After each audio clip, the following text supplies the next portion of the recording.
Hey everyone, welcome to the show. So, Donald Trump is doing what Democrats have not been able to do.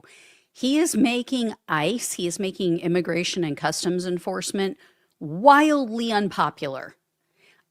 He's also losing the messaging war over the execution of Renee Good. The majority of Americans are not buying their BS narrative, and I have polls to share with you guys which prove that point. And even Donald Trump bros, all the guys in the manosphere, they're turning on him. They're turning on his deportation policies. So I have those details for you as well. Before I dive in, though, please do me a huge favor. Hit the subscribe button below this video. It is free for you. Really helps the show, so I really appreciate you doing that. So comedian Tim Dillon, he said he didn't think that Renee Good deserved to be shot. This is a guy with a big audience. He holds a lot of sway with Donald Trump supporters. And for those who don't know, Dillon supported Donald Trump in the 2024 election, but he rightfully pointed out on his show recently that, yeah, it looked like she was turning her steering wheel. It looks like she was trying to avoid hitting the officer. And then, like a day or two after that, Joe Rogan came out against this, and he likened ICE agents to the Gestapo. Don't know if you guys have seen this. I would play the video for you, but I don't want to get hit with a copyright violation. So I'm going to read to you what he said. He was interviewing Senator Rand Paul, and the subject came up, and Rogan said that Americans now see ICE agents as, quote, murderous military people that are on the streets of our city and they're masked up. And then he went on to say, if you get arrested by a cop, you're allowed to ask the cop, what is your name and badge number? If you get arrested by an ICE agent, you have no such right. They're wearing a mask. They don't have to tell you shit. That's a problem.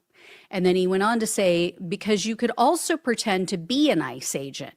And we shouldn't have militarized groups of people roaming the streets, just showing up with masks on, snatching people up. It's complicated, obviously, but it's also very ugly. To watch someone shoot a U.S. citizen, especially a woman, in the face, where it's like, I'm not that guy. I don't know what he thought. When people say it's justifiable because the car hit him, it seemed like she was kind of turning the car away. She didn't seem mentally healthy, but does that mean she should be shot in the head? Is there no other way to handle this? I mean, I'm sorry, but when did he become Dr. Rogan? Like, how did he determine that she doesn't seem mentally healthy? Why? What about her? I'm sorry, but the guy who unloaded 3 bullets into her is the one who seems mentally unhealthy. That he got so enraged by a woman giving him a little shit that he flew off the handle. Not the woman who was casually and calmly sitting in her car and saying, I'm not mad at you, guy. I'm not mad. But how did she seem mentally unhealthy? Anyway, Rogan went on to say, oh, I understand people want secure borders. They don't want undocumented immigrants voting, which they still believe that whole thing. And then he said, quote, I can also see the point of view of the people to say, yeah, but you don't want militarized people in the streets just roaming around, snatching people up, many of which turn out to actually be U.S. citizens that just don't have their papers on them. Are we really going to be the Gestapo? Where's your papers? Is that what we've come to? So, as you can imagine, this didn't go over well with the regime because they know, as with Tim Dillon, Rogan holds a lot of credibility with Donald Trump's coalition, with the people who voted for him in 2024. He is a lot of the reason why Donald Trump was able to get elected and why so many young men went out and voted for Trump in 2024.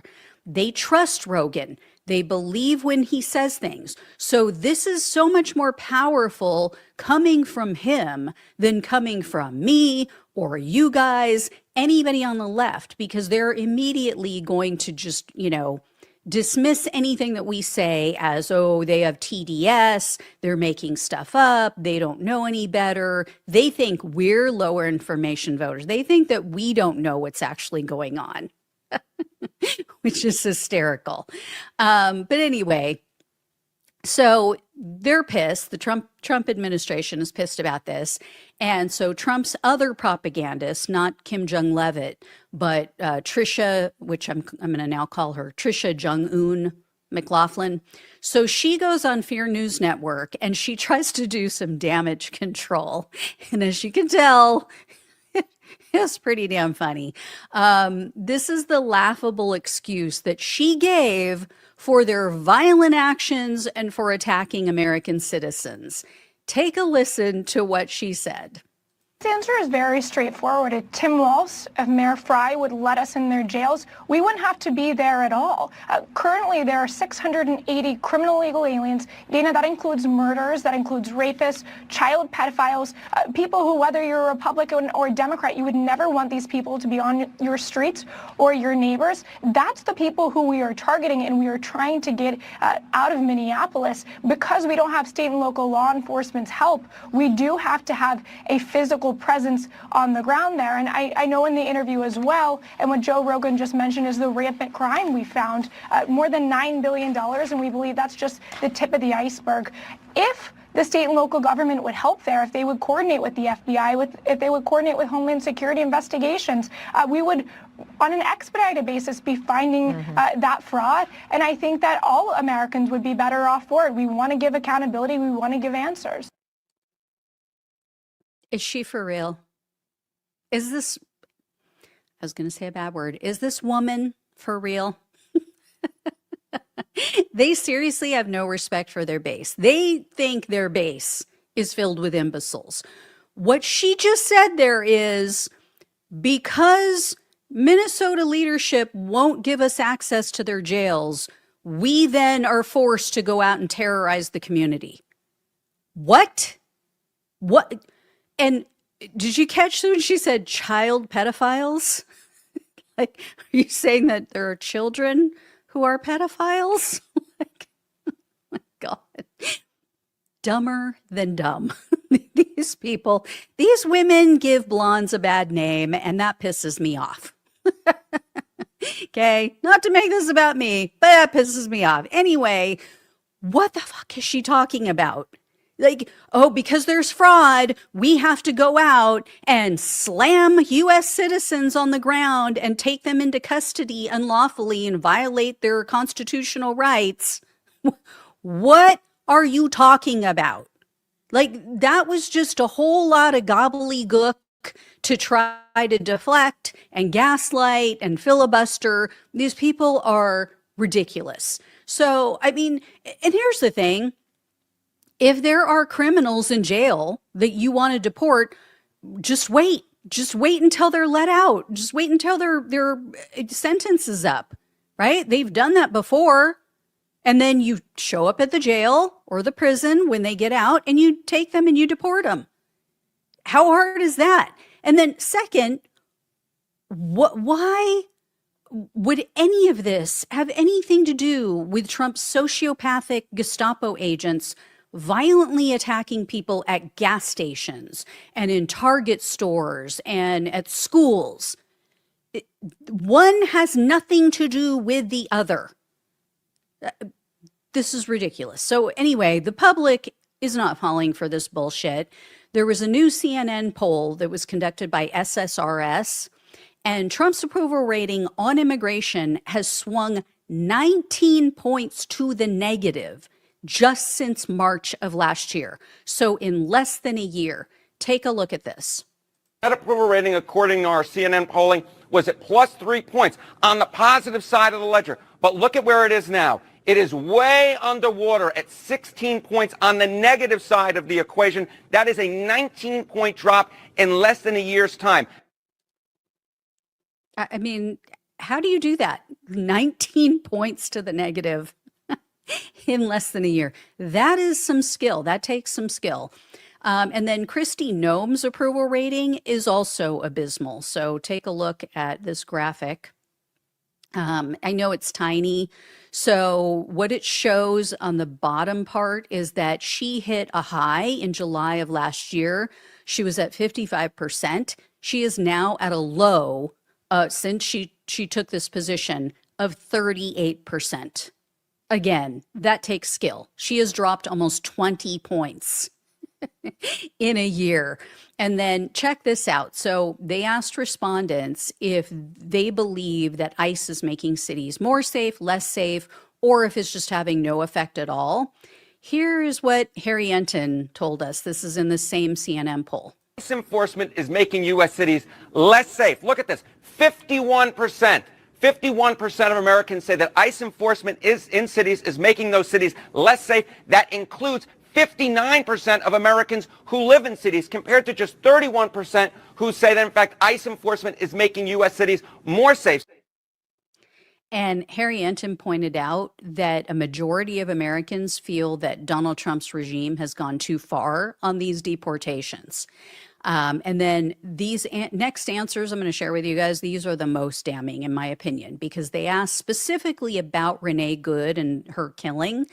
This was not even a close call. So take a look at this part of the poll. I know it's small. So this was conducted January 9th through the 12th. This was 6 days plus after she was shot. Look at that number if you can see it. Appropriate use of force, only 26% said yes, it was appropriate. 56% said no, this was inappropriate, it was overkill, no bueno. And then look at this next one. So again, it's kind of small, but I think you can make this one out. So 90% of the people who said it was inappropriate, they also, 90% of them said, this is not a one-off. This is not an isolated incident. This is part of a bigger problem within ICE. And the vast majority of respondents do not trust the Trump regime to investigate Renee Good's killing. So they asked this question, and 62% said they either trust the regime only some or not at all in regard to doing a fair and thorough investigation. So, and the not at all category is the largest by far. It's not a majority, but it's a plurality. It's 47%. YouGov also conducted a poll. Theirs were on similar days, so January 9th through the 11th. They had very similar findings.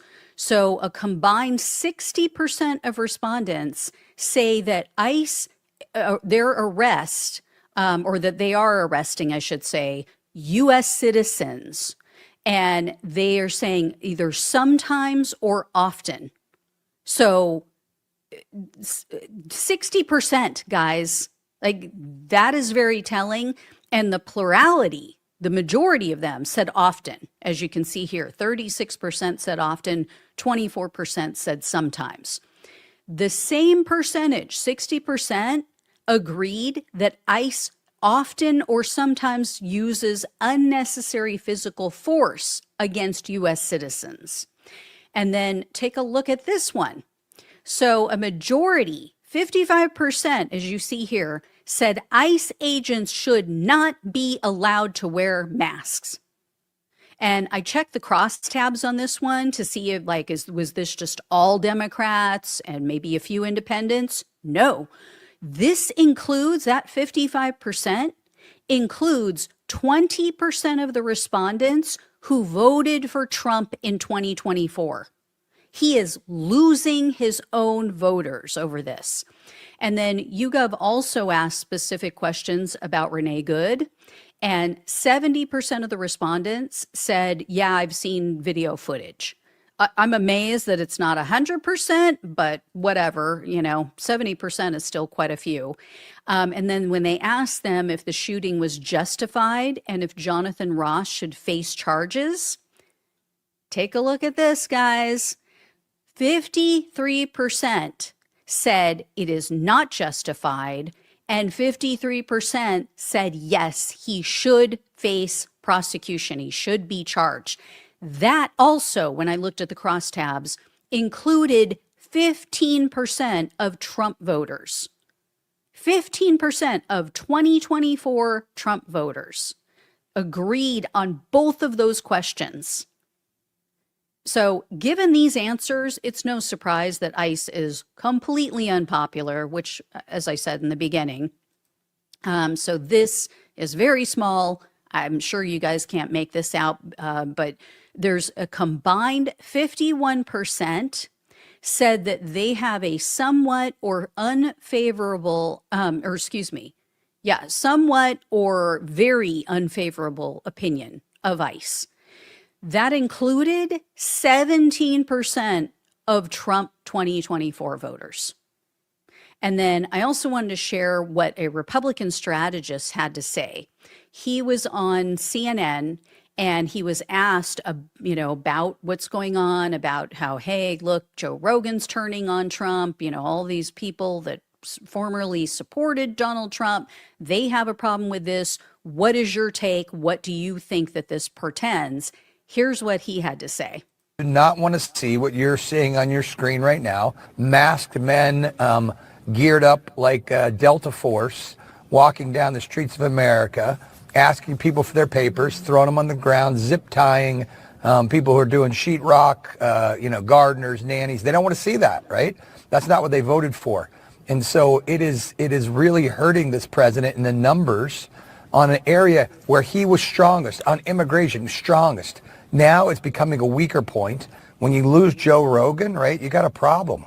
And I hope the White House takes this to heart, that people don't want to see this type of behavior from ICE. Yeah.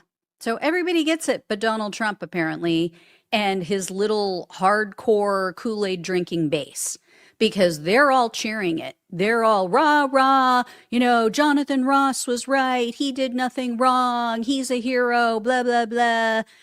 I mean, and the other thing too is that the right-wing media, they have gone hard in the paint on making sure to otherize Renee Good, making sure to point out at every possible juncture, every possible moment that they can, that she's a lesbian. Oh my God, that she was in a same-sex marriage. Like, oh, well, then of course she deserved to be shot, according to them. I mean, they're so transparent at this point. They don't even try to hide it anymore. So it's going to turn off a lot of people, because they were winning people over, whether they were, low income, minorities, LGBTQ members. They're showing their true colors. Keep going. Keep going, Donald Trump and MAGA, the hardcore base. I am loving it, because you are totally shooting yourselves in the foot. You are doing this to yourselves. We have given you enough rope, and you are wrapping it around your neck, and you're hanging yourself with it. So good job. Good job. All right, guys. Thank you all so much for watching and listening. Please like, please share, and subscribe. Please donate if you can. Love you all. Take care. Talk with you soon. Hey everyone, welcome to the show. I have new polling data to share with you guys, including a bunch of national polls, also a very damning poll from a crucial swing state that Donald Trump flipped in 2024. First up, I have the CNN poll that was released last Friday. So this survey was conducted between January 9th and the 11th by SSRS, and it shows that Trump has a pathetic 39% approval rating. I mean, how much lower can he go? A little bit. It could go lower. I don't know if you guys can make this out, but he started off his second term in the high 40s. So in late February of 2025, he hit a high watermark for this second administration of 48% approval. And this was in the same CNN SSRS poll. So he has dropped 9 points since the beginning of his term, and his disapproval rating, as you may be able to see, is 61%. Believe it or not, this is a little bit of an improvement over the October poll. I don't know if you guys can make that out, but he had 63% disapproval in October. Don't know why it has changed, but you know, it's slight. And then Trump continues to lose ground when it comes to his policies, even on immigration. So take a look at this. These are all the different, or this is one of, I should say, the policies. This is specifically on immigration. He slipped from 51% approval on immigration in March of last year to only 42% as of January of this year. And 58% now disapprove of how he's handling immigration. And then he's also blowing it in regard to foreign affairs. So look at this one. I mean, again, 39% approval only on dealing with foreign matters, 60% disapprove. And then check this one out. So only 33% of the respondents said that they agree, or they agreed with this statement, that Trump cares about people like them. That is unbelievably low. I mean, it wasn't great in March of last year, only 40%, but 66% now say, yeah, no, he doesn't care about people like me. That was his strong suit, right? That is stunning. I mean, so many of his voters believed, oh yeah, he's just like me. This guy gets it. He's going to make our lives better. He really cares. And here's how participants are feeling about Donald Trump's first year back in office. So take a look at this video. The majority of Americans said that Donald Trump's first term in office was a success, 55%. That's a big reason why he was able to get a second term in office. They look back fondly upon his first term in office. But now come to this side of the screen. Now, after term 2, year 1, how do Americans view it? Look at that. A failure. Fail, fail, fail. 58%, just 42% say a success. Yeah. So it's no wonder that in every instance, a majority or a plurality of respondents said that Trump has made things worse or he's going too far on every single topic that they asked, or that they were asked about, I should say. And then check this one out. So 66% of the respondents, I don't know if you guys can make this out, 69% said that the economy is either somewhat or very poor. That is pathetic. Only 31% said, oh yeah, it's somewhat or very good. And only 3% said very good. And then 55% said that Trump's policies have made economic conditions worse in America. I mean, this is just mind-blowing considering that these were his best issues. The latest Marist poll was just as bad for Trump. So that, you know, you might say, oh, well, this is CNN. You know, of course, MAGA is going to say that, oh, CNN, this is how they are. They're so biased, blah, blah, blah. Well, take a look at the Marist poll. I don't know if you guys can make this out. I know it's kind of small, but it shows that Trump went from a 45% approval rating in March of 2025 down to only 38% as of this month. So this one is even worse for him. And then in regard to the economy, which of course remains the #1 issue for voters, Trump scored only a 36% approval rating. I mean, again, his best topic, his absolutely best topic. And then 57% disapprove of how he's handling the economy.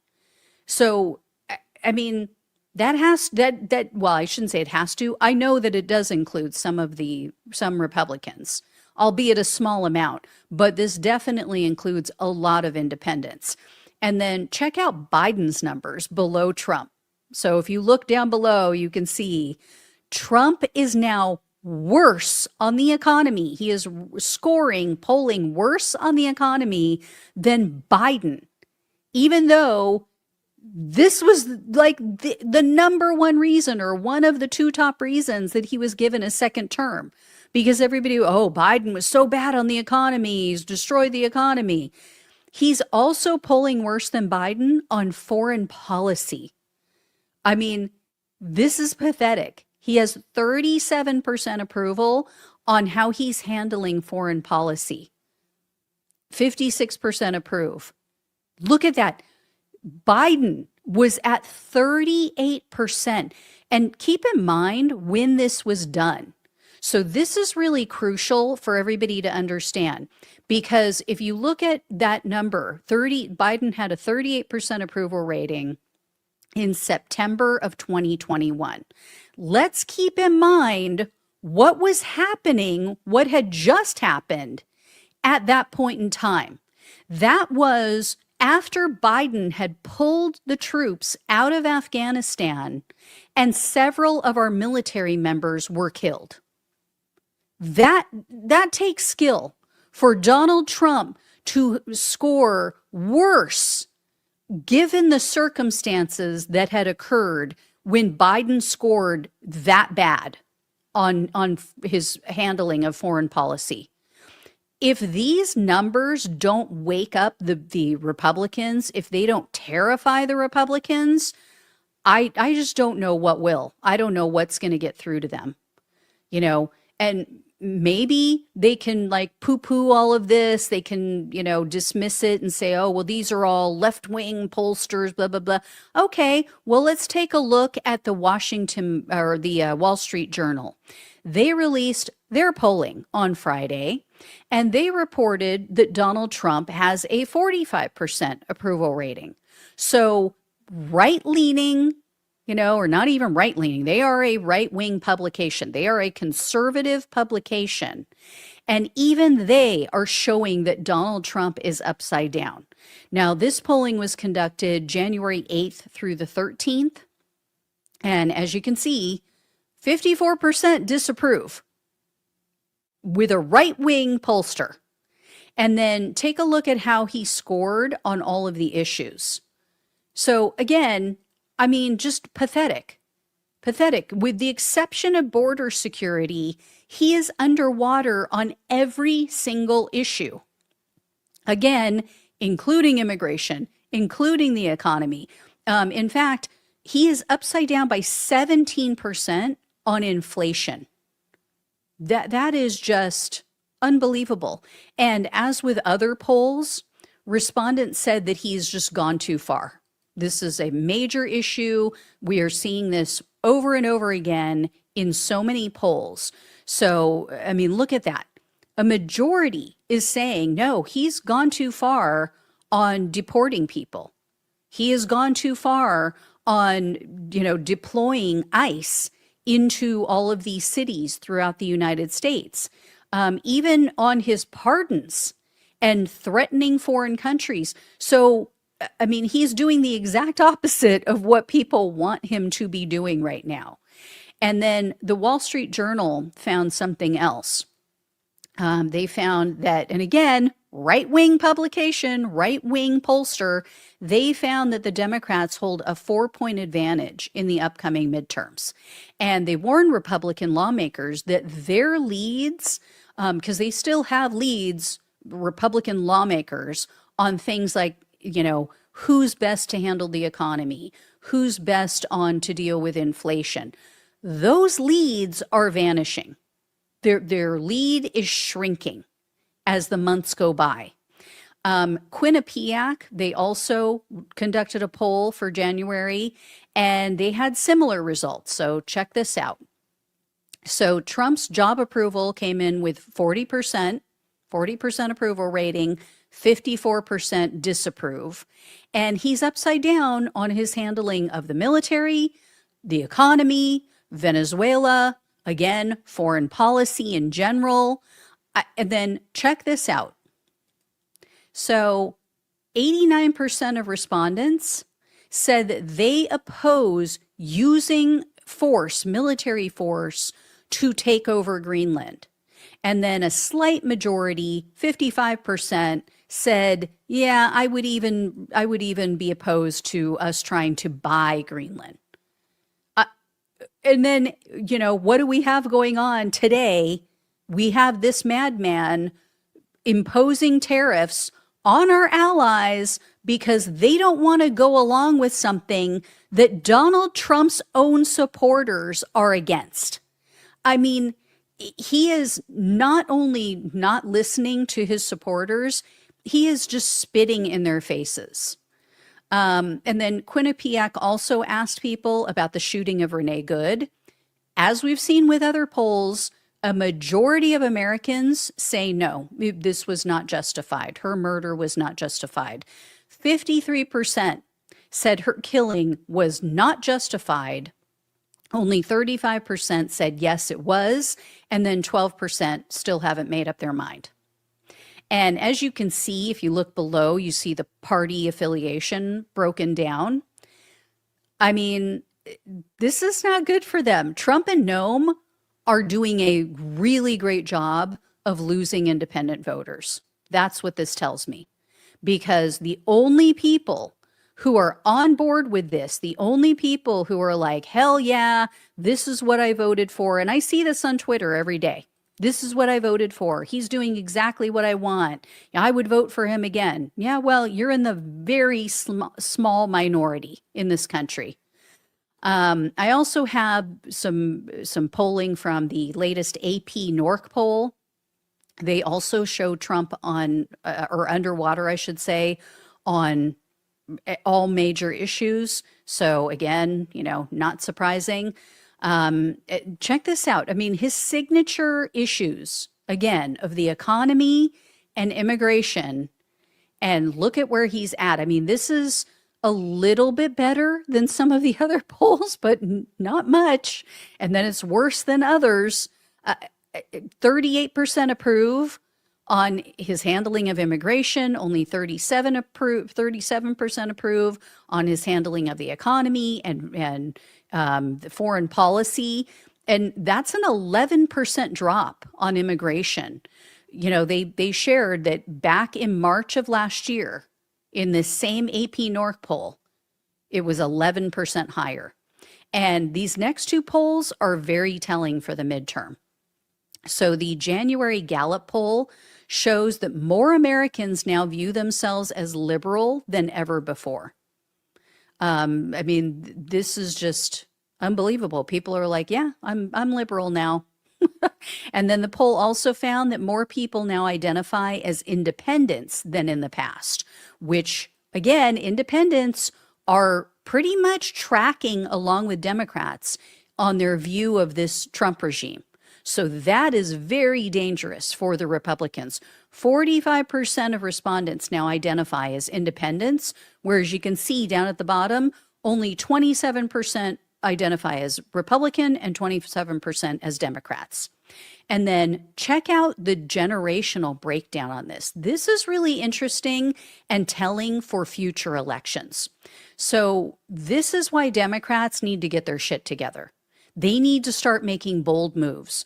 The majority of young people in this country are not interested in the duopoly. They don't like either party. They don't think that either party is working to improve their lives and their economic conditions. And a majority of Americans do not fit into a political box anymore. They don't fit into a political party so neatly as they used to, right? Most people have a more nuanced view of the issues of, what's allowed in either base of either major party. And the final poll I have to share with you guys today comes from Michigan.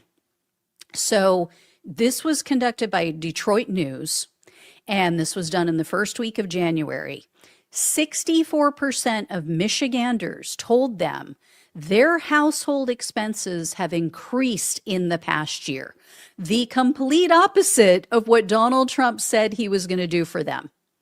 And a plurality, 48%, said that Trump's policies have made the economy weaker. And when they asked people, when they asked these people from Michigan to grade Donald Trump's handling of the economy, a plurality gave him either a D or an F. So only 38% gave him an A or a B. So it's no shock. His overall approval rating in Michigan is also underwater. 52.5% of Michigan residents disapprove now of Donald Trump's job performance. Only 44.5% approve. And check this out. So among respondents who said that they were going to definitely vote in the midterms, his approval rating is even worse. It's 57% disapproval. So the voters who oppose Trump, the voters who are pissed off right now, are far more motivated than the people who are happy with his policies. Doesn't get more clear than that. So barring some unforeseen circumstance or something happening between now and then, Republicans are going to be toast in the midterms. This is going to be a tsunami bloodbath. So anyway, guys, I will have more for you. Thank you so much for watching and listening. Please like, please share, and subscribe. Please donate if you can. Love you all. Take care. Talk with you soon. Hey everyone, welcome to the show. So Donald Trump continues to lose support among Gen Z voters, and especially with young men. So according to a new poll from a research group called SAM, which it stands for Speaking with American Men, Trump has lost 10% support with men under 30 as compared to his support from that group in 2024. So Puck News, they reviewed all of this SAM polling data, and they reported that SAM polled just over 4,200 young people, men and women.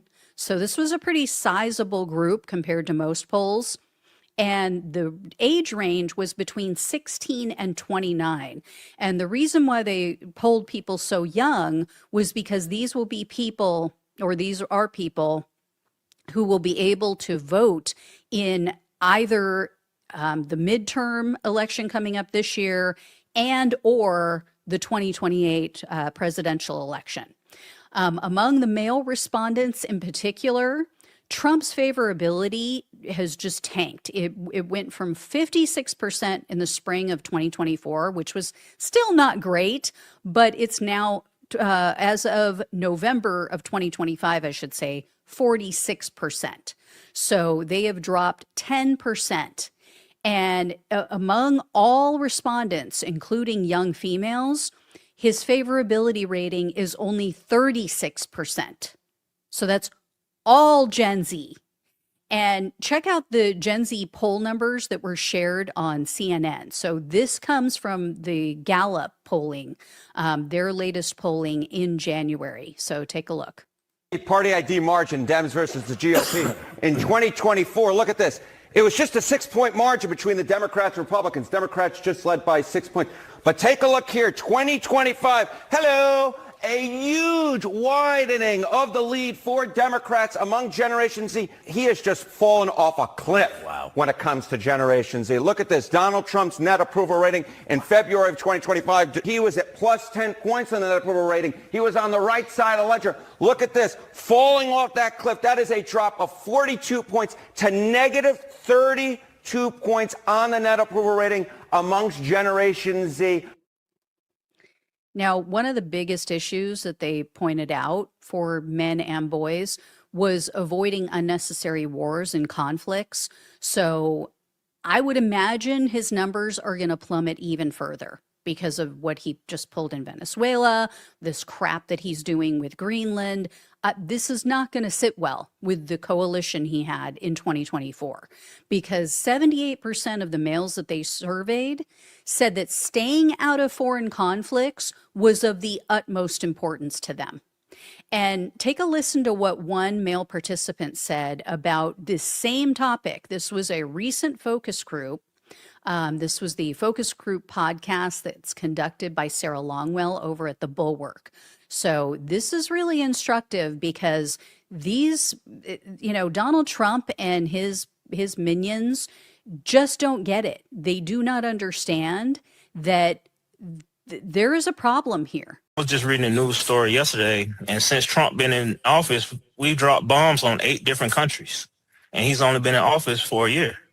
So, I mean, what's next year? 12 countries, 13 countries? I mean, what, we just going to start dropping bombs on everyone? What if they start dropping bombs on us? I mean, I'm pretty sure that some of these countries feel like that we're bullying them. Innocent people are getting killed when these bombs are dropping. So, I mean, that's creating terrorist cells and stuff all over the world that hates America. Hey, he's not wrong. And then another major issue for Gen Z that they pointed out, especially among the males, is the economy.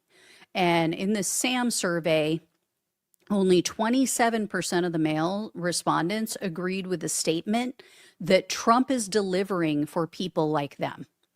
And check this out. So Barack Obama scored the highest favorability rating among all of the public figures that they showed these people, and among the male participants in particular. So he scored 56%. This is going to piss off Trump so much. I mean, Obama ranked higher than Mr. Beast or Joe Rogan. Again, among young men. And take a look at how bad J.D. Vance scored. So this should really terrify him and the Republican Party. He has only a 32% favorability rating with these young men and boys. Vance is less popular than accused rapist and sex trafficker Andrew Tate. That is unbelievable. Kristi Noem and Erica Kirk also were very unpopular with these guys. So Noem scored 11% favorability, and then Kirk has a negative 4% favorability. I mean, couldn't be more clear. This is supposed to be their people.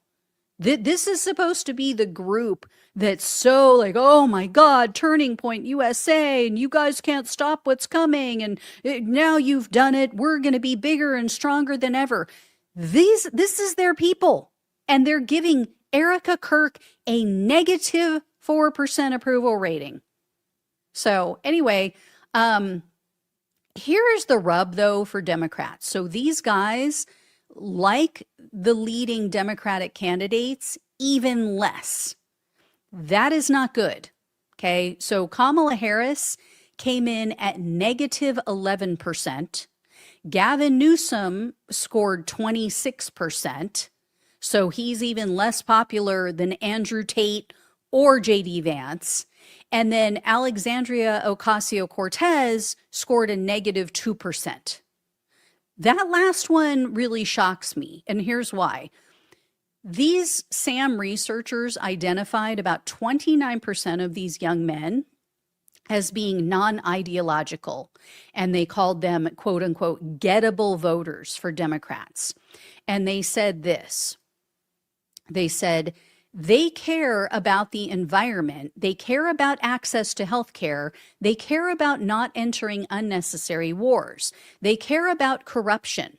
There is an opportunity for Democrats to establish a relationship that can be potentially, or that can potentially be turned into political persuasion, messaging, and mobilization messaging in the coming years. So out of the 3 Democrats that they mentioned, and polled on, Harris and Newsom and AOC is the only one with a proven track record that matches up with what these male respondents claim they care about. If these guys would just start consuming truly independent media, not Rogan, but truly independent media that provides an honest assessment of both parties and their candidates, they would know progressives are the only ones who aren't bought and paid for. So they're free to implement the changes to make Americans' lives better. They're the ones that are against unnecessary wars. They're the ones who are against unnecessary intervention.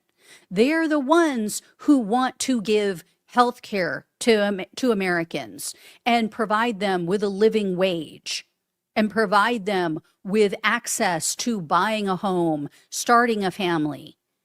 And there's more evidence to show that Newsom and Harris would be rejected by all of these young voters if either of them are the candidate in 2028.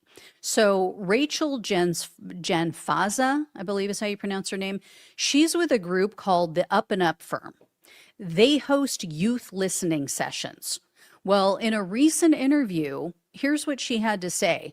She said, in 2026, young voters aren't looking for candidates who check boxes in a purity test or who stick to one-party talking points. They're really actually looking for politicians who are just true to themselves and are willing to take a strong, specific stance on the issues that are affecting their daily lives. And this is backed up by additional polling data that was shared on CNN. So check this out. It's independents who lean towards a party. Independence being the key word up there. Generation Z is more independent than any other generation, and you can see it here. Take a look here. 56% of Generation Z self-identify as independents when you don't push them towards a party, compared to just 40%, the average of the other generations. So yes, they are in the Democratic camp right now. They don't like what Donald Trump is doing. But look, that ball can easily go back into the other court. So, I mean, here's the thing. You know, these are very independent thinking people.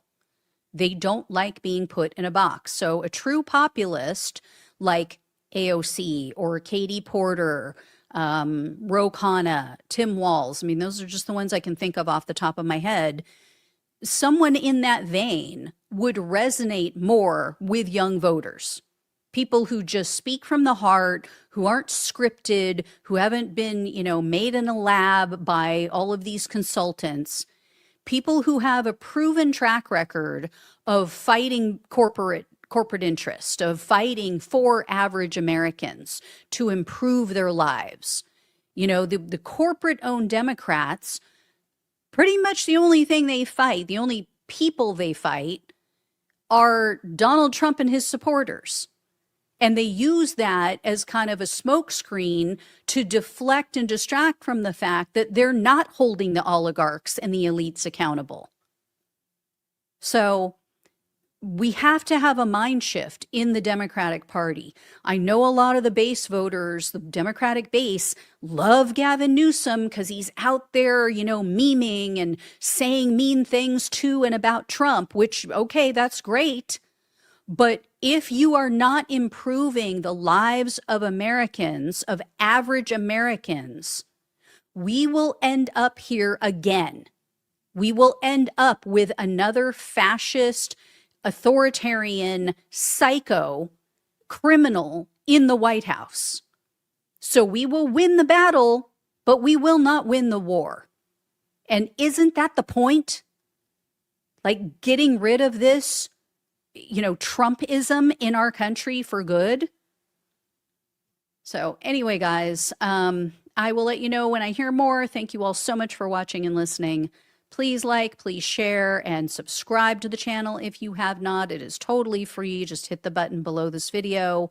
If you can donate, truly appreciate that. It helps to keep the show going. Love you all. Take care. Talk with you soon.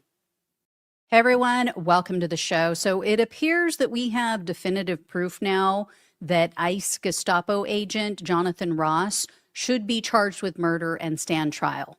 There's also now reason to believe that Donald Trump's Gestapo could have saved Renee Good's life if they had actually done something, if they had done anything, if they had even tried, if they hadn't threatened and blocked a doctor from treating her.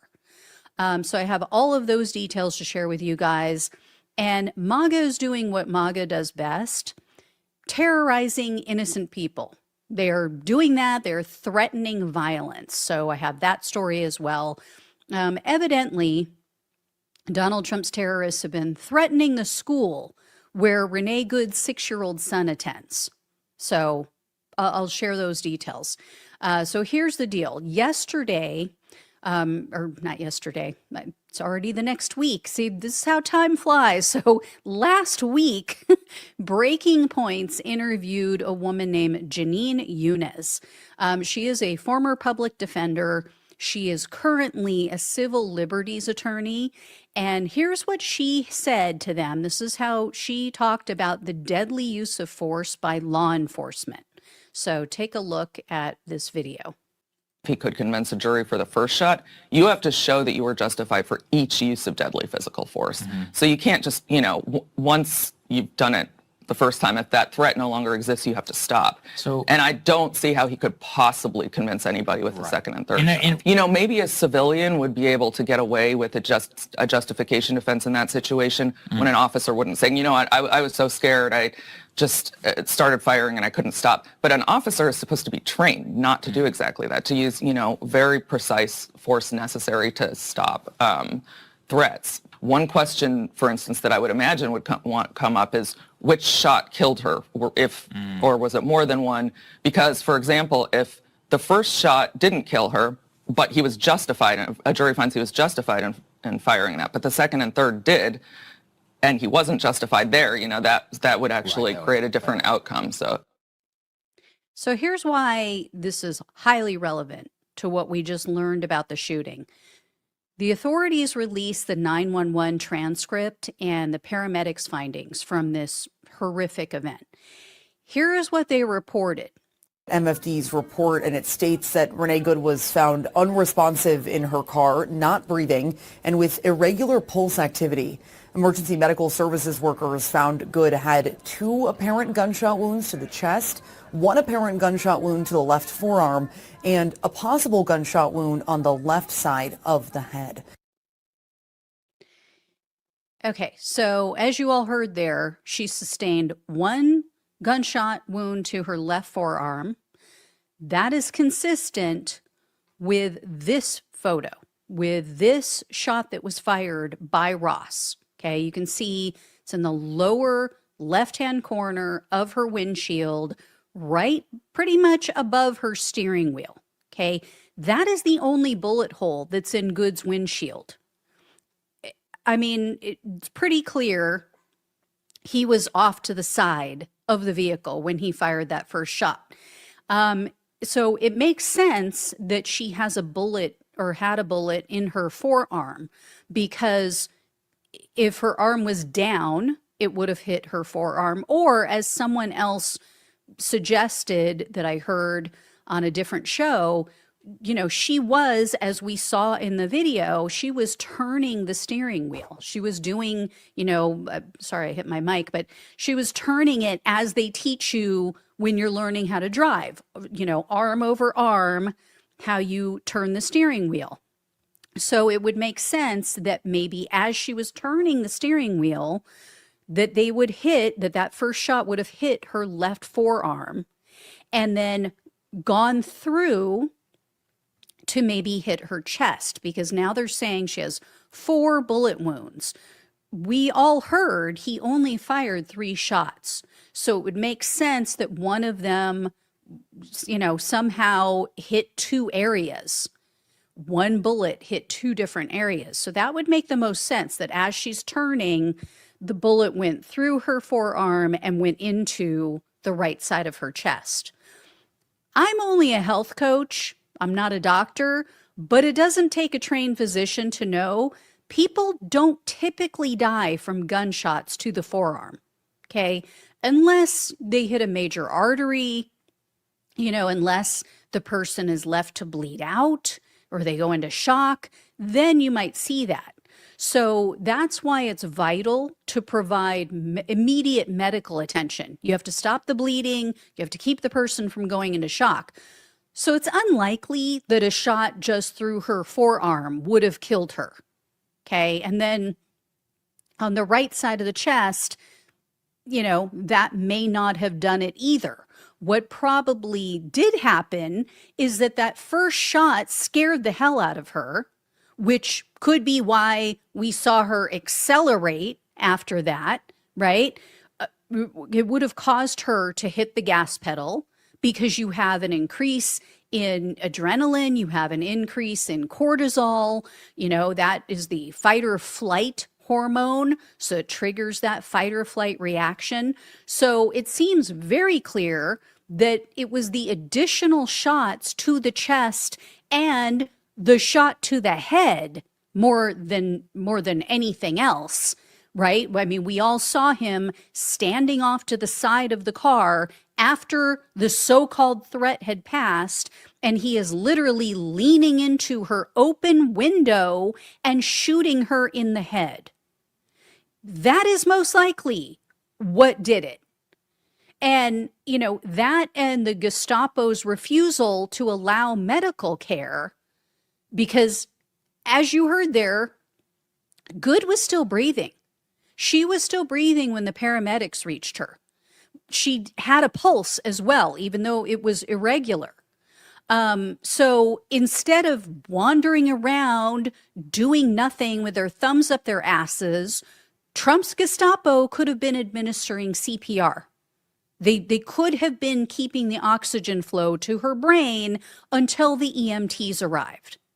They could have also been moving their vehicles so that the EMTs could easily reach her instead of blocking them. So this was a completely senseless tragedy on many levels. Now, luckily, there is no statute of limitations on murder. And Good's family and her spouse have retained an attorney. They attained an attorney at the same law firm that represented George Floyd's family. So it sounds like they plan to sue. And I really hope that they do, because something needs to happen. Somewhere, somehow, this out of control, trigger happy man needs to be held accountable. And the attorney told Channel 9 News that they've obtained quite a bit of information, even though the government is blocking a state investigation. So that's good to hear. Obviously, two things that are crucial in this investigation are the ballistics report and also the autopsy report. We need to know the trajectory of these bullets. That will provide even more evidence about where Ross was standing when he took that first shot. And then the autopsy could determine which shot did in fact prove to be fatal. Like, could she have lived if the bullet went through the forearm and into the chest? Would that, if she had received immediate medical attention, could she have still made it? Would the second shot be the fatal shot? Would this, as that woman said at the beginning on Breaking Points, we need to know which shot actually killed her. And he has to justify every single one.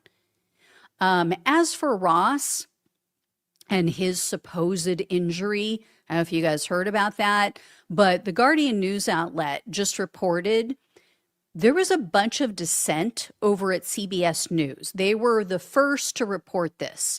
They reported that, he had internal injuries, he had internal bleeding. Well, apparently, not everybody was on board. Let's just put it that way, right? It seems like a very bogus story of him suffering internal bleeding. And here's one of the reports about this. Again, this is from The Guardian, saying that there was like internal conflict over this. So CBS cited two anonymous sources, which I find hysterical because the Trump administration, as we all know, is like, oh, they're anonymous. Oh, you can't name them. This is fake news, blah, blah, blah. But then when they want to put some propaganda out, they're, see, you had Scott Jennings, all these other idiots on the right. See, he suffered internal bleeding. Oh, now all of a sudden you guys trust anonymous sources? But I thought you said anonymous sources were fake. So anyway, on its face, this report sounded ridiculous, right? We all saw the video of Jonathan Ross walking around, no injuries to be found. He's walking around nonchalantly after executing this woman, wasn't even limping. Okay, but now, he had internal bleeding in his abdomen. Blah. Bullshit. I call bullshit. And CBS's senior vice president pointed out in internal emails that internal bleeding could mean something as benign as a bruise. So even if these sources are real, even if they're telling the truth, that doesn't mean that he had a serious injury. He may have had a little bitty bruise on his hip because he shoved his body into the car when he was trying to shoot her. And let's be real, like if you have a serious issue, you have serious internal bleeding, you have to have surgery. It requires surgical intervention to stop the bleeding. This guy was released hours later. Like, I'm sure he only went to the hospital because, oh, we have to put on a good show and pretend that, you know, you were injured and you were the real victim here. So there was a bunch of debate behind the scenes at CBS about, hey, should we even publish this? Like, shouldn't we try to get more evidence? But, you know, Barry Weiss was installed as the editor-in-chief at CBS by one of Donald Trump's minions, right? She is there for two reasons: to push pro-Trump propaganda and pro-Israel propaganda. That's it. Because the network is now owned by one of Donald Trump's mega donors, the Ellisons. And the sources who spoke to The Guardian said that Weiss was very interested in publishing this story. So she ran with it. She pushed everybody else's opinion aside and decided, no, yeah, we're going to do this. You know, and so now this was used as justification by MAGA for the murder of an unarmed mother of three. And here's how MAGA is reacting. So they, as I mentioned in the beginning, are threatening the school where Renee Good's son, her 6-year-old son, attends. So evidently, the slimy right-wing New York Post felt that it was necessary and relevant to report where her son goes to school. And they pointed out that the school focuses on social justice. So that's all it took, right? You have Donald Trump's psycho, miserable base now attacking the school as if they're the aggrieved victims in all of this, as if MAGA has been victimized somehow. So the Sahan Journal reported that the school has now been forced to transition to online learning because they've received so many threats.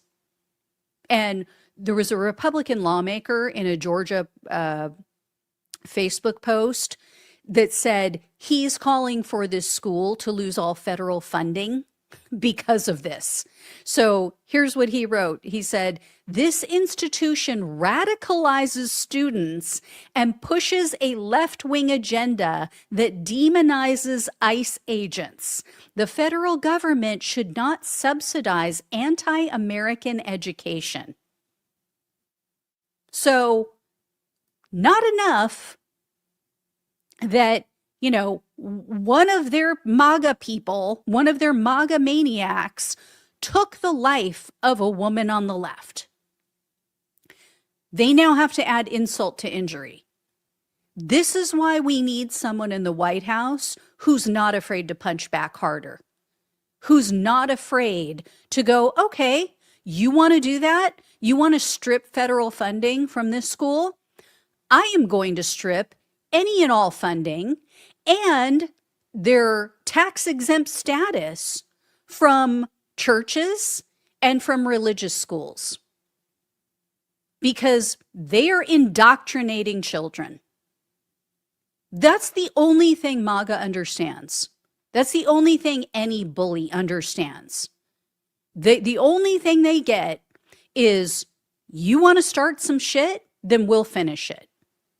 The only thing that bullies get is when a bigger bully punches them in the face. And of course, we're speaking metaphorically. That is the only way that this is going to stop. You get nowhere by cowering in the corner. You get nowhere by saying, well, this has to end somewhere. We're going to put an end to it. We're going to be the bigger people. No, That does not work. I have dealt with bullies literally my entire life. I lived with my bully. Okay? The bully doesn't respect that. And guess what? Neither do your allies. This is why I hear in focus group after focus group that everybody is fed up with the Democrats because they are weak.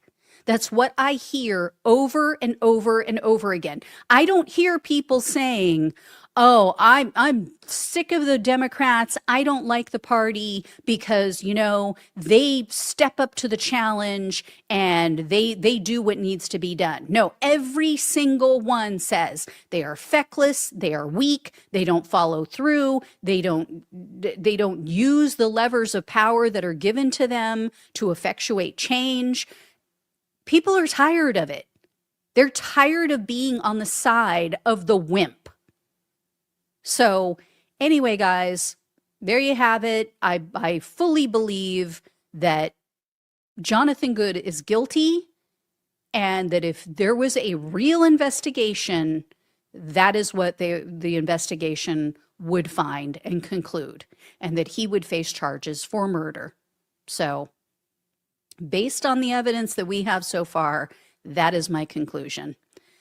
All right, I'll let you all know when I have more. Thank you so much for watching and listening. Please like, please share, and subscribe. Please donate if you can. Love you all. Take care. Talk with you soon.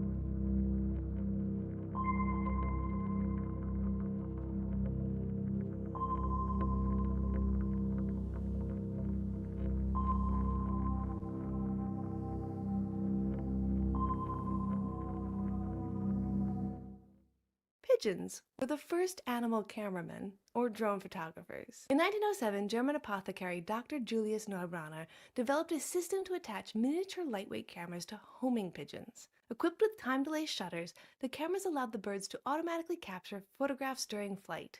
The pigeons could cover several kilometers and would produce aerial perspectives that early aircrafts couldn't easily achieve at the time. The system was carefully engineered. The harnesses were designed to distribute the weight without really hindering flight, and the shutter mechanism was timed so that the birds could take multiple images on one single journey.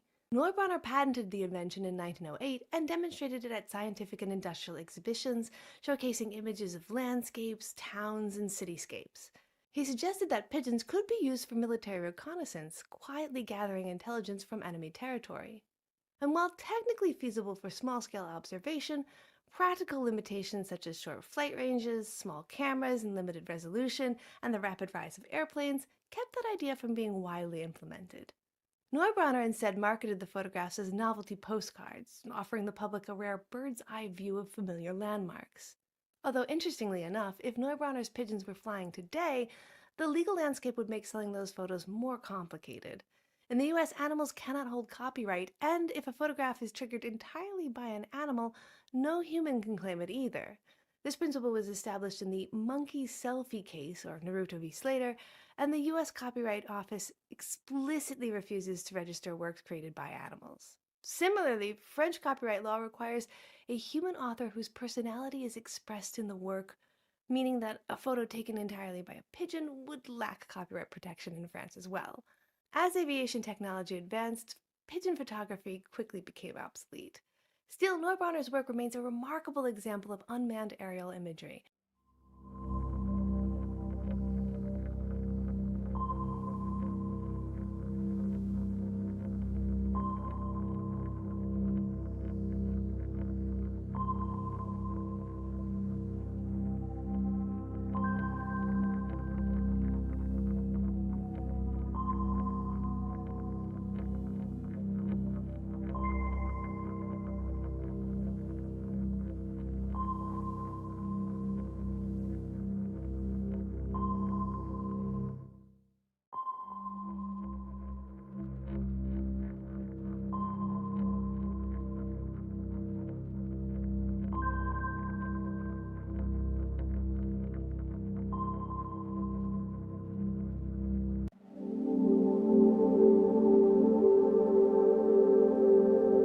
How's it going, everybody? Welcome back to another session of Locally Sourced. I'm Carter, host for today.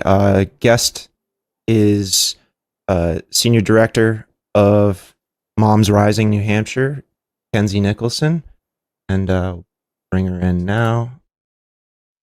Kenzie, how you doing? Hey, thank you for having me. It's so good to be here. Thanks for all you do and for getting information out to everyone. We need as many of us as there can be. It's nothing. I feel sort of paltry in comparison to some of the stuff everybody else does, but it's like, you know, you got to just kind of roll with the punches and grow as you can. So, so all right, cool. You are, as we just stated, with Moms Rising, and I'm just hoping to have you kind of, before we get into all of the nonsense, just give, for anybody that doesn't know what Moms Rising is, if you could just give us a quick introduction as to what the agenda and plan and action of this organization is. Sure. Moms Rising is, if you didn't know, a national organization, but I'm very lucky that we get to have a sort of solo state up here in New Hampshire. So I'm a co-senior director of Moms Rising New Hampshire with my partner in crime, Nancy Glynn. We lovingly joke that I am the policy president and she's the grassroots governor. So I really handle the majority of our legislative and policy work while she does a lot more of our grassroots organizing work. But on a 50,000 foot level, Moms Rising is an organization, a grassroots advocacy organization focusing on making New Hampshire and our country a better place for moms to live and raise our kids here and to work and do all the things that we want to do and that will help our families survive and thrive. And in New Hampshire, that has meant that we've focused a lot of our work in the early childhood space, as well as what we lovingly call workplace justice, things like paid leave, equal pay. Other areas that we work on, maternal health. I love to work in the LGBTQIA plus advocacy space. We've been sort of dipping our toes into the education landscape, though it's like much bigger than, you know, any one person can obviously take on. And really just thinking about ways that we can build community with moms and help them build the confidence that they need to jump in, because the most powerful tool, in my opinion, that we have in the fight is our stories and our voices. And in a state like New Hampshire, where our local representatives are supposed to be our neighbors, we must activate each other and get each other talking to one another again. And so that's what we do. We build community, we build skills, we build awareness, and we've sort of turned a corner here where we've been exploring new ways of trying to reach people, and TikTok has been one of those avenues, and meeting people like you. So our work has really blossomed over the past year, and I'm really proud of what we've done. Yeah, that's fantastic. I'm glad to hear you guys are growing and moving, especially in this current climate where it feels like it's kind of difficult to actually like reach people, or, you know, I think like the internet has made things really feel sort of dissociated and parasocial, and it's nice when it actually functions. I mean, I'm personally always trying to think of ways to like actually reach people and connect with people, even though I can't necessarily be there with them in person. Something that I find fascinating when I look at the sort of general scope of what Moms Rising does is like, I am a childless man and the vast majority of the policies I see you guys fighting for would benefit me directly. So it's like, like, you know, I totally understand that the direction of the organization is centered around this particular group of people, but I think it's worth pointing out that everybody benefits from the policies you guys are trying to appeal to. Thank you for making that point. And one thing that we say about Moms Rising is it's not just for moms, it's anybody who's ever had a mom or loved a mom or had a belly button, because exactly what you said is true. When moms thrive, we all do well. Who knew? Right. Yeah. Well, I mean, I think about it in terms of like with the workforce justice thing. It's like, you know, as somebody who's like, you know, I've said this on my show a bunch of times, said it on my socials a bunch of times, but I'm a union member.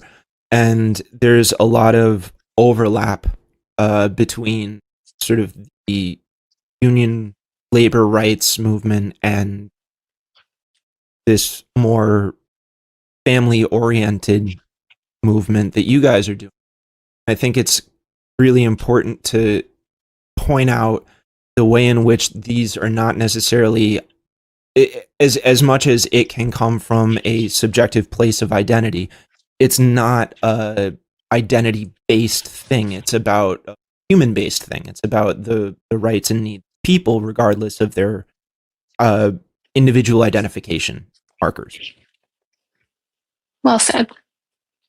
So, you have been collecting a lot of sort of information, policy stuff about just the ongoing bills and things that are coming through the State House right now, a lot of which are incredibly abhorrent. And I mean, I've sort of picked out a couple that I'm interested in, but I'm curious, because you're so deep in this all the time, what exactly you feel like are the bills that we need to be sort of on the lookout for the most at the moment.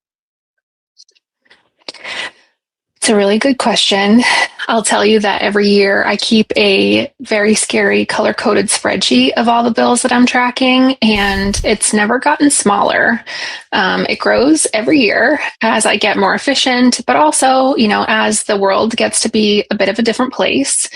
And New Hampshire has been a testing ground for a lot of interesting policy options recently, especially in the LGBTQIA plus space, and also in some of our,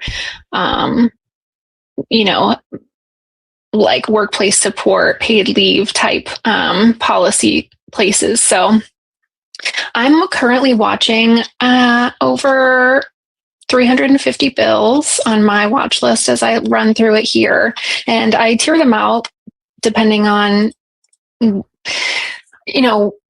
how I prioritize things really comes down to, like, what are the families that I'm talking to experiencing? What are they telling me about? What are the fixes that I see that are actual fixes and not what I like to call nothing burgers? Where do we have allies?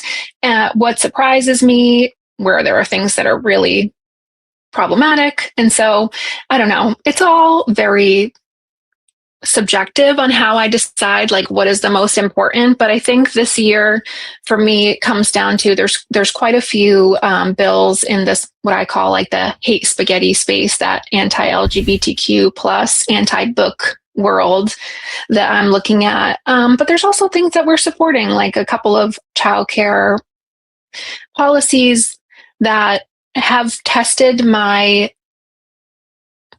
policy knowledge this year and my ability to connect it to people and campaigns, because it's been hard to talk about some of these things that are really nuanced and try to make it really accessible for people. So really there's childcare, there's a paid leave bill that I'm looking at. There's one that I just talked about yesterday on my social media that would get rid of parts of some workplace protections that we just won in Momnibus 2.0 that would make it so that a mom couldn't attend a sick appointment for her kiddo or for herself without risking losing her job, which I think is abhorrent. So I don't know. There's so many bills, and really I'm just like, where are my colleagues covering? Where does it make sense for us to kind of fit in? Where can we cover the gaps? And I'm really proud of the coalitions and organizations that I work with who are really mindful about how we cover the most awful bills and how we are efficient, or as efficient as possible. Yeah, I mean, you had sent me over the list, and I've been sort of thumbing over it the past couple days. I think the most wild thing to me is when I look at sort of the entirety of it, there's all of this legislation that's being put up by mostly Republican representatives that I'm seeing that are basically saying like, well, we want ideology out of our spaces. We want ideology out of school. We want it out of this, that, the other thing.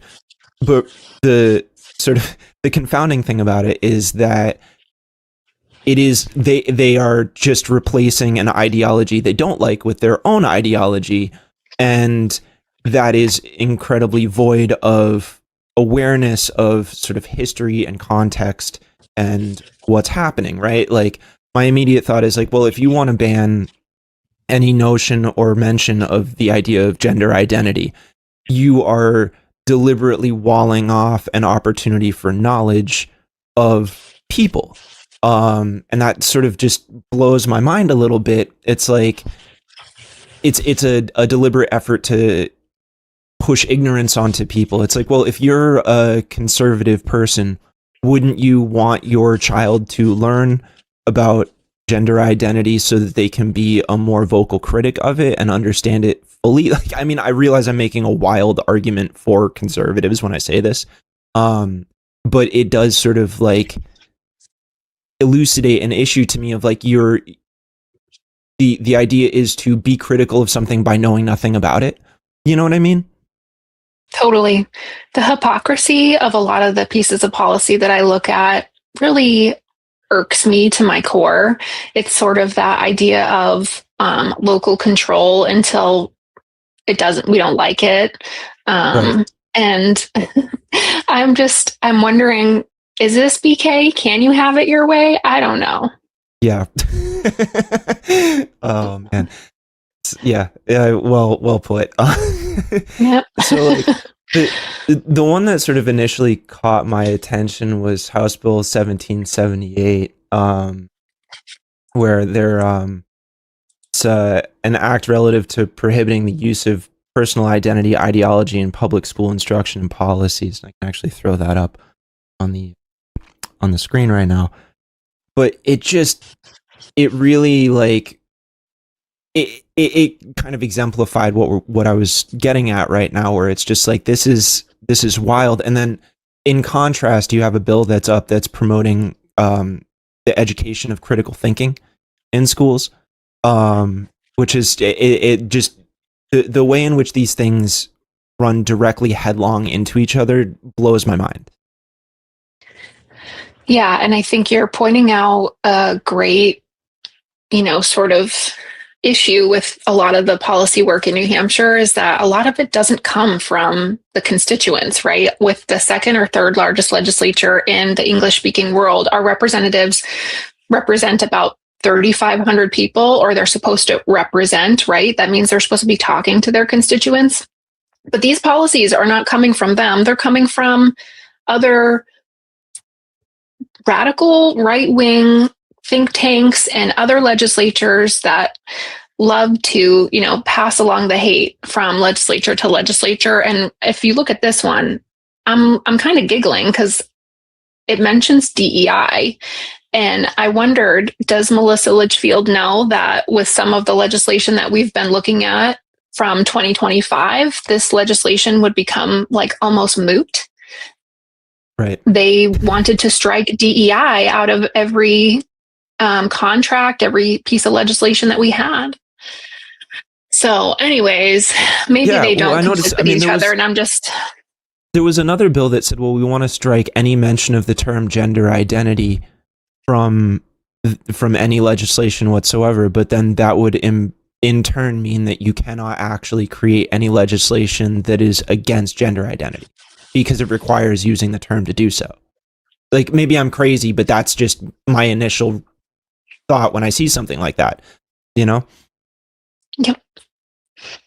I don't think you're crazy. I think crazier things have happened, and we should do everything we can to, build the walls that actually do legally safeguard us, because when we get into that gobbledygook of vague. And also, I was just chatting with some volunteers recently who were advocating for a specific piece of legislation, and they said, like, don't the lawyers who write this understand that that's illegal?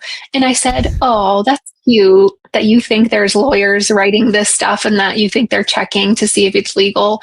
Many times these pieces of policies, some are written by the people who work in the state house at the LBA, but others are written by people like me, frankly, and lawmakers, and some I bet are even now written by AI. So yeah, I'm not surprised at the garbage we see anymore, frankly. No, it's getting a little preposterous. And I mean, and that's something that I think is actually worth sort of drilling down on a little bit. The idea that a lot of these legislative pushes, they come from sort of like lobbying organizations and national organizations that create policy that they want to ascribe to sort of the whole country writ large. And to get back to an earlier point that you made about sort of us being a testing ground for a lot of sort of new policies. I mean, I think the school voucher program is a really good example of this, where we've seen sort of a desire to push that nationally with the DOE, and it's like we're testing things out. And I think the reason I always want to push on this a little bit is because New Hampshire is distinctly different than a state like Oklahoma, right? People like to point to Oklahoma and talk about sort of like the failure of the way that they did their education system, right? But New Hampshire is unique in the fact that it is a New England state, and most people tend to think about New England as sort of like this blue bastion, which is false. New Hampshire, Maine, Vermont, even as much as people think Vermont is an incredibly blue state, it's really not. There's a lot of conservative streaks that run through that state. They have a Republican governor, so that people always sort of think about us monolithically, and they don't realize that there's actually a lot of conservatism that is sort of like on the undercover in a lot of ways to the national purview. You'll see people like Pod Save America making jokes about the Libertarian Party in New Hampshire and talking about how crazy we are and whatever. But they don't really like acknowledge the fact that there's that the Libertarian Party and like the Free State Project have done a very good job of taking over the state legislature and sort of pushing a lot of these really like deeply ingrained conservative think tank ideologies that like, look, like that stuff has always been part of the conservative plan. And that dates back well into the 90s and goes back to Reagan. And, this stuff has always been there. And I think there's a certain degree of denial about where this all comes from and what it actually means. Everybody thinks that like, oh, if you're a conservative, then you're just for lower taxes. And, you're just for sort of like traditional cultural norms and whatnot. And that's not really true at all.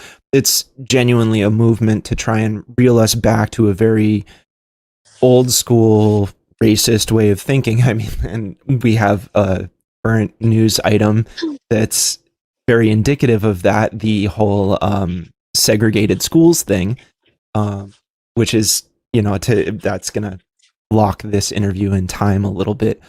But it is sort of like, it's about moving the goalposts. It's about shifting that Overton window further and further to the right and doing this sort of testing in this perceivably blue space as a way of like, how much can we get away with here?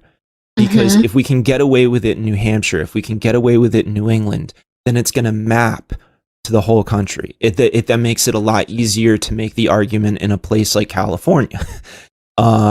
So I think that's why, and not to say that New Hampshire is particularly special or anything like that, but I do think that there's value in looking at us individually as a case example for the development of making conservative policy palatable to sort of centrist Democrats, as they are trying to sort of like increase the size of their tent to include people like Liz Cheney.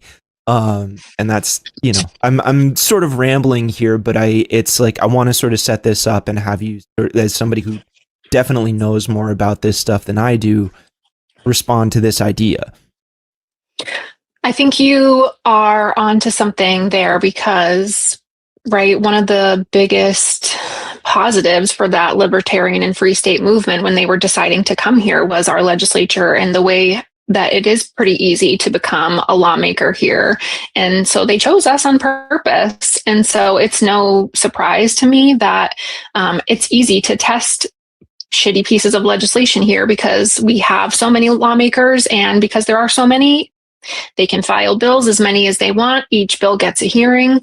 And New Hampshire state house districts are very red. They're very gerrymandered, but yet, like you said, our federal delegation is blue. And so it leads to this, like you said, weird public perception of us being like blue centrist. And I think it's a little bit misguided. And I think New Hampshire is changing, whether for the better or for the good, but the makeup of our state is changing because of the politics of the past decade or two, where it's no longer family friendly, and the lawmakers who want to say that it's not, and that our population statistics aren't changing, are wrong. There's been plenty of data put out there by the New Hampshire Fiscal Policy and the UNH Carsey School about our demographics and migration of people, and like the simple thing here is that we are getting older. People don't stay here after college. They leave. It's too expensive to live here, and we don't offer enough social supports for families. And so, in my opinion, what's sort of happening is like we are becoming more extreme, if you will, because our population is aging.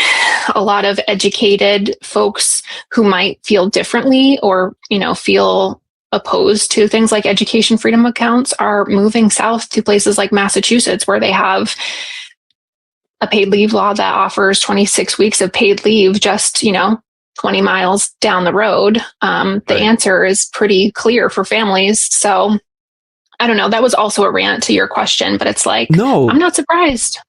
Go off. The flip side of that coin that I also like to sort of discuss is, again, things that I've mentioned a bunch of times here is like, I'm a carpenter by day. That's just what I do. A significant portion of the work I do is for like incredibly wealthy people that have moved here. And so there's this perception of New Hampshire as like a tax haven of sorts.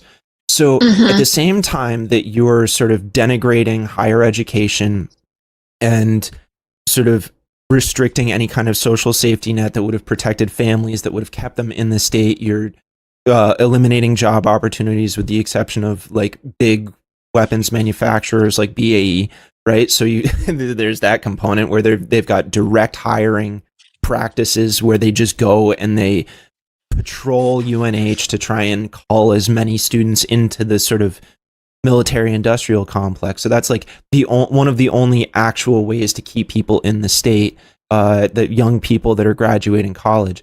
There's this component of it, but then there's also the component of people that are seeing, like, wealthy aging people that are moving from places like Massachusetts, New York, New Jersey to try and protect the money that they have. And then their kids are likely all the way through college or whatever, and they're not interested in seeing their tax dollars increase or even go to at all education services for children that aren't in that system. And then furthermore, because we don't pay our representatives or our senators anywhere near enough of an adequate stipend to be able to dedicate time and effort into creating legislation, it effectively ices out the entire working class from being able to participate in legislation in the state. So you have to have like an incredible support system around you, or you have to be just wildly independently wealthy, making passive income off of, stock buy like payouts and whatnot, in order to actually be able to have the time to go to Concord and engage in the process. So it creates this sort of, what's the way I want to put this? Like elite vicious class cycle. That's only capable. Yeah, exactly. It's a multi-pronged effort, and that's the way that I try to explain this to people is I'm like, it's running on multiple tracks at the same time. And over decades, the conservatives have really hedged their bets in terms of how to actually enact their plan. It works on a bunch of different spaces. I mean, you mentioned gerrymandering. That's another huge component of it as well, where you're actively icing out the fact that there may very well be enough constituents that vote democratically in New Hampshire to make this a blue state, but because of gerrymandering, it's possible to do so. And then you're sort of compounding the problem further down with the rhetoric of like, oh, we're good for business, we're low tax, whatever. Yeah. So that it's a very robust effort that they've engaged in to get us to this point. Yeah. I mean, let's give them credit. I don't like to give them credit where it's not due, in my opinion, but like they have been very effective. And to further, emphasize your point, they've created that tax haven, like you mentioned. They've completely demolished our state's budget and revenue system. We don't have a sales tax or an income tax here that's helping to offset any of the cost of any of our, programs. And they continue to, they say that we're good for small businesses. We cut these business taxes that don't actually impact small businesses. They only cut taxes for wealthy and these ultra corporations like, Target and Tesla and Walmart. And we lose millions of dollars in our budget revenue every year, our revenue. And then, we lose that money. We can't pay for the even basic, what they consider like adequate education costs, or we have to cut off the back of our budget $51 million from DHHS because there simply isn't enough money. And the gaslighting that they are able to do is really impressive. So we need to be better about disarming some of that. Right. And then sort of the other thing that I find incredibly frustrating is sort of the constant rhetoric that you get from the Democratic Party about this idea of, well, we need to reach across the aisle and to work with these people and to figure this out. And like, look, if you guys haven't figured out by this point that they really do not have any interest in work, there's what they want from you is they want you to capitulate to their agenda. It's not about finding some sort of middle ground. It's about getting you to completely roll on your belly to whatever demands they have. And the opposition of it is really sort of frustrating because it feels non-existent. And again, I feel like when I look at responses that people make, they're not from the blue side of things. They're not necessarily like engaging with the right critique of the issues. They're engaging with what has been sort of like focus group tested over decades in terms of like, oh, well, we need to argue for identity and stuff like that. And this is an issue that I take in general with the Democrats writ large, is that they're still stuck in this very like Clintonian neoliberal type of, or like argument space where there's just this fundamental like allergy to working class politics and sort of just the idea of speaking for people regardless of identity, but off economics. And when you play into those identity issues, you're still allowing the conservatives to control the conversation, right? I mean, I think the whole thing with the like Rep. Kristen Noble's sort of like screed in text is very interesting to me, because like, look, let's take her at her word that she's talking about politically segregating schools, right? Like, set aside the racial history of that term, which like we can get back to it for sure, but let's focus on the frame that they've set up for themselves right off the bat. Like, that is unconstitutional on its face anyways, because you're doing it off of a religious framing, which is something that you're not allowed to do based off of the New Hampshire State Constitution.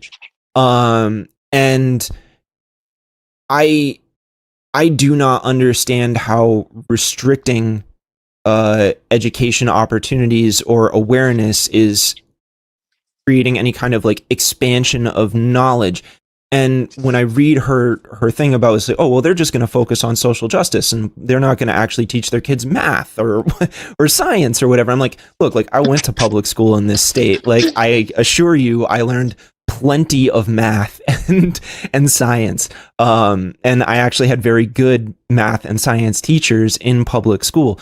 I was not indoctrinated into any of this stuff. In fact, my history classes very much so kept me in line with capitalism and imperialism, like that. You weren't getting the Howards in People's History of the United States unless you took AP history, right? Like that was the only class where that book was the syllabus for the whole semester.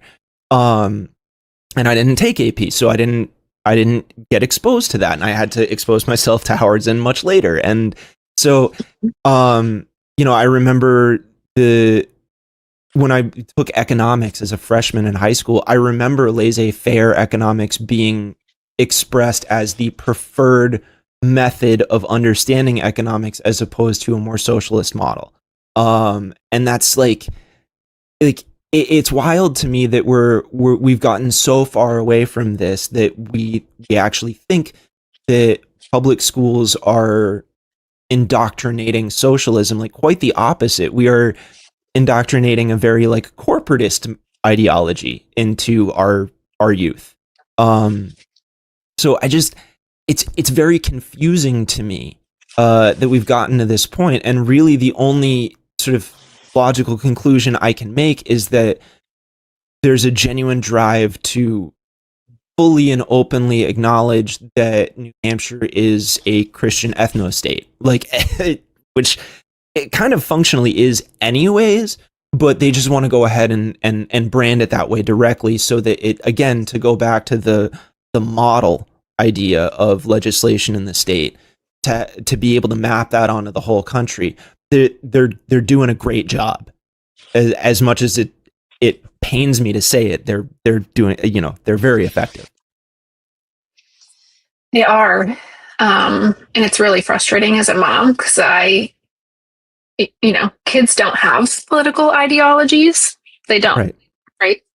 So this idea of, Democratic and Republican schools, it really does kill me. One other thought, I don't know if you saw it on the watch list. It might take me a second to pull up the piece of legislation, but there's a bill in the House this year. One of my colleagues in the House just told me about it. And it's House Bill 1628. The title is Requiring Schools to Provide Excused Absences for Certain Religious Instruction, Defining Released Time Courses, and Permitting Schools to Adopt Policies and Provide Credit for Released Time Courses. Folks, that's saying public schools would have to give kids credit for attending religious classes. First of all, Carter already said, hey, weren't we going to keep religion out of schools? Okay, flag there. Then, there's a whole other slew of issues that this bill brings up. So a kiddo who uses, for example, falls under this category and does this, would maybe leave school, miss recess, lunch, two really important things, get into a vehicle that is managed by an outside company, driven to a place where they do this religious learning, and then they supposedly come back to the school and finish out the school day. And I have a lot of questions about the time it takes to drive to said school. What happens if there's inclement weather? What happens if that child gets sick or gets hurt at this other place? Among so many other questions I have. What? Absolutely what in the fuck? Yeah, it's fucking crazy. It's really fucking crazy. And then additionally, they want to it was a different one that I saw that where they want to I'm trying to remember what it was, but they basically want to say that homeschooling, if you're receiving voucher money, that if you're homeschooled, that's considered going to public school. And that's crazy. That's absolutely insane to me. Yeah. it just like it genuinely makes me think like, okay, like what rules do we even have anymore? Like what is, and maybe that's the point. Maybe the point is to get people to say like, well, why laws at all? Why even create any kind of structure? And that plays directly into this idea of small government. We want to destroy the small, like you have to, at that point, you have to go back to overarching ideology that conservatives have been speaking to for decades and decades, which is get out of my business. We don't want this. But then at the same time, it's like, you've got this weird notion of like, well, we need to, regulate AI so that it's not generating CSAM and blah, blah, blah. And it's like, okay, so where do you guys fall on this stuff? Because like, on the one hand, you want no regulation whatsoever. But on the other hand, you acknowledge that regulation is the only mechanism by which you can control like insane, unguarded, just degradation of societal norms. So like, what is it? You know what I mean? Like, explain to me how we don't just end up with a sort of authoritarian state that's based off of this one particular ideology, arguing for the fact that we shouldn't have ideologies dictated to us. It's really circular logic. They spin. This is how they're so successful, is that they're so hypocritical that it makes people spin. And they get so far right that they're left. You know what I mean? It's like, whoa, How did we end back here? I don't know. Yeah, no, it's just, it's important to like, because I'm not like the smartest person in the world. You know what I mean? Like I've genuinely tried to explain to people like, no, like I'm still a dumbass. Like I'm still a moron. I think that's true. But I mean, look, like, and this gets into totally separate stuff, but it's like, I genuinely try to personally think about it in terms of like, there is no point at which I am a completed person, right? Like I'm always on a continuum of learning and exposing myself to new stuff. So I always have to stay open to the idea of like, well, like my perspective could shift, or I could learn something new that changes the way I understand things.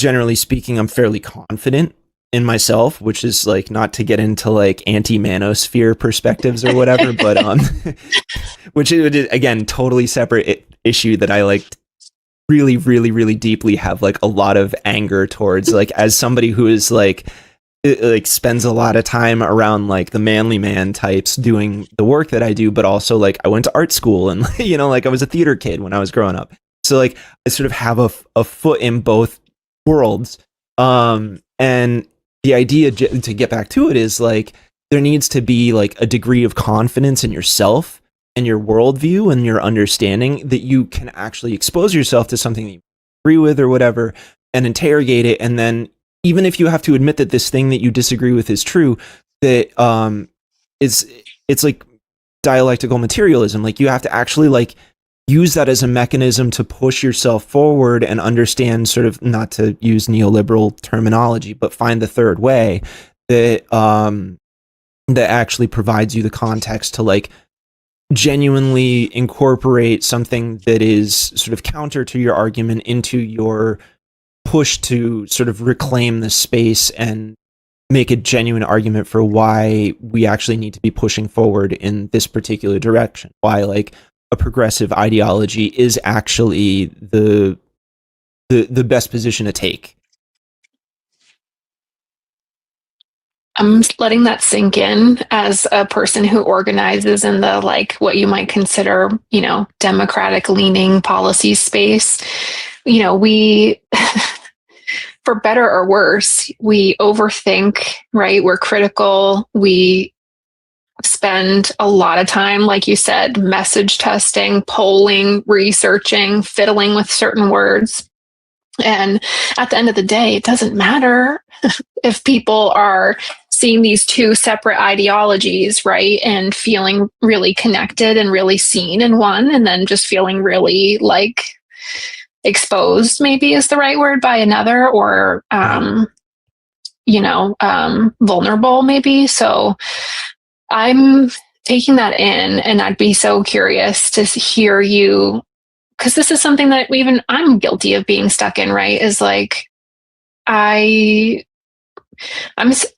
been taught by people who have been conventionally in the space, in the Democratic leaning space for a really long time. And so I am so curious, and I want help and guidance in trying to figure out exactly what moves us forward and gets us to maybe not collaboration, but forward momentum, and getting away from, frankly, what I see as being like the end of our demise, or the start of our demise, I should say, because where we're headed feels really dark. So I will do anything it takes, Carter. If you want to come into my campaigns and tell me how to message better, I will gladly take the advice. Oh man, look, I'm happy to contribute when and wherever I can. Talking with people I've met through this space, there's a lot of things that I'm trying to like figure out ways to fundamentally engage with and actually do more than just like post criticism on the internet. Because like everybody can do that. That doesn't. It's the entry of the bar of entry is very low for that. But like genuinely, the way I think about this kind of stuff is like I think about it from like having to be in spaces where like I'm working. It's like my union is IATSE, so like I will build sets for movies, right? Like that's like that's the type of work I do. And when I don't do that, I go do carpentry work, and that's just like regular residential renovations and stuff like that. And I've been in both spaces. Something that I encounter very, very frequently is like you will have a bunch of like working class dudes that will say the most like racist, sexist shit. Like really, really like abhorrent stuff. And then one sentence later, they are completely like ingrained in the like, yeah, our president's a fucking idiot. And like, like my boss is a total dick. And he's not like acknowledging how much work we do while he sits in his truck and just like makes phone calls all day. And he's not showing up to the site and like all this stuff. And I'm like, okay, so there's got to be a way to sort of capture these things. And for my part of it, what I try to do is actually just exist in those spaces and try and just every day have like a small conversation with these guys where I'm entering into like degrees of humor or whatever. Granted, these days it's getting harder and harder for me to be funny in those spaces because it's just like things suck so bad that it's just drawing all of the comedic energy that I have out of my body. But genuinely, it's like, if you look at labor movements, right? If you think about the way those labor movements formed and occurred throughout the history of the country, if you're thinking about like Haymarket or whatever, right? That required genuinely embedding with the people that were doing that work. Like those old communists had to send people directly out into the shops. They said you have to genuinely betray your class in order to, like, you have to set all of this aside. You have to be willing to do it for the entire rest of your life, and you have to go into these spaces and you have to bring people in. Like they would have meetings, and meetings would basically consist of like, how many people did you draw into the organization today? How many, like what kind of things were you doing? It's like at that point you don't need focus groups because you are just there with the people all the time, and you're having the conversations with them, and you actually know where they're coming from. So you can create a much more robust, understood argument that will advocate for these people. You know what I mean? And the funny thing is that, like, even when I hear these guys say, incredibly racist or bigoted things, at the same time, they will also advocate for, like, no, don't talk to your wife like that, and it really blows my mind, because it's like, there's an understanding, and then the downstream effect is like, oh, okay, well, this person is Gen X, or, like we'll make a hypothetical case here. It's like, this person's Gen X. We have to think about the culture that they grew up in. Like, well, it's like, oh, they grew up on Porky's. You know what I mean? Like they're like, this is the frame of reference that they have. You know, oh, they're a millennial. Like, okay, so like they were growing up on like American Pie and like all of these things that we're still maintaining sexist, racist norms through culture that like, but to them, they don't have this like mental connection between like me saying this thing is fundamentally me being racist. It's like, no, I'm just making a joke. And like, whether we like it or not, we have to interact with the fact that that's where their headspace is. So like, they don't even necessarily see themselves as being bigoted. They just see themselves as cracking jokes because that's what their culture taught them to do. And it's like, woke scolding them isn't going to work. Focus group testing these people isn't going to work. None of those things are going to provide the material change you need because you're not actually like meeting them on their ground and interacting with their lived reality that helps them understand the world through their lens. And like when you actually change your frame a little bit, it doesn't necessarily mean you change your position, but you just sort of have to widen the scope of the frame. You have to go from 1080p to 4K and think about it in terms of like the actual granularity of the situation. And then simultaneously, you have to sort of be willing to like withhold the criticism for a period of time. Maybe not necessarily like you're not saying, oh, I'm going to give up, you know, advocating for like, you shouldn't say something is gay. You know what I mean? Like in a derogatory sense, right? Like, just hold on to that for a second. There will be a time where you're able to make that case to this person, but they're not even there yet, right? Like you have to be able to sort of like work in that continuum. It's not as simple as just saying like, okay, well, I'm going to explain to this person that this thing is wrong. You know what I mean? Like we shouldn't be saying suck my dick because it turns into like this notion of like, well, you're using sexist power and blah, blah. It's like, look, like, I know plenty of women that use that term and they don't necessarily see things that way. And like, that's like, like if you want to have a conversation separately in a more confined bubble space about like the patriarchy and the ways in which it's seeped into our culture, like fine, that's great. But that's not, that particular conversation is not ready for the broader public yet. That needs to be, you haven't come up with a strategy to implement that sort of like sea change in people. So it's about sort of like, from at least from my perspective, and I know this makes me sound sort of like weird and centrist, but it's like I genuinely think about it as coming from like a more left position in just being realistic about where we're at. That like you have to sort of take it a step at a time and understand that like if you come out and try and just like do a full swing right off the bat, that's going to cause like a reaction physically, chemically in the person that you're trying to change, and they're going to sort of balk at it or feel attacked, and then they're going to get into a fight or flight mode and they'll get really defensive, and then they won't learn anything.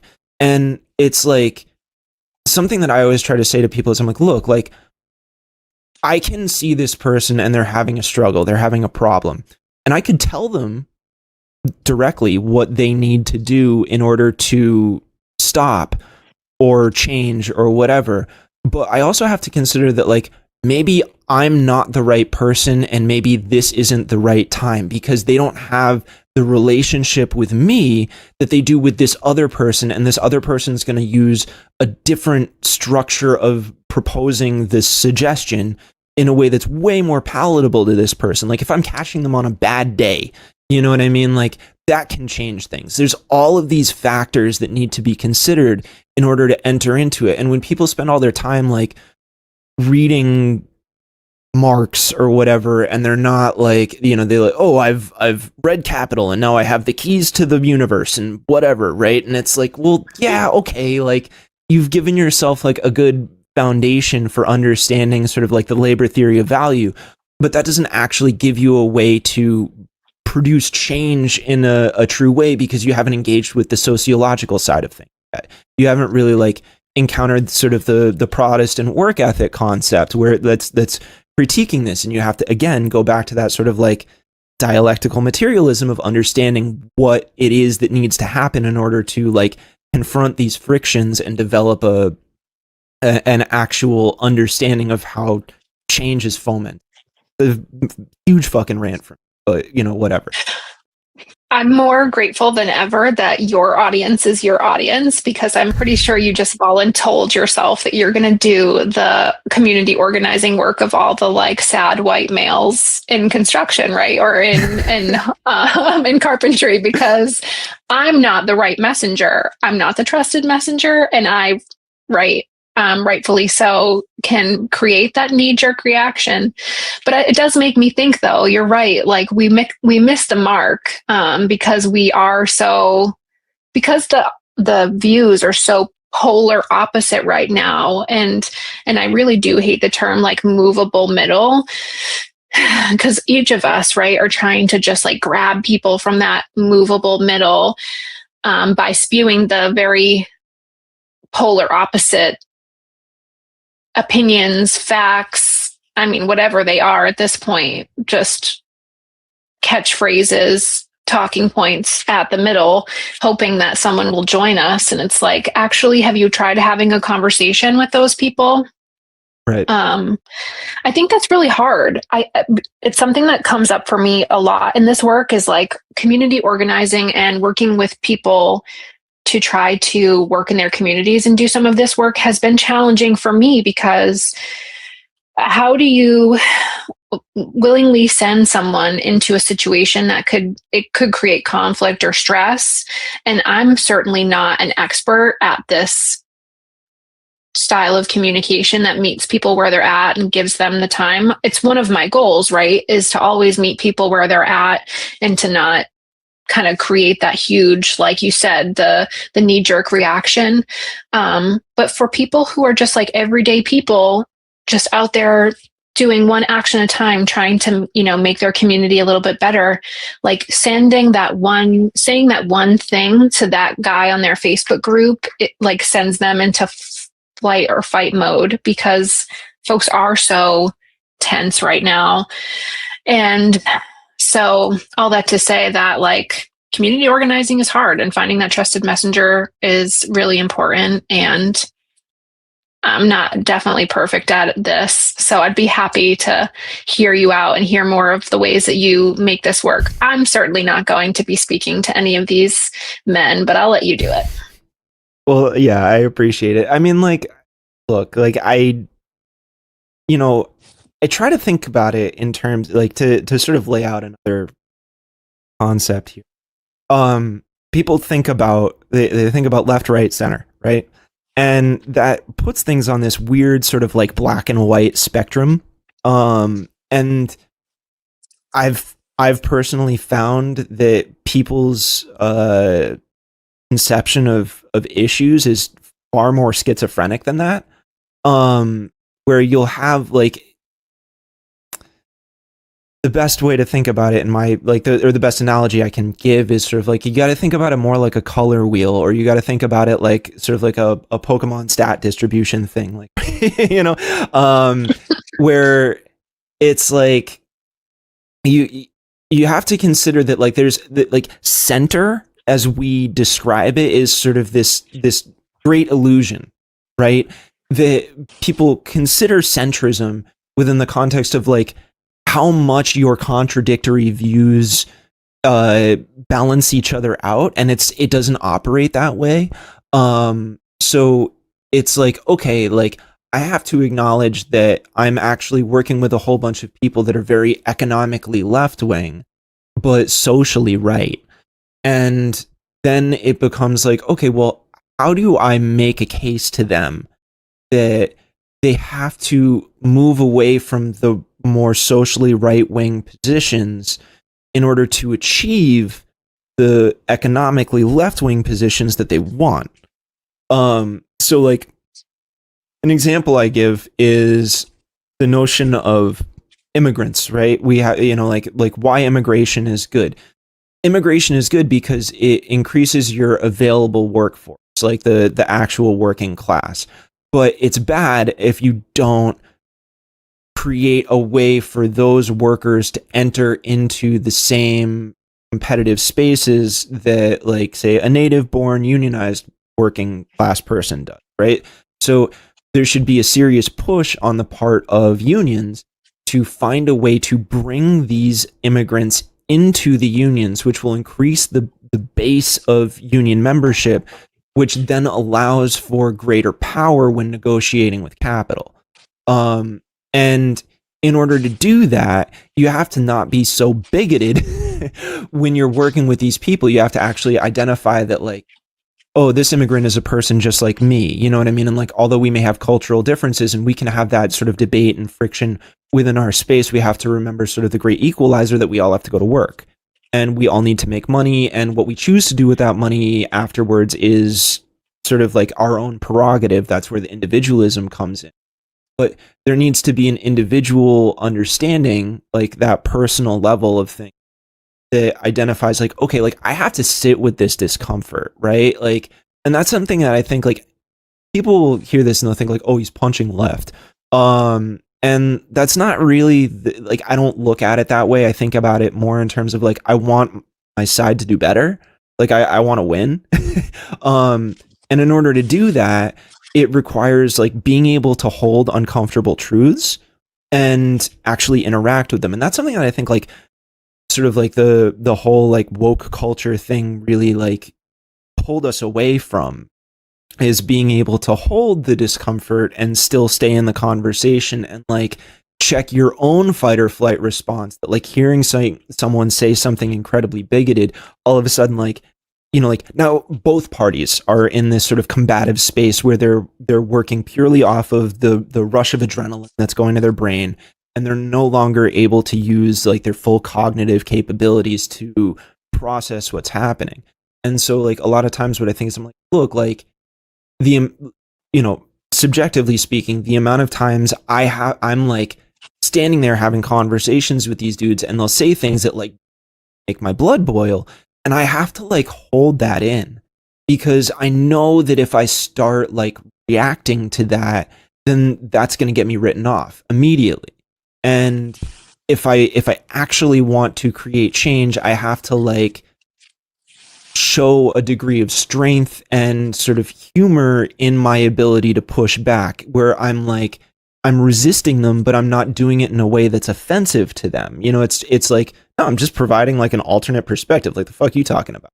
You know, and I find that in those situations, I've genuinely gotten guys to be like, yeah, I don't know, man, or like, think about you. Yeah, I mean, that's true. And then the conversation stops dead.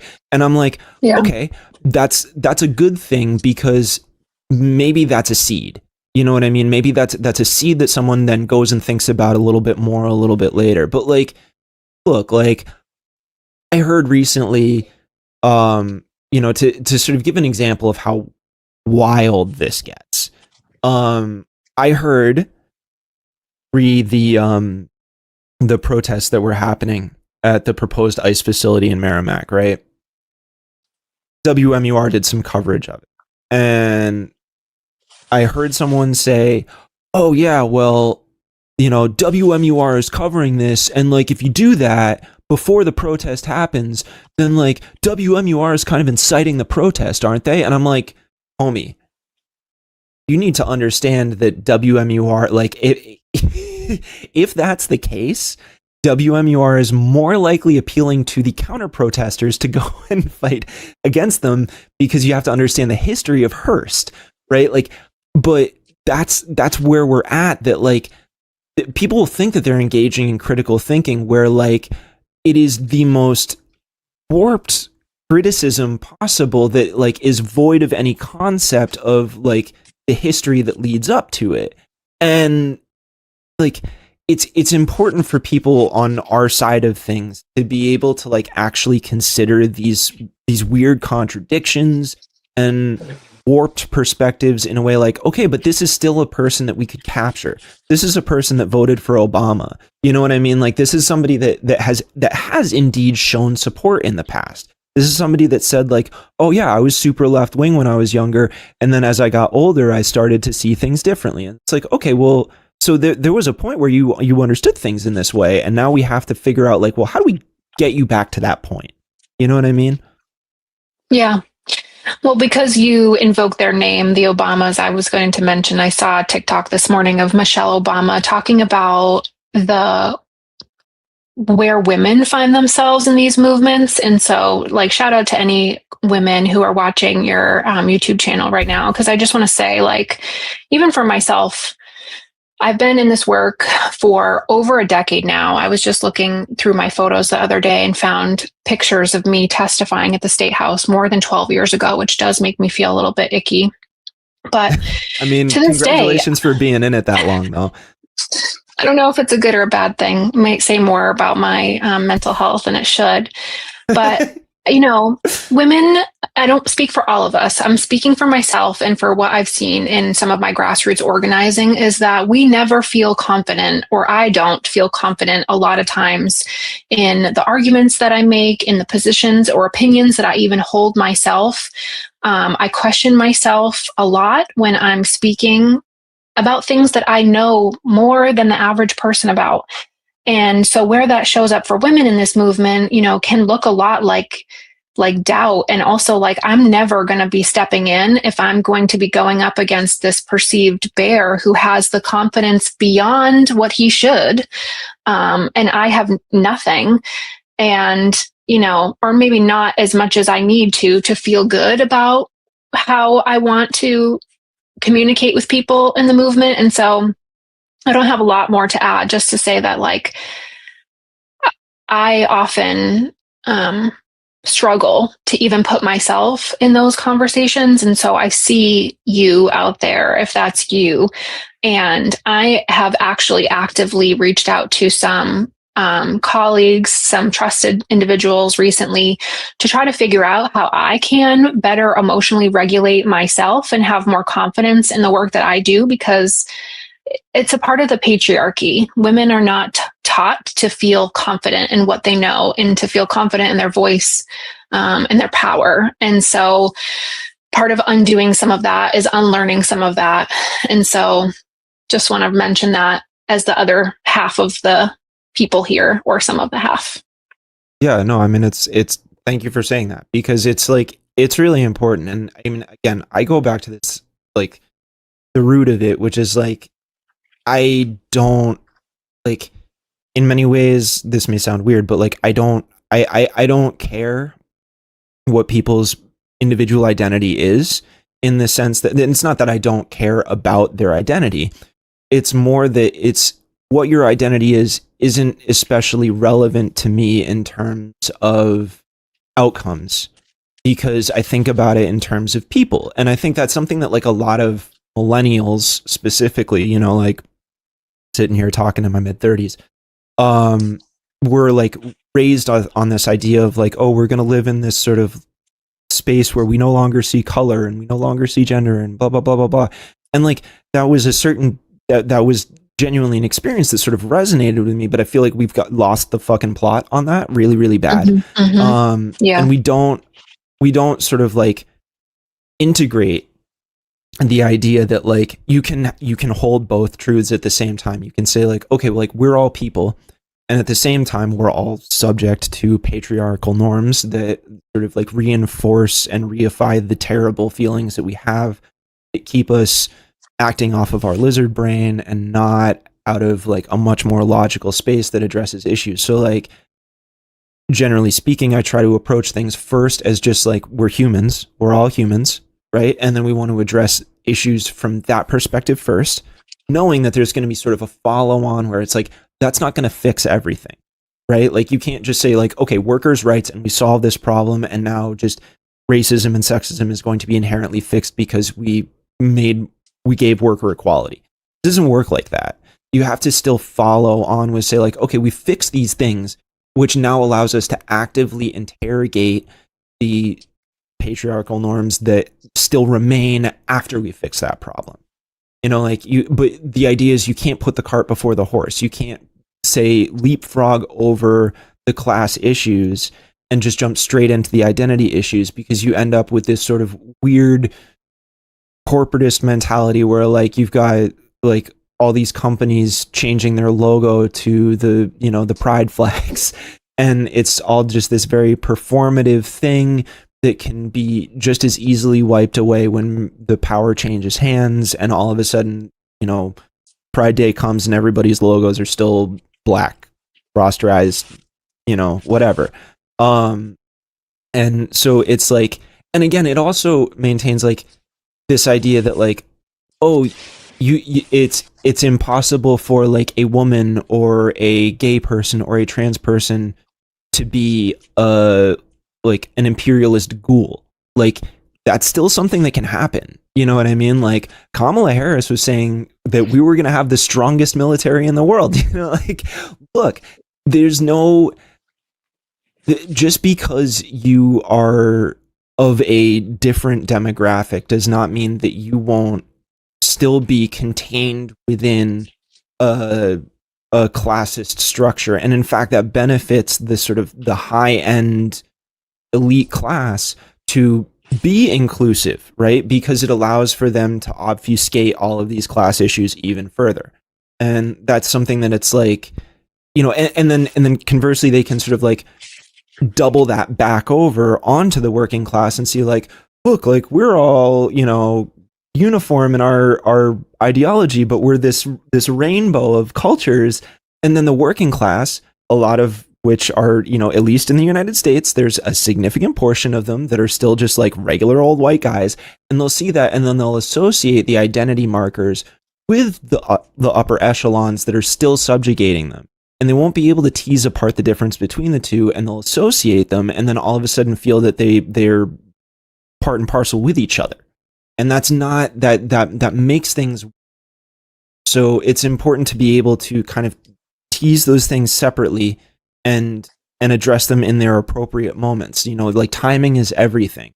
And being able to read the room is something that I think like a lot of people on the left just don't have the lexicon to do. It's like you spend all this time absorbing ideologies. Like, look, like I don't think Donald Trump really considers himself ideologically fascist. You know what I mean? Like, I think the dude just had a copy of Mein Kampf on his nightside table and was like, yeah, this Hitler guy has some great ideas. And he never like reached a point where it was like, oh yeah, this is my ideology in the way that somebody like Stephen Miller did. You know what I mean? Like, and it's, you have to be able to like, not you specifically, but like generally speaking, we have to be able to understand the difference of like, you can have people that have an ideology that are not like conscious of the fact that they have that ideology. And it's almost scarier when they're not conscious of it, because the second you try to engage with the ideology, they're going to get really defensive because they're like all of a sudden thrown into this space of like not understanding, right? They'll be like, well, you're attacking me personally. And, and it's like, no, I'm attacking your ideology. They're like, I'm not ideological. And it's like, okay, that's not how this plays. But like, that's part of, this is that point where we loop all the way back around. Where when you defund education and you destroy education, you destroy the ability for people to think critically and understand what an ideology even is in the first place, to understand that like we all have sort of tacit ideologies that we participate in, whether we're aware of them or not. And we may like to think that like, oh, well, I'm apolitical, I'm without this. And it's like, no, you're not. You're just not engaging in the critical thought necessary to examine that. And subsequently, you're making all of these ideologically driven assertions that you don't understand are tied to an ideology. You just think it's about being unbiased. And that's where this whole thing starts to fall apart. That was a big loop that you just made for me, but it's such a great point. And it's like, the lack, we never think about the lack, right? We think about what is. We think about, especially when it comes to the education arguments, that they're afraid we're teaching them X, Y, Z. And it's like, well, the things that we aren't teaching them are also shaping them. It's a big part of that. Yeah. Right. It's, which is funny to me because I think about like, the whole capitalist idea, like, oh, well, you got to look for the vacuum and you got to fill the void and all this stuff. And I'm like, yeah, so do that with your actual understanding of problems too. Like, don't look at what exists. Look at the empty spaces, and then try and understand those voids in between. All right. Well, you've convinced me. I mean, it's just it's like I consume all this stuff and I read all these things and I'm in these environments or whatever, but then it's like I'll go and look at sort of like the activist space, and it's hard for me to shake the perception of it as a bubble unto itself, and the way in which like that bubble is self-contained, and then there's like, a lot of, I mean, I don't want to sound mean here, but there's a lot of like self-soothing mechanisms people use to try and like feel like we're making progress or we're getting somewhere. And it's like, dude, this is the trenches right now. We're on the, like, we are looking at a paramilitaristic fascist state. Like we have literally, we're at a point where white women are getting shot in the face. Like this isn't something that is like I saw an interesting point that somebody made recently where they were like, look, we're already in World War III, right? If you think about like, it wasn't like, if you think about World War I or World War II, there was no point at the beginning, like when we describe the beginning of these wars, where somebody was like, okay, well now we're in World War I or we're in World War II. It's like, no, those like the moments that those things started were only described after they had finished.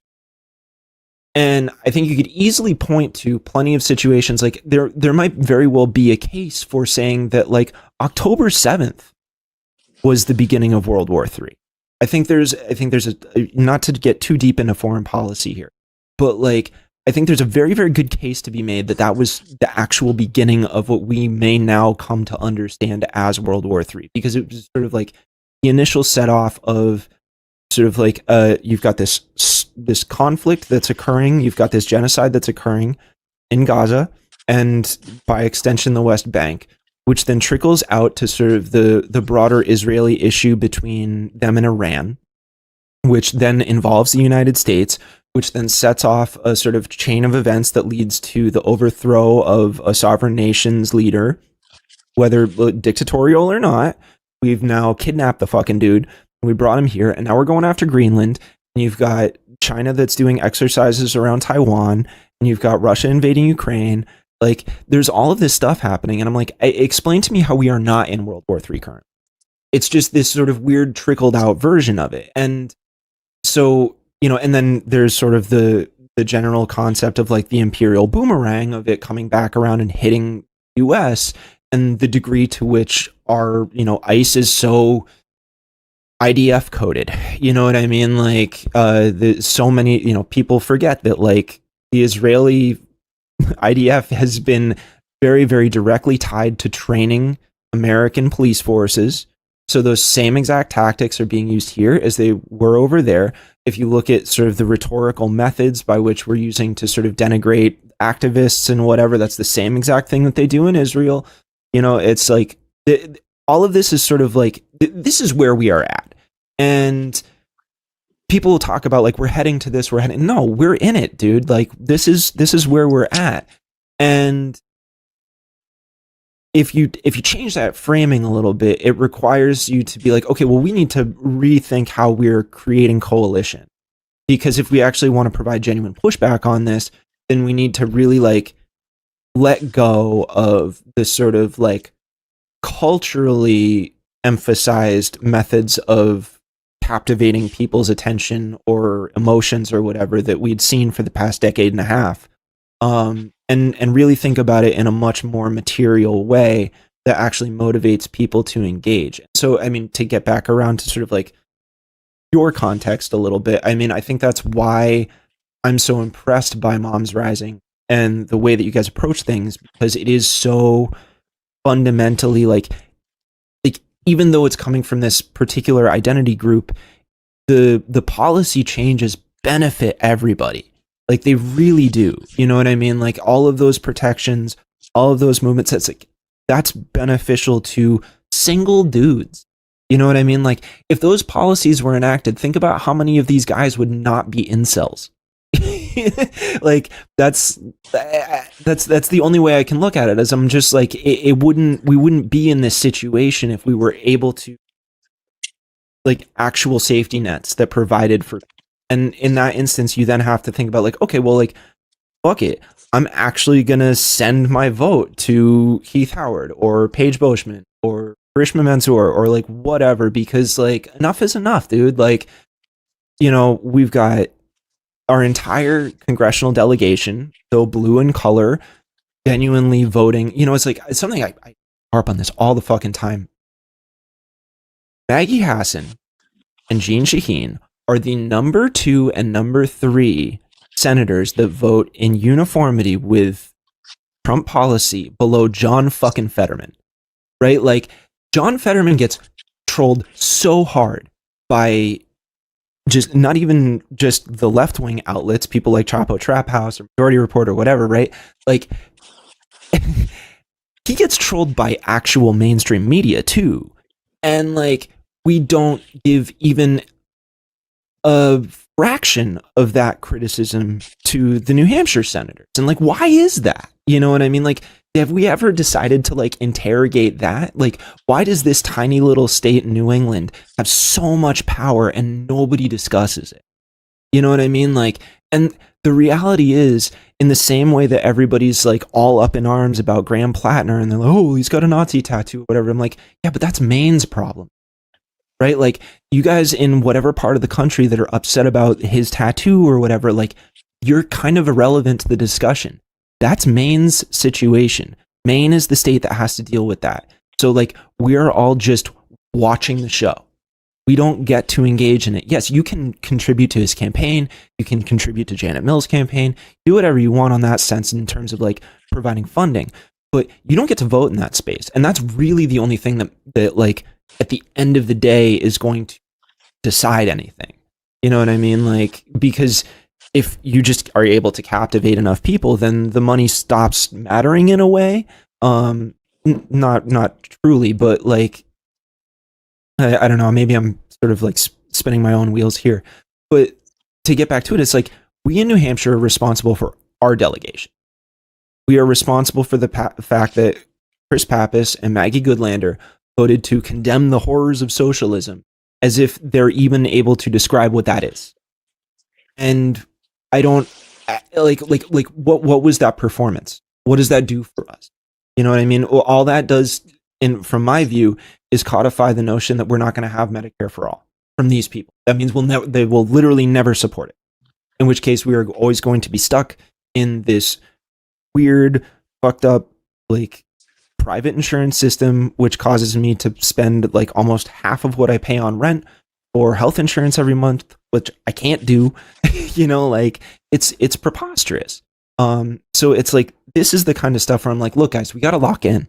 You know what I mean? Like, we have to actually get to the real fundamental situation. We also have to look at the tools that are available to us to appeal to these spaces. Like, how do you get at that person that like doesn't go out much? The person who's like so exhausted because they're on their feet all day at like Millipore Sigma or whatever, and then they get home and they have to cook their meals because they can't afford to eat out, so that's even less time that they have. You know what I mean? If they have kids, they have to spend all that. It's like, at what point does that person have the time to travel across the state to go participate in a protest? Does it mean that they don't care? Probably not. But they, like, how do we get them to feel like, yeah, I need to go vote on this. I need to go participate in this thing. Like, I have to demand time out of my day on voting day, take that Tuesday and go to the polls and get in there, get it done. You know what I mean? Like, that's because this will actually provide a material change in my life. Yep. And it's going to take all of us. One of the biggest things that I'm thinking about at the local and state level right now is drawing those conclusions for folks where, you know, when you're not in it, people like me, like, probably don't understand or see the votes that their lawmakers take and how it might impact their lives or their communities. And school funding is one of the hugest issues our communities are facing right now. Even my town has a proposed warrant article about a tax cap that would significantly damage our school's ability to meet the needs of our kids, rise to the occasion of any emergency funding, or rather emergencies that we might experience. And so I am thinking about and continuing to think with my colleagues about how, for regular people who are going to work and not able to jump in like that, how they see the connection between the votes that their lawmakers are taking and the impact it's having. And essentially, right, the idea of this accountability work is to get them motivated to go to the polls, because it will not happen without a change in our lawmakers and the makeup of our House, our Senate, the person who sits in that governor's seat right now, our federal delegation. All of it's got to change. And it's going to take great people to also run in those seats, which is going to mean that some people have to get so pissed that they step up. And so that's kind of where I'm feeling like my lane is right now, especially with my work on TikTok, is like showing the people that connection and trying to get them fired up. It feels not great all the time that I'm communicating about things that feel like they're on fire, but it always feels like this. And I'm just putting it out there now. And it's always felt like this for me. More people just have eyes on it now. And so maybe that's a good thing. And I hope it brings some people out to the polls in March for, we've got town elections coming up. And then in November, so. Right. Yeah. I mean, I know that, like in my town, I know we're dealing with a lot of like disputes about ADUs and sort of like the way that those get taxed, the way they get put up. People always forget that a huge part of the, not to get all abundance agenda on folks, but like a huge part of the problem with housing, for example, this idea of like front and side setbacks and the idea of maintaining traditional neighborhoods and stuff like that. Well, you have to have X amount of feet of yard before you get the road. And like, this gets like really granular. But the idea of the way funding schools is tied to property values and taxes, and the way that incentivizes the structure, it's like we need to like, at least from my perspective, like we really need to completely rethink the way we do taxing in the state. This is a hot take that always gets people super pissed off, but I'm personally an advocate for an actual income tax, and I think that's because it is the least regressive tax that we could have. You know what I mean? I would rather, not be threatened with having my rent go up and see a small percentage of my pay come out of my paycheck ahead of time. Like, I've done my best to make sure that I'm W-2. That way I have the withholding happen before I get paid as opposed to after, so that it's like if there is any kind of tax withholding, like that happens before I even see the money. You know what I mean? Like, and when you do it in that way, it makes it a lot easier to sort of digest the taxation itself, right? And then you're also looking at like a tax return. You know what I mean? Like you get money coming back to you as opposed to a bill that you have to pay. And that's like it's much better because it's based off of a percentage of what you earn, which scales. You know what I mean? Like, and obviously there are great ideas like just straight up wealth taxing, which I think would benefit us greatly. The converse of that is sort of like, if you can bring all this money in, but if you also don't have legislative body that has policy that works with the money that they have, then like it's really not going to matter how much you tax if they're just fucking misers about it and hold on to it and refuse to ignore court orders that have happened multiple times over to fund the schools, right? Like there's another shoe that's going to drop on that. People need to be aware of that just as much as they're aware of like the notion of collecting the taxes themselves. So it's, again, this just gets into like the granularity of it, the scale of it, and then the fact that you, me, anybody that's involved in this space has to figure out a way to communicate that to somebody who's like, yeah, dude, I just want to drink beer and watch a movie. Or, like, I just want to go grill. Like, I don't like, they're so like, focused on their creature comforts and their treats, and that like this is asking them to do more work. You know, it's asking them to re-educate themselves. It's like dude, I'm in my 40s. Like I did all that. I don't want to go back to school. Like I don't want to take my free time to read legalese, you know what I mean? Like it's like it's written in English, but it feels like it's a totally different fucking language. You know, like it's like, and now I have to use AI to explain to me what this bill even means, and I'm burning water from another community. Like, you know, like it's just, it gets crazy. Like the compounding problem. Before you know it, we're the characters from that movie Wall-E. Did you ever see that?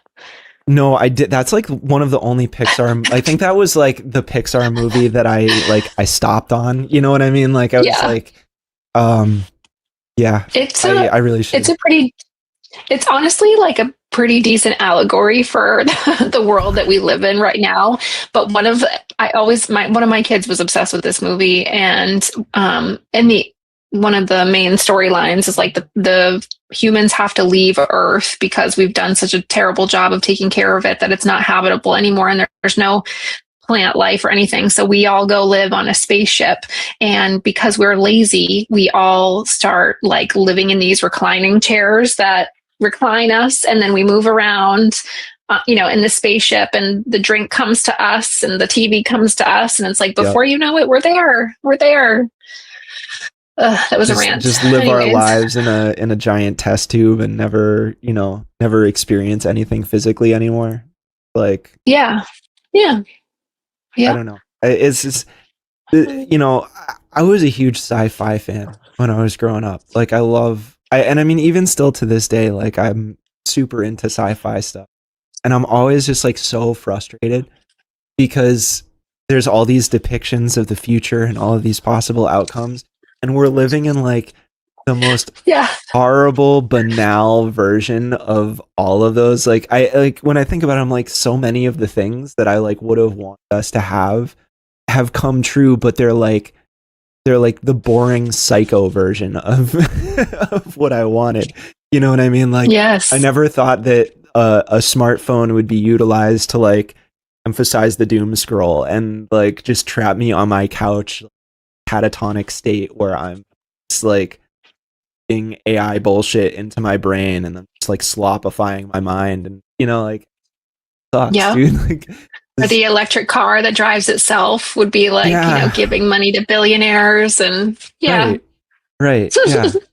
Yeah, we're so separated from any kind of long-term goal that we had. And it's like, and not to say that sci-fi is perfect, like I just recently, I recommend this. I honestly recommend this for anybody on the left, is read or listen to the audiobook of Starship Troopers by Robert Heinlein.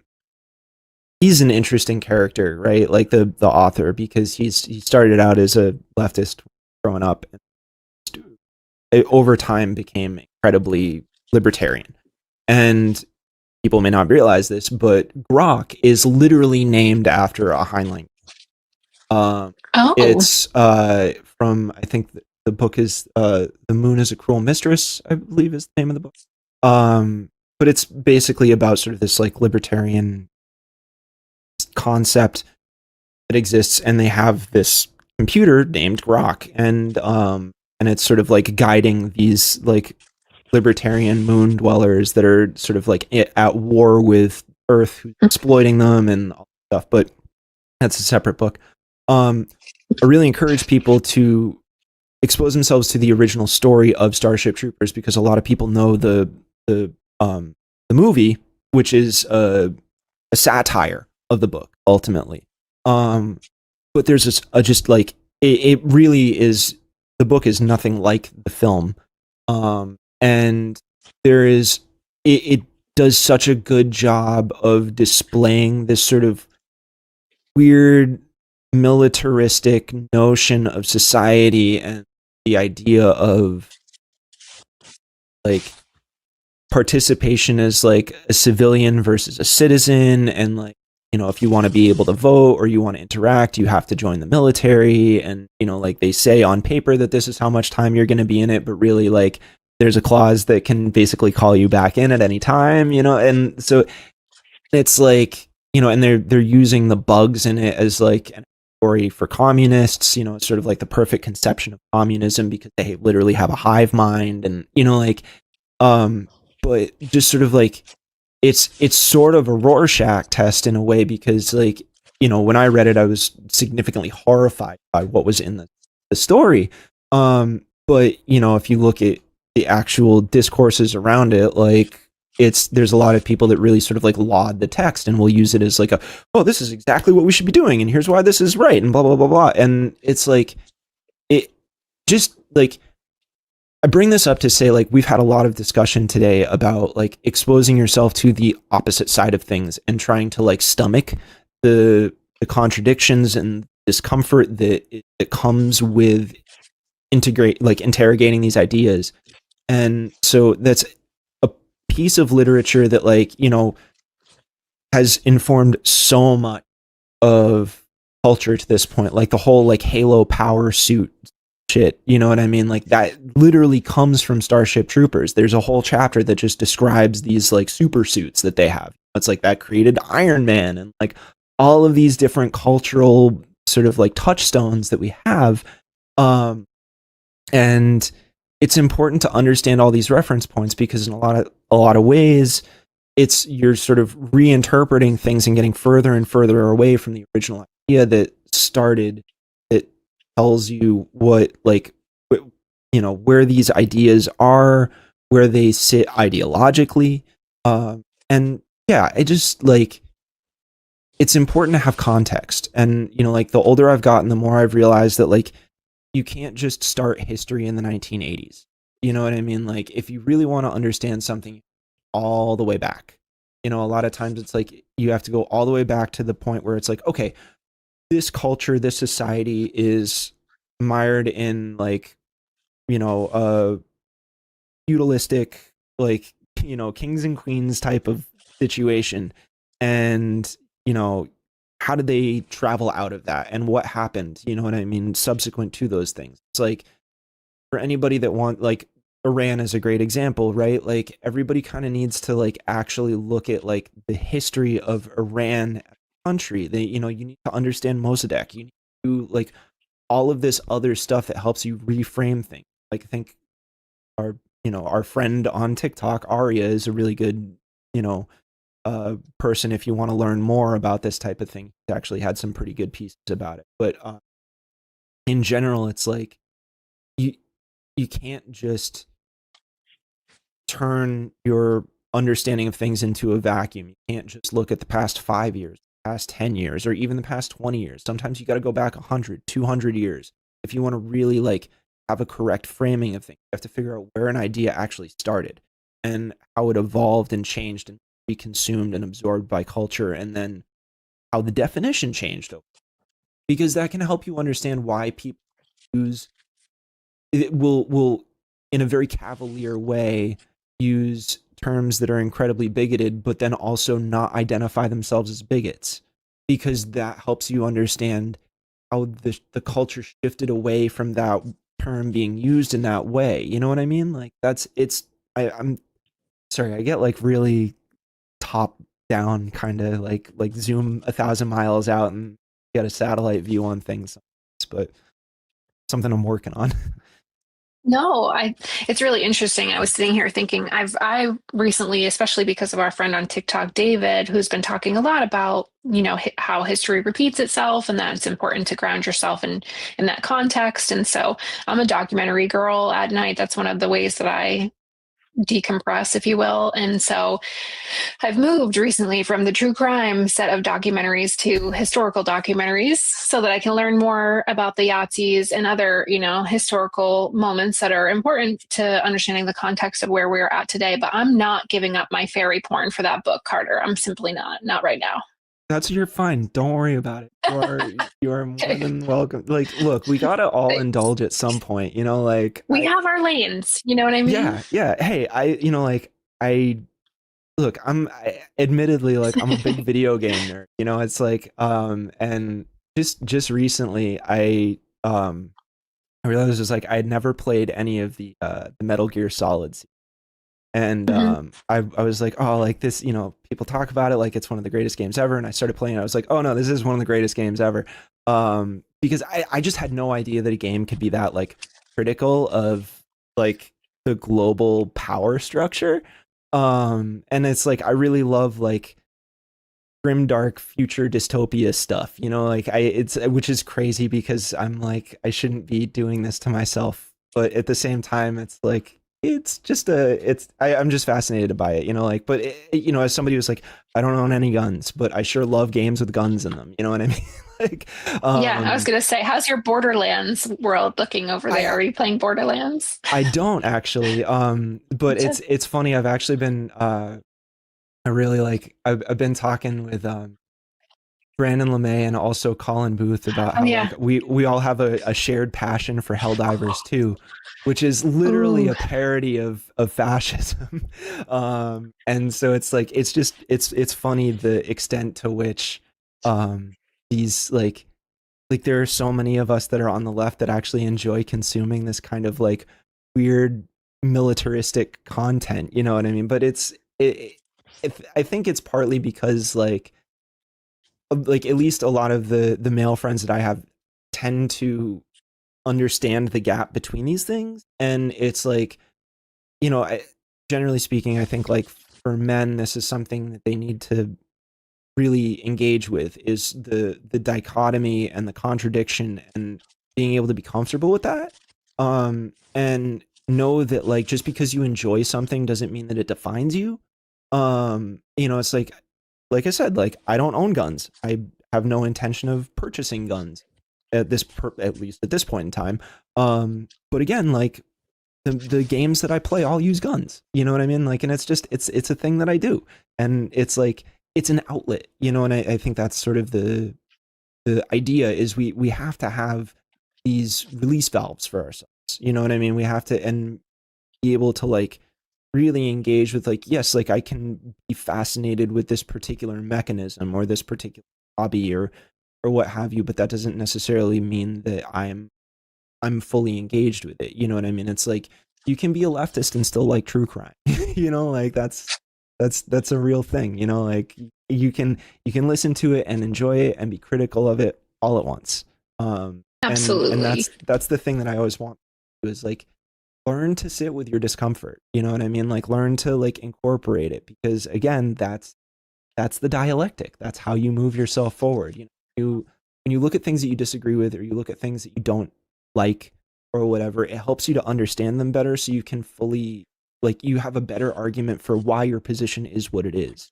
You know what I mean? And then in a lot of ways, it makes it easier to relate to the subjective experience of your opposition and make a better case to appeal to them of like, well, you had this experience and I had this experience. Let's sort of like cross compare them and have like a conversation where we genuinely are like open to each other, you know, and our life experiences, and consider like how we felt and why. Understand that like the cognitive and the spiritual aspects of things are really flip sides of the same coin. You can't just separate the two. You know what I mean? Like they do directly inform each other. And that's not an argument for saying we should have religion in schools or anything like that. But it's an argument of saying like, no, we need to like appeal to people's lizard brains a little bit better. And we need to specify that with the people that we oppose. Because if we don't, then we have no way to make a case for them to come to our side. Don't avoid it, folks. You heard it here first. Look at it. Real talk. Yep. Well, yep. This has been a really delightful conversation. I'm just in awe of, you know, I've been, like I mentioned earlier, I've been in this work for a really long time. The New Hampshire politics space is lovingly incestuous, where you meet the same people over and over again, and they move between jobs, right? And not a lot of new ideas, or, you know, it's hard to have new ideas when you've been so stuck in a space for so long. But the community that's been built on TikTok has helped me see that there are so many more people in New Hampshire that I couldn't see before who, want to get involved or who are involved, who are all sort of participating in that lane, their niche. And I'm really glad to know that there's someone like you sort of working on the inside of your little niche of meeting people where they are and sitting with that discomfort. And because like you said, it's going to take all of us kind of figuring out what our strengths are and in those spaces to pull people from that space over to our side. So I'm so glad to know you and just glad to know it's not only me and like 5 other people who are thinking about things like this. Yeah. Well, thank you. It's funny. I feel like I brought you on to interview you, and I feel like you've flipped the script on me. But that's okay. That was what I had planned. So you've caught on, but it was great. Too much skill, I tell you. Well, yeah. Thanks so much for coming on today, Mackenzie, and we'll catch up with you soon. I'm sure. I don't want people to think that this is a program where I'm only going to have somebody on. Most people that I'm having on, I fully intend on having him back. So this, I would love to continue to do like bill reviews with you for time. Oh, I'd be happy to, because the amount of ones that come up that just need to be discussed, there are a few. I know. We didn't even get to the book ban. Like, I know that's okay. There's always crazy things to talk about. Well, but this is like, I'm frustrated with myself because like as an artist, I'm so like aggravated by that one. Like, I just really, really, that one pissed me off on like a guttural level. So. Yeah, I think that's very real. I hope that there is somebody recently said to me that it was really helpful, similar to like me meeting you. It was really helpful for them to know that there were people fighting behind the scenes that they didn't realize. It gave them just like a tiny bit of hope that it's not all going to hell in a handbasket. And so just so you know, there is a coalition of organizations who come together to fight book bans, and we have our pulse on all of them. And, part of that fight is thinking about Kelly Ayotte and where she is on things like this and how she vetoed one last year. And so there's always that interesting line in politics and advocacy about like, make the policy crazier. Go ahead. Yeah. And then we'll be able to veto it and show your ass to all your constituents. So there's balance that has to be struck there, but I am as infuriated as you because I see that fight quickly going into a world that we don't want to be in, especially with the most recent one applying to more things than just books. It's like, great. So we could just start letting, flat earthers argue that our globes are offensive and, Right. Yeah, that's exactly it. You know what I mean? Like I genuinely, I sweat like, and just sort of like it's like going to art school. I mean, we sort of get, but like going to art school, the thing that I learned when I was there, probably the top line was it's not really about what you can prove. It's about what you can subjectively argue. And it was like, for what it's worth on my end, I walked away from it thinking like, okay, like everything that I make, I have to make conceptually airtight. You know what I mean? Like I have to be able to anticipate any counter argument or any possible interpretation, because there's no, unlike in mathematics or science where you have research that you can perform, you have testing that you can do that gives you a much more concrete reference point. It is 100% subjective. And so there's always a subjective opening for somebody to come in and make a case to, undermine the art itself. And a lot of times you then spend a ton of effort reducing your piece and whatever to a point where like, I think you made this cohesive thing that's sort of inalienable and incorporates all possible arguments. You've looked at it from every single side, and then somebody comes in and just like smashes. the thing about, like for the longest time, I was like, oh, well, politics is very much so, there's a lot more concrete outcomes that you can point to. There's a lot of data that's measured. That you can look at it and you can say, no, there's this. And we've actually come to a point where politics is very much so entering this, what I would consider to be much more like critical space of argument in the way that I experienced in art school. And where it's just about subjectivity, and you've got points where you can, like, you can have a conservative person go up and say something false and then just keep restating the false thing and then walk away, and you've got people who are like, they won, you know what I mean? And it's like, so we're so divorced from the baseline of data and facts to articulate reality, and we've gotten into this much more argumentative, subjective, like, what even is the world? And I worry because it pushes people into this much more solipsistic understanding of the spaces that they're in, where they see another person as even real. You know what I mean? It's like, oh, I'm just in a simulation. All of this is nothing. So, like, who cares if I beat the crap out of them? Like, it's, Yeah. and that's the part that I worry about. You know what I mean? That's why I recognize that everybody around me is like autonomous and exists in the same way that I do. And even if I disagree with them, they still like feel pain. They feel their emotions. They, like, they enjoy things, like that they are real, and this is all tangible, and have to be able to come back to truly grounded materialism, or material. Yep, I'm there with you. And also, it just makes me think that I don't know, that empathy piece. And I'll wrap up here because I can hear my kids like getting ready to head to a haircut appointment. But Of course. for me, the biggest thing about these book bans that is so scary, and about the sort of like fight around, segregated schools and all of that stuff, is like we are moving away from a society that teaches our kids empathy and teaches them anything beyond like those concrete, core curriculum things, critical thinking and understanding how another person can have a perspective that they have or feel differently in their bodies.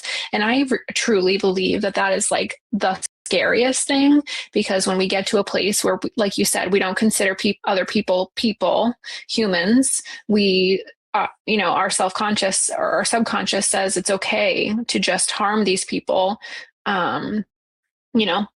whether physically or through policy choices that we make.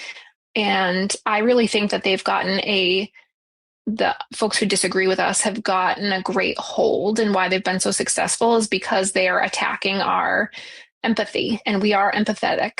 And that feels to me like a big crux of this fight. Yep. I couldn't agree more. What an excellent note to end on. I feel like it really distills so much of the conversation we just had. So thanks so much for joining me today, Mackenzie. This was really delightful. Happy to. Awesome. Thanks for having me. Yeah, of course. And that's it for today, folks. Thank you so much for joining. If you enjoyed this, please consider becoming a subscriber on YouTube. If you want to support the channel, you can head over to the Patreon. Yeah, this is, we're just trying to do it, and none of this is paywalled, so anybody that wants to get it, I don't restrict you in any way, shape, or form. This is about knowledge and expanding your concept of things. So please feel free to subscribe, and we'll be here whenever you're ready. Thanks so much. Catch you next time.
Well, hi everyone, and welcome to Environmental Coffee House. Hi, Alex. Hello. I am thrilled to have Alex with us. I want Alex to introduce himself. I'm just setting up a couple of things, guys. It was a strange day. I was not really prepared for anything, but here we go. We pulled together something wonderful and amazing, and so welcome, welcome, welcome. I'm Hi.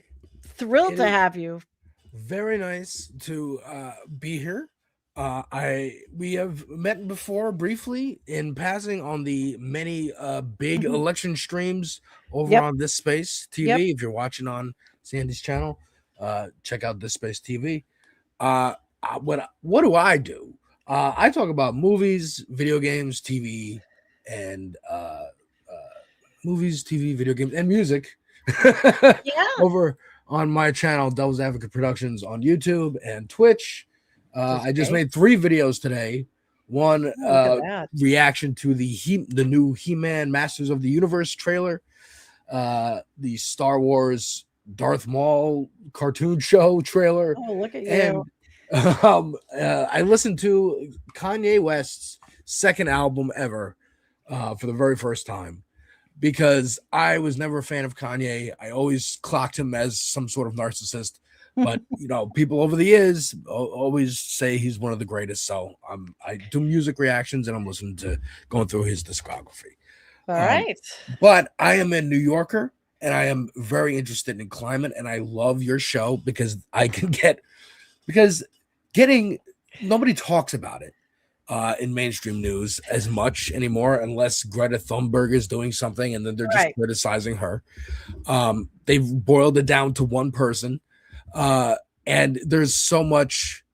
I mean, half the reason these AI data centers need to be stopped is because of climate impacts, the pollution that they do. Well, I want to say that we are lucky and fortunate. We live in a wonderful state. We live in New York State, and we may have Schmucky Chucky as a senator. We may have some problems, but we have a state that has a climate impact assessment. We have a state where you now have a city with a mayor that gives a shit about all of the acclimation and all of the adaptations that have to happen. And we're going to look at some of those Thank you, websites God. today. Could you imagine if we had Eric Adams or Cuomo as mayor? They would greenlight every AI center. Forget about Amazon. Amazon would have their own borough. That's funny. Well, I'm really happy to have you. We're so dramatic. I'm in Allegheny County. You're in New York City. It seems like it's like the other end of the world, the opposite of the world, but it's the same state. And we have, we may be 7.5 hours apart, 7 hours apart, but we're still experiencing similar things. Western New York, though, I mean, we do have a bit of a different climate. You were saying earlier, what were your concerns? Your concerns are about buildings and flooding and all. And we're going to look at that climate assessment now that I actually finally on StreamYard know how to pull up. Let me say, let's test this. Let's make sure. Yeah, let me make sure. Let's see if this screen share works. Okay, it's a fact sheet, and I'm going to share it now. I got it. Now, where is it? Oh, okay. There it is. Look at that. Yeah. All right. I got it. See, I've got my screens all different, but we can look at this, and you were looking for resources to understand what can be done. What is Zohran Mamdani going to look at? There are other like Columbia School of they have a State of the Planet, which we always have too, a State of the Planet report. Now, I guess I have to pull up every tab by itself. I can't just keep going to different tabs. You'll have to close it and share it again. Right. But you'll share the window instead of tab. And then you have to make sure if there's sound in a clip, You have to make sure you turn on the audio. Well, I don't think we're going to do that, but I wanted to look. We'll right now we'll start with it. I know I had sent you a couple of articles, but we're going to start with this New York State climate assessment because you're looking for information. You don't have it, and but it exists, and why not, right? I mean, this climate assessment is really cool, but I thought what was interesting is the fact sheets that have a high level overview of these by sectored region. So you can talk about agriculture, which is probably more my region, right? But buildings, energy, transportation, society and economy, water resources, and then there's regional. So we can look at New York City. And we can see that. Now I'm looking over because I have two screens. So, everybody has to just bear with me because I got in late. I was out all day. I got in late. I didn't know if I was even going to be able to do this. Now I changed. You're making it work. Okay. I changed the screen and I see now what's going on. Every single one. It seems like I have to. You can't see the one I pulled up because it's a different screen. Yeah, what you'll do is you'll click the three dots in the little window under our main window, and you'll unlink the source, and it'll go away. And then you'll relink it, and you'll change it to window instead of tab. And it'll be the whole window, so you can switch tabs on the phone. All right, but I had to learn this too. I'm so sorry. I know.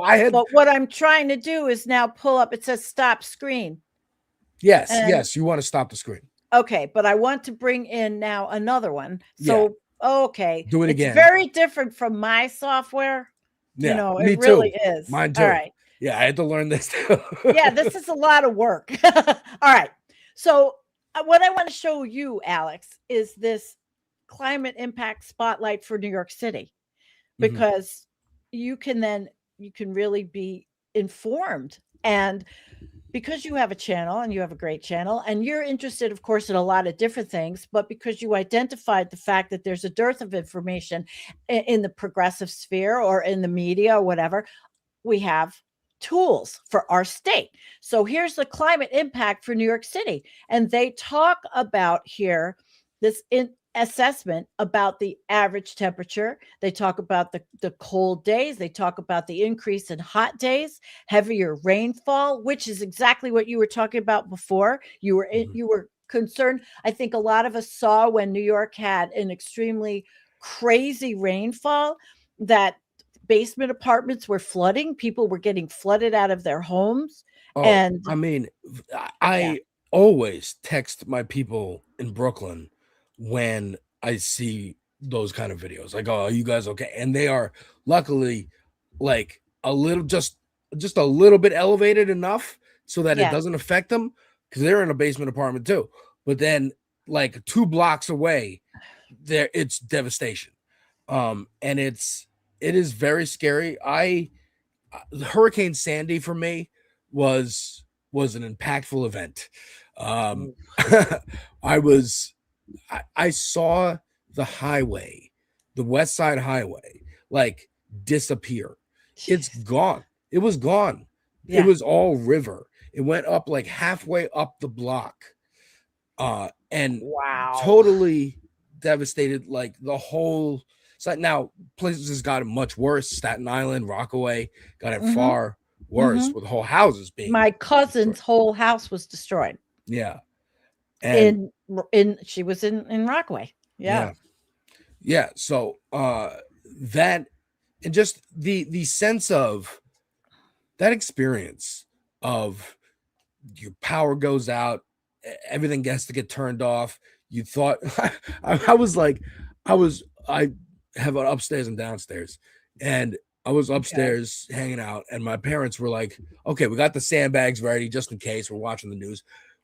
There was a hurricane a couple months before that they were hyping up as like, oh, Irene, I think, was going to be really bad, but it didn't hit us that hard. It hit New Jersey. So we were kind of like, it might be another one of those. And they fell asleep. And then I started seeing tweets, And I'm like, well, let me go downstairs and make sure. And they're both asleep. And I wake them up and I go, hey guys, the water's like halfway up the glass door outside. And it's terrifying. It flooded the whole downstairs, destroyed. It took months to get them to repair. And luckily, the district was also like, connected to, has been gentrified. Luckily, it was gentrified. I put that in quotes.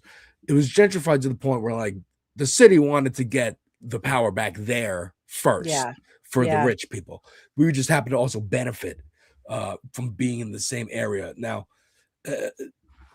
it was seeing the sense of community that we all came together, and somebody had a generator and we all would charge our phones. We'd share information about which stores were open to get food and like how we're going to send out people a couple at a time to get resources and whatnot. And it did feel like, I imagine like people in Minneapolis right now are coming together to combat ICE. I feel like it created a more sense of community, which was a silver lining to this horrible climate event that now, years later, I don't see all the safety measures they put in. I've seen the renovated, Hudson River Park, and it looks very nice, but is this gonna flood again? Well, that's why I'm bringing up these things to you, because you've got now, I'm giving you tools that you can learn. And with this climate assessment and the impact, I took it off the screen, but they were talking about New York stormwater and the sewer infrastructure aging. And much of the city is covered in impervious surfaces like pavement that do not soak up water. So what are they going to do? Prone to flooding, heavy rains, climate change is going to increase it. They talked about exactly what happened in September 2021, which we watched, the heavy rainfall from Hurricane Ida, which damaged 33,500 buildings, Alex, in your city, largely concentrated, again, in lower income and immigrant communities in central Queens. More than a dozen people died when their basement apartments flooded. So 2 years later, in 2023, several people from basement apartments, again, rescues. So this is what your new mayor, the wonderful Zoran Mamdani, well, there's a lot going on. I mean, there was an article I sent you that, and I don't necessarily have to pull it up, but it was from Columbia Climate School, and it was, can Mayor Mamdani turn climate action into an affordability win? That's another whole issue. Yeah, that was one also. Yeah, that was one also. Mentioned, yep. This is the one I'm looking at. Good. I'll let you. Why don't you run that? And Mamdani.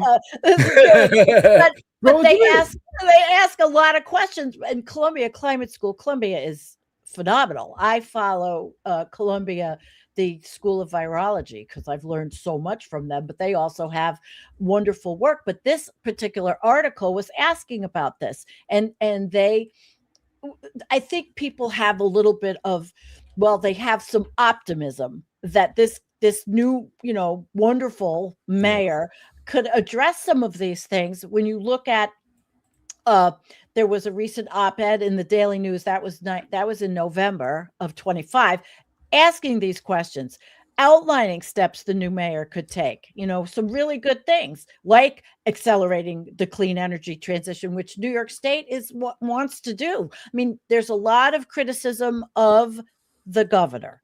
Always. Yeah. I have criticism of her. She is a conservative in some respects. Yeah. However, she wants to move forward, getting off fossil fuels in the state.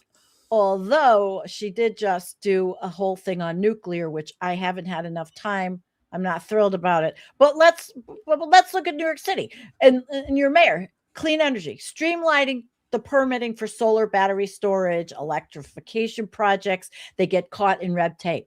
Changing that, reducing the emissions, protecting people from the impacts already happening in New York City, like you are seeing. And he does have a political track record.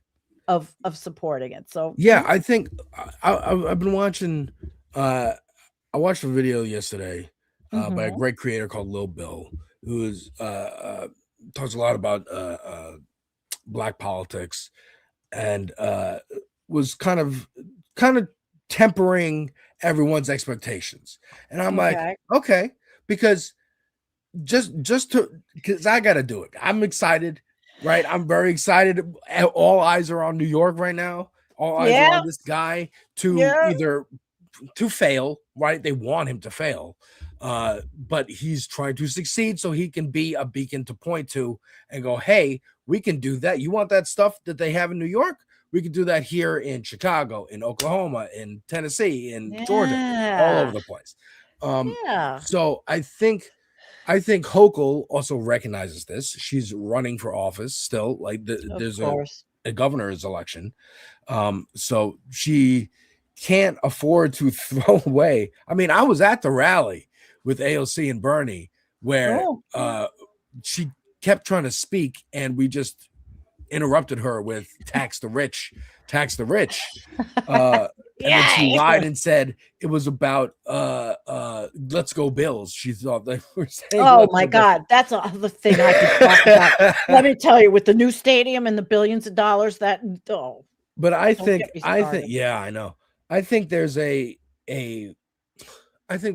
good sometimes conservatives like her, like even maybe Gavin Newsom, Pete Buttigieg, Kamala Harris was a lot of hope behind her that they are kind of fair weather friends and will go where the winds take them. If that's towards corporate money and cozying up to Silicon Valley, they'll go that way.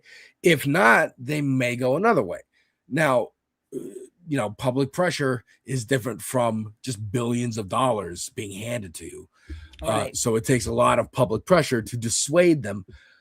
But again, she was at those crowds. She saw how much support he had, and she knows she needs it for this election at least. So he's got about a year of like really goodwill to kind of get everything he can. And I think, like you said, she is a Democrat and she's a liberal, and they do generally go towards like greener policy. Yes, sure. And so she might genuinely want that herself. That's one of her beliefs. I don't think she's like just a total amoral, doesn't care about anything. She's not. I know because she comes from the next town I lived in when we raised our Hamburg, and I was from Derby, which is on the river, on the lake, off Lake Erie, and we raised our kids at the same time, different school district, played each other in high school. I mean, I know her. I've met her. So I've met her in circles that I used to be involved in. Right. So she's not a terrible person, but she does have, her husband doesn't strike me as one. No, but her husband is a big capitalist, worked for Delaware North. I mean, there was a lot of monkey business with the new Bills Stadium. I made a video about it 3 years ago about the fact that the Pakulas own it and that they are billionaires from fracking and that they wanted the taxpayers to pay the bill, which they did. And it went cost overruns and it was ridiculous when Buffalo is a city that really needs so much more than what's happening. But we're not talking about Buffalo today, though. So that's good to know. You know her personally, or met her personally, and know that she is not a complete 100% sellout. Dem. No, she's not. That's good to know. That's good to know as someone who lives in New York. Game. Yeah. She knows how to play the game, and then knowing how to play the game is important. I think. I hope that there's some good stuff to come out of this, and let's take a look at this article that you sent me here. All right, which one are you looking at? Because this is one that you were just pulled up. This one. Can Mayor Mamdani turn climate action into affordability? Yeah. And it says, beginning today, we will govern expansively and audaciously. We may not always succeed, but we will never be accused of lacking the courage to try. Which tells me we're going to try to get as much through and make people's, and this is, I think, the strategic thing is in doing these, you and I know that in doing these policies, in going green, it makes things cheaper. it makes things more affordable, Yep. and it does help the environment, and it does help reduce some of the like put a little bit of cardboard in front of the exhaust flame of a jet engine that is pollution going into the earth. It does a little bit to stop it. And I think, this article lays out how these policies can, in terms of like, he wants to build all this affordable housing, you do it greenly. You have to. And even if the big picture is really bleak, Alex, I don't know how much you know about me, my channel, or the science that is I study and all. It is not a great outlook for the planet. But we are still here. And while we are still here, I believe that we need to do all these things that are possible. All the things that are possible. And so this gives me that feeling like, okay, it could happen. And New York, and again, all eyes are on New York. New York's leading the way. It's the greatest city in the world, in my opinion. If New York can go green, anyone can go green. That's an easy slogan for anyone around the world. The biggest city in the world can go green and still be the center of culture, capitalism, whatever, money, and survive. And it doesn't become the Warriors. It doesn't become a wasteland.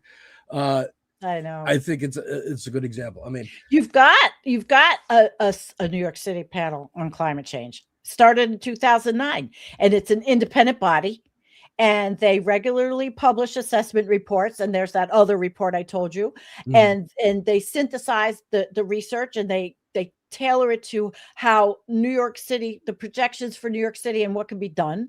They have they have a fifth NPCC 5, the New York City, the panel is called NPCC. Okay. So that, New York, there's a lot to learn about what's happening in New York City. New York City is leading the way. There's also a local law 97.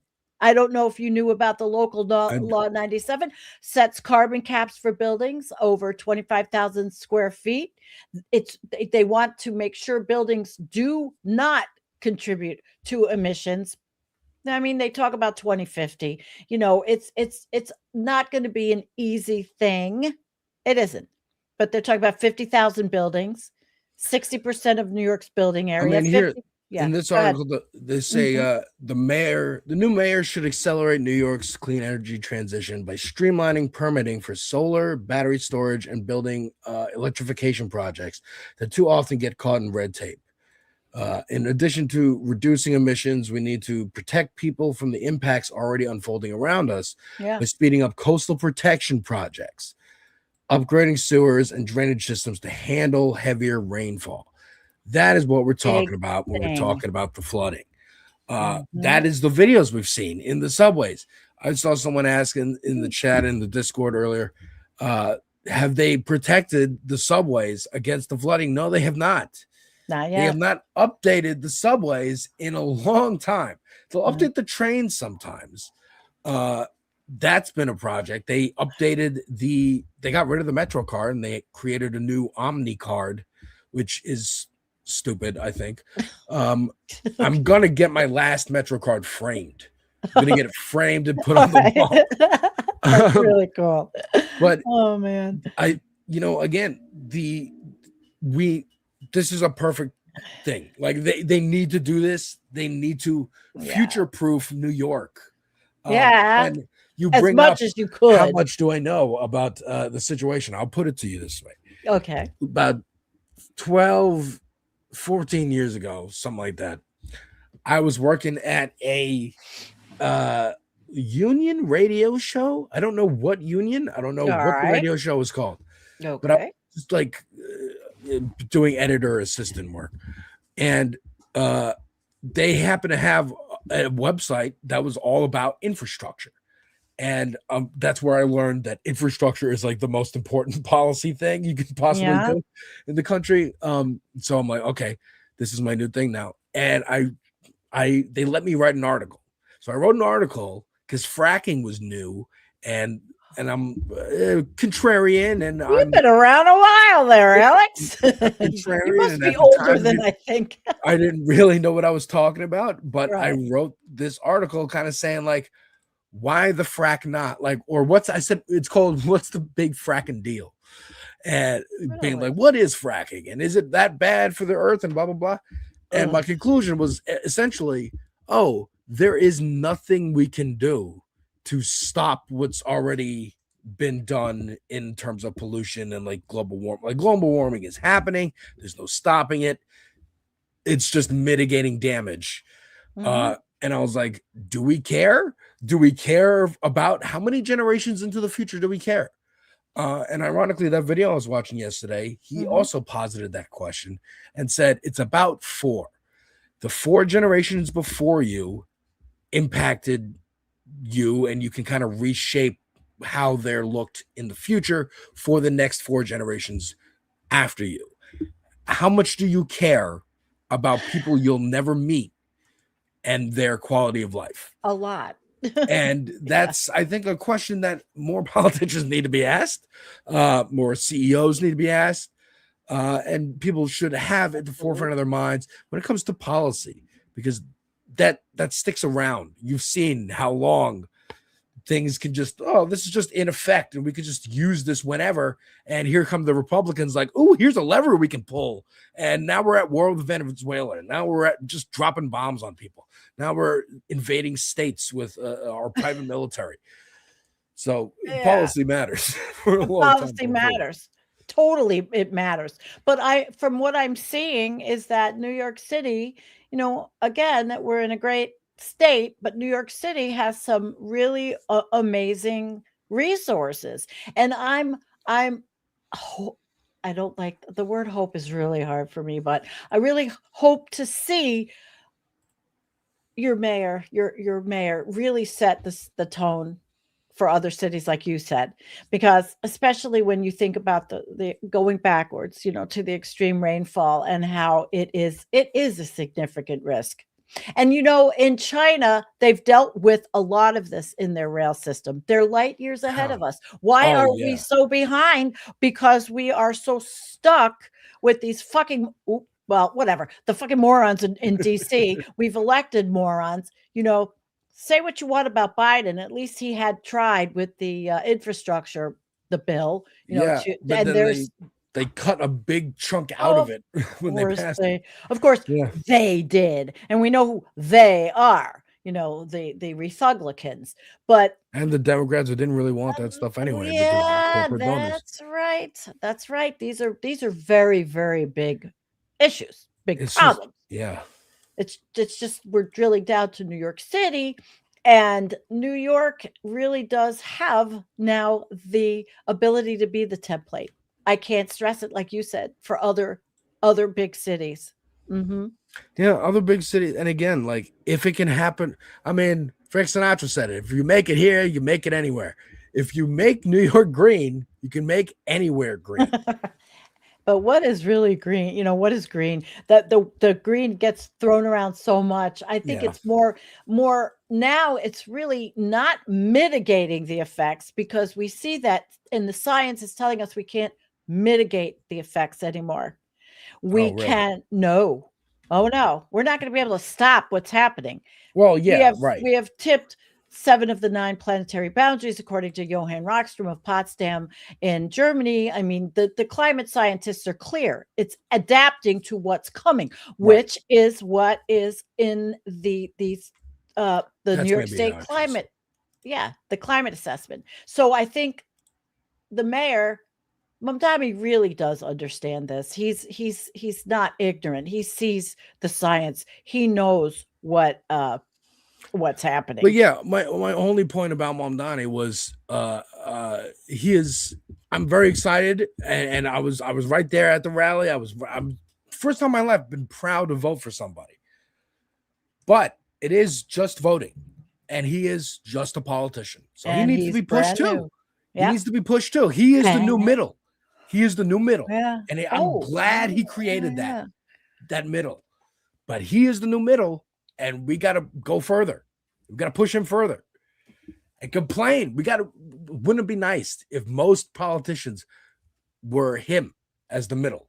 And we got to, he's not doing enough to screw over Amazon and to nationalize them.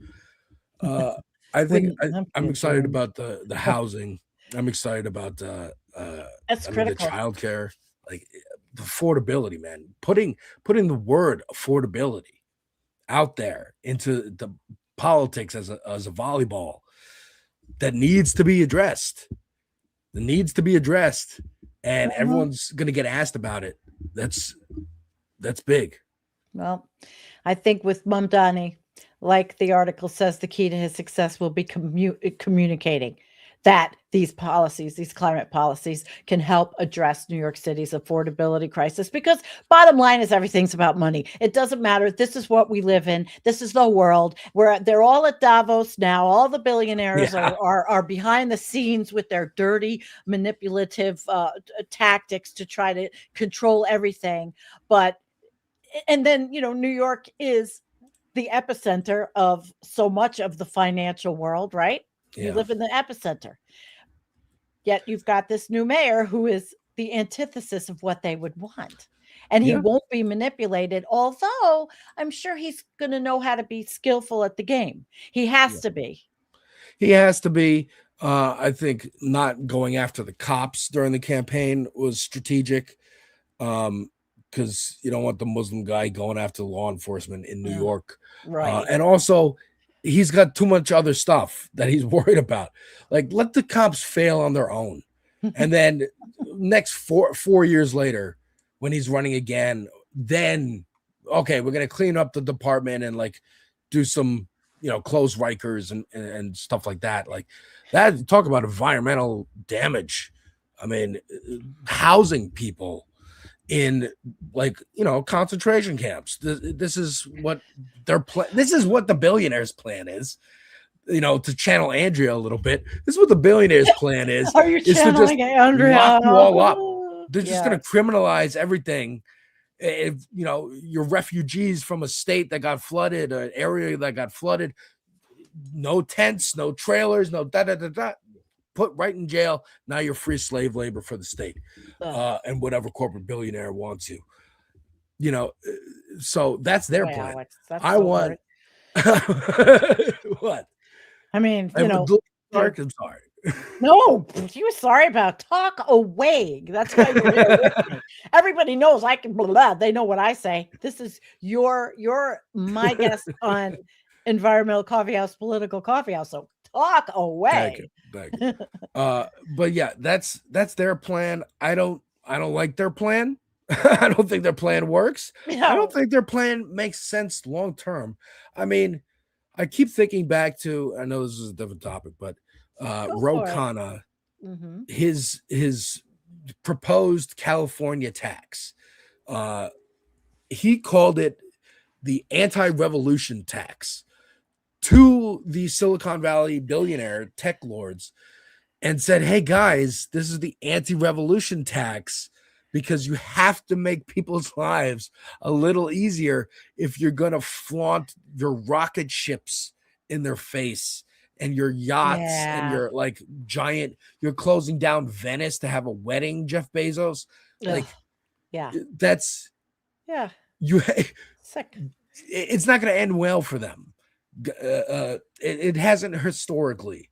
So again, yes, there is this like we can't do anything about climate change, so we have to adapt. There's an attitude about billionaires like that, like they're a force of nature, and like we can't really do anything about them. We got to kind of just adapt to having them around.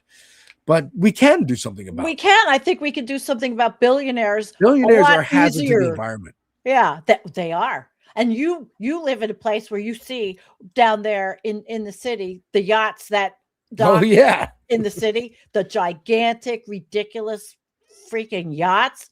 It's insanity. And then, even if you go out to Long Island, there's areas where all the houses are on the water and they all have their boats in their backyard. I'm like, who needs this many boats? What do you all need a boat for? Your own boat.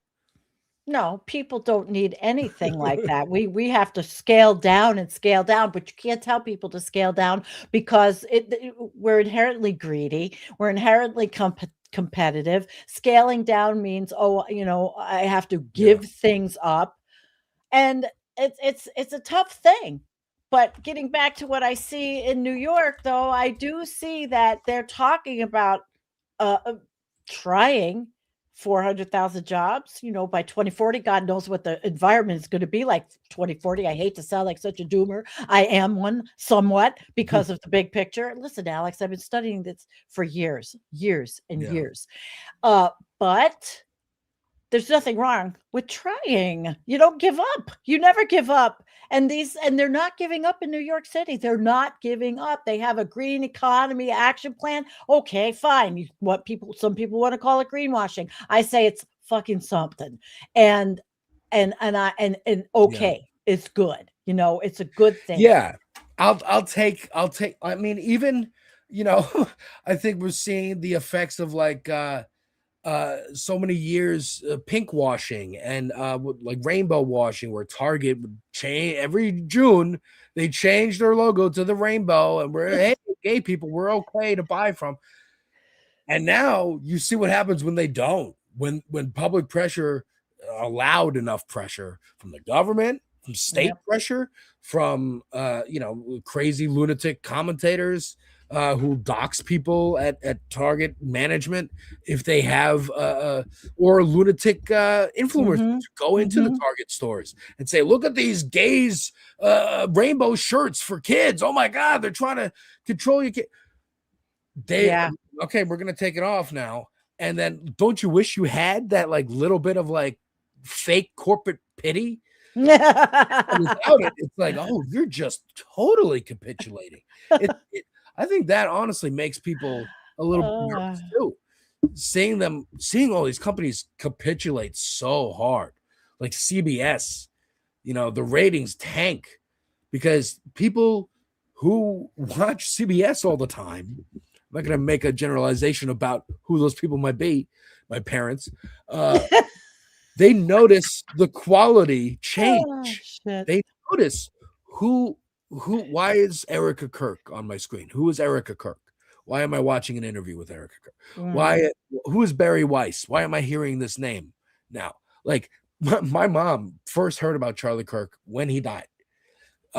So now seeing CBS, the 60 Minutes, the thing she watches every Sunday, do a full like half-hour interview with the wife of this guy she just heard about. She's like, who the fuck is this guy? Who is this?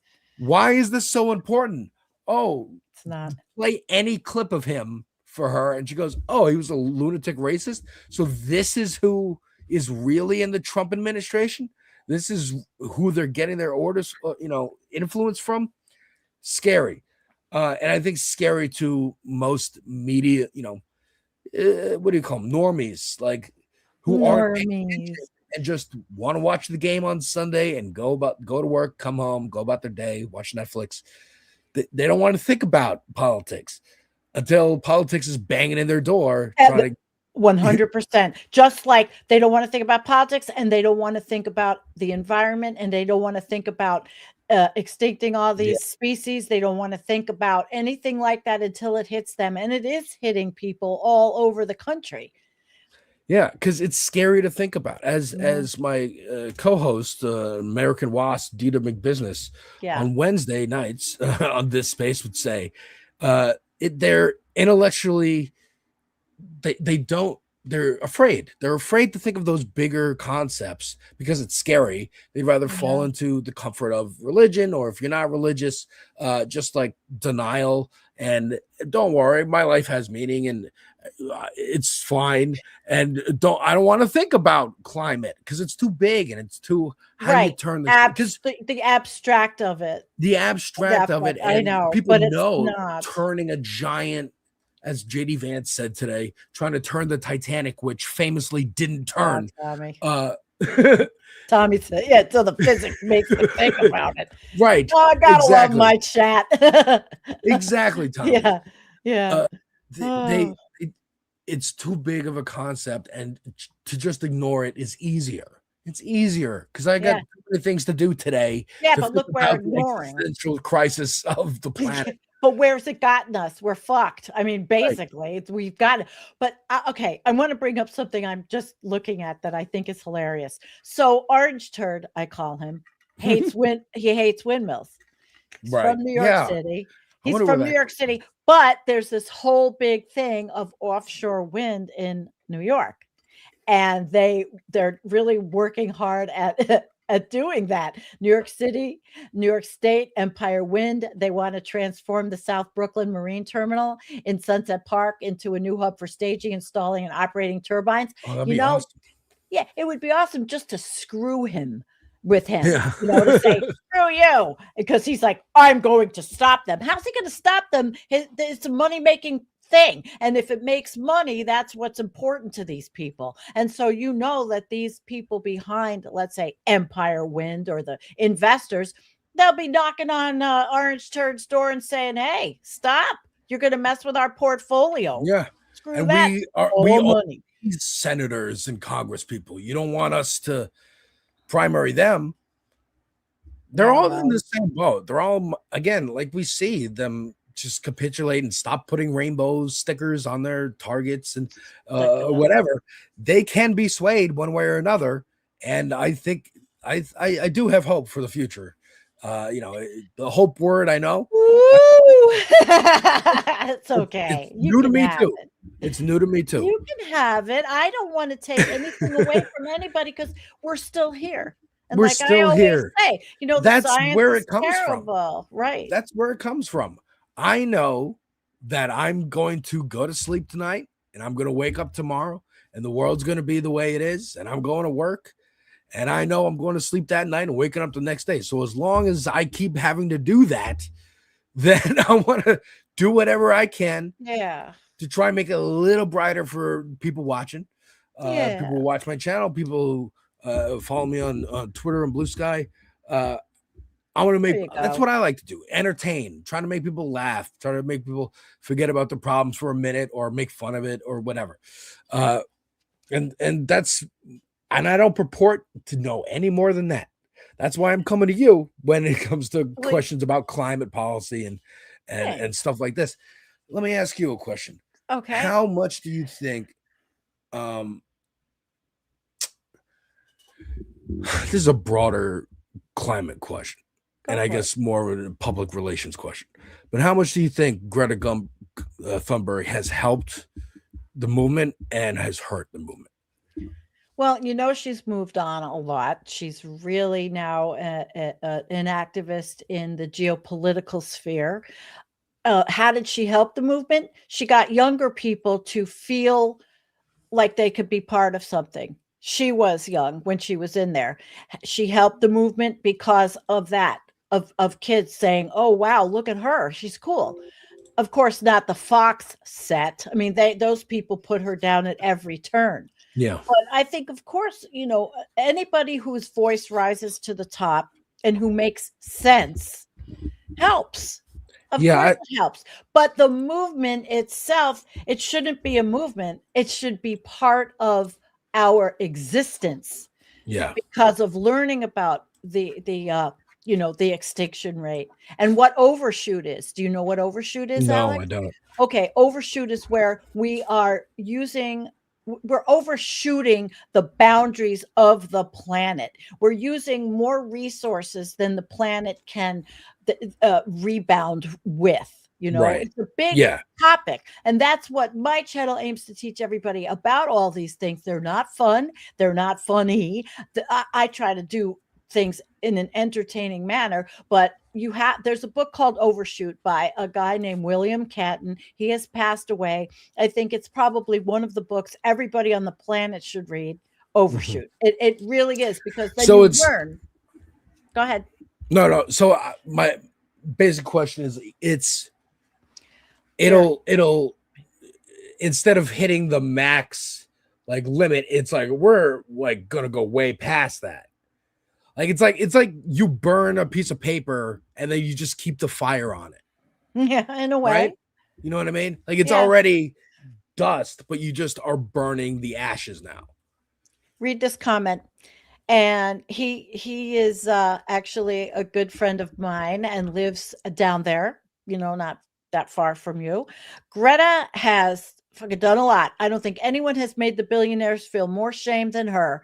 Those who are capable of shame. So there you go. That's one. I think that Greta is fantastic.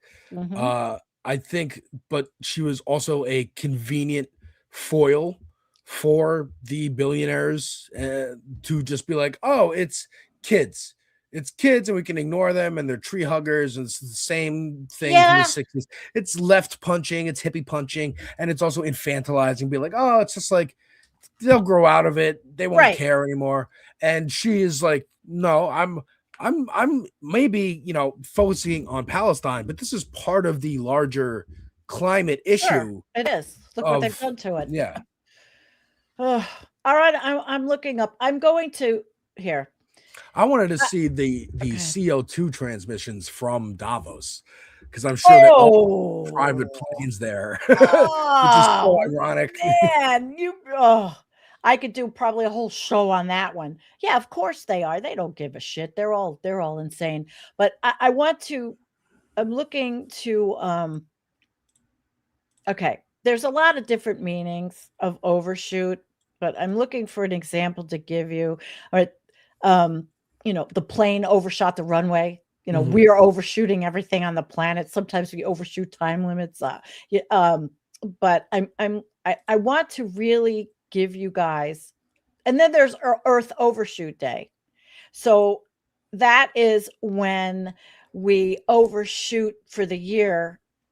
Oh, okay. What we're using, how do I explain it? I'm not always great at the off the cuff stuff. No, I am going to be teaching you a lot more about this. Yeah, there's an amount that scientists, I presume scientists and experts have calculated. This is the amount of like fossil fuel or whatever you can use in a year and not fuck up too much the planet. Sorry for the cursing. Well, we all curse on this channel. Is that my guess? Is my guess correct?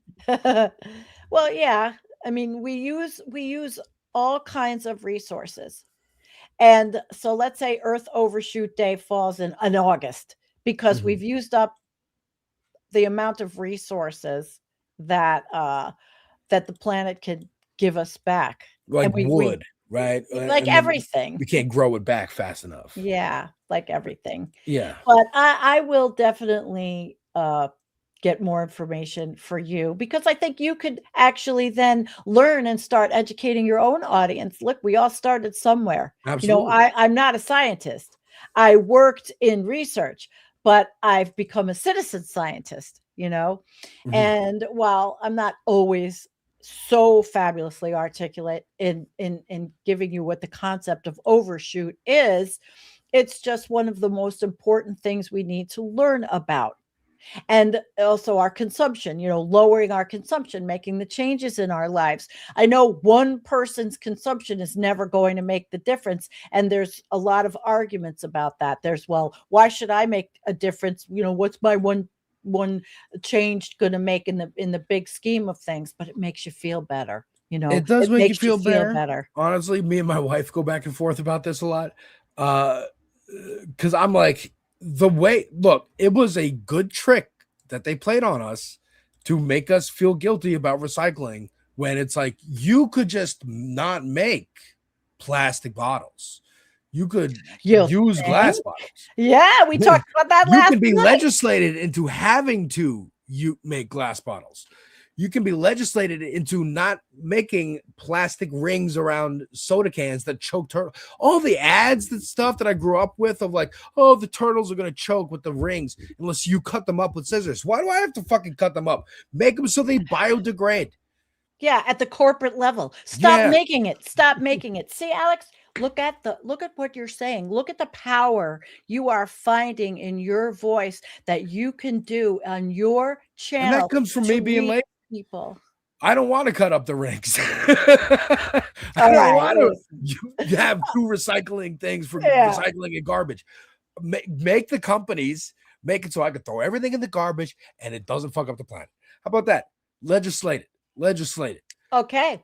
Well, there's your homework. There's your homework. Good. There's your homework. Do a show on what it would take to try to legislate these things. There's so many people working on these things to eliminate plastic, to eliminate all of these different things that are screwing up the planet. You could pick one little thing, Alex, one little thing. There you go. The little bit of plastic, and you can research it, learn it, and educate from it. Yeah. Groove Dragon, make products from hemp. I mean, the federal legalization of marijuana really could allow for like hemp rope. I mean, beyond hemp rope, right? You can make whole polymers with the chemicals that you find in a marijuana plant. Like it is, I mean, and they knew this. This is why it was outlawed years ago. Hemp was a phenomenal thing. I don't know why it was. Actually, what I just did, I just finished writing a letter proposal to our economic development committee here in Allegheny County, which is, like the opposite end of the world to you, but it's still the same state. Excuse me. Yeah. And forget that New York borders Canada. I know. Right? Isn't that crazy? Yeah. I think they might close the Peace Bridge to us if we fuck up anymore. But I'll finish my thing. I wrote my letter it took me a month to get them perfect to the economic development here against not having any data centers here. But instead of just having something negative and saying what we don't want, I've also written an accompanying letter about we are a farming community. Let's do hemp. Let's do industrial hemp. You're worried about jobs? Well, then they always say, well, we can't process the hemp. Well, then let's look at a way to build. You can figure it out. Yeah, but clean, but in a clean way, processing the hemp. People get jobs. And we could be a center for New York on that. We could be the center of hemp and hemp jobs and hempcrete and all kinds of things are possible if you have the will to do it. Look, there's a lot of people down here in the city who love smoking weed. Yeah, and we need farm it. It's different. I know we don't want to say it on YouTube, but it is. I just forgot about that part. But I don't know. I'm just saying. I'm talking about industrial hemp. Industrial hemp, clothes out of hemp, and everything. And also all of those much more beneficial things and more relevant things to making the climate again adapting to what is already happening. Exactly. And everybody wants we don't to bitch. Lose resources too permanently. Yeah, there are finite resources. We could lose wood. Yeah, it would be nice. I would like to see that also a change. They grow here where I live. We have a lot of corn, but a lot of it, besides feed, is for ethanol, and that's such bullshit too. And this land could be used for such great purpose. And I'm enthusiastic about that. I am. And the letters are going out. I was with my friend Debbie today, who's a master gardener, and she's all excited about this. She was instrumental in keeping the brine off our roads. She's instrumental in not using PFAS, although for fertilizers here in our county. I mean, there's a lot of good things to do while we are still here. We're not extinct yet. We're not extinct yet. Humanity has not taken everything with it yet. I want to ask you about, because I know, I'm a big animal guy, so much so that I can't see any bad news about animals. I get too upset. I cannot look at it. So I know factory farming is like horrible and for the environment and also cruel to living things. Lab grown meat, is that good? Is that viable? Okay. Well, it's a a discussion that we're having. In fact, in the Climate Crisis Club a couple of weeks ago, it was a topic of discussion. There's camps that say yeah and camps that say no. I can't give you my answer. I don't know enough right now. To me, it's kind of like, okay, people have to eat. We don't like factory farms. It's hideous. That people are not all going to go vegan. It's just not going to happen. It's just not. Right. So I really don't know. I mean, I have to explore it. We know right now that there is the plant-based meats, but when you think about all that, it is still trucked all over with fossil fuel trucks.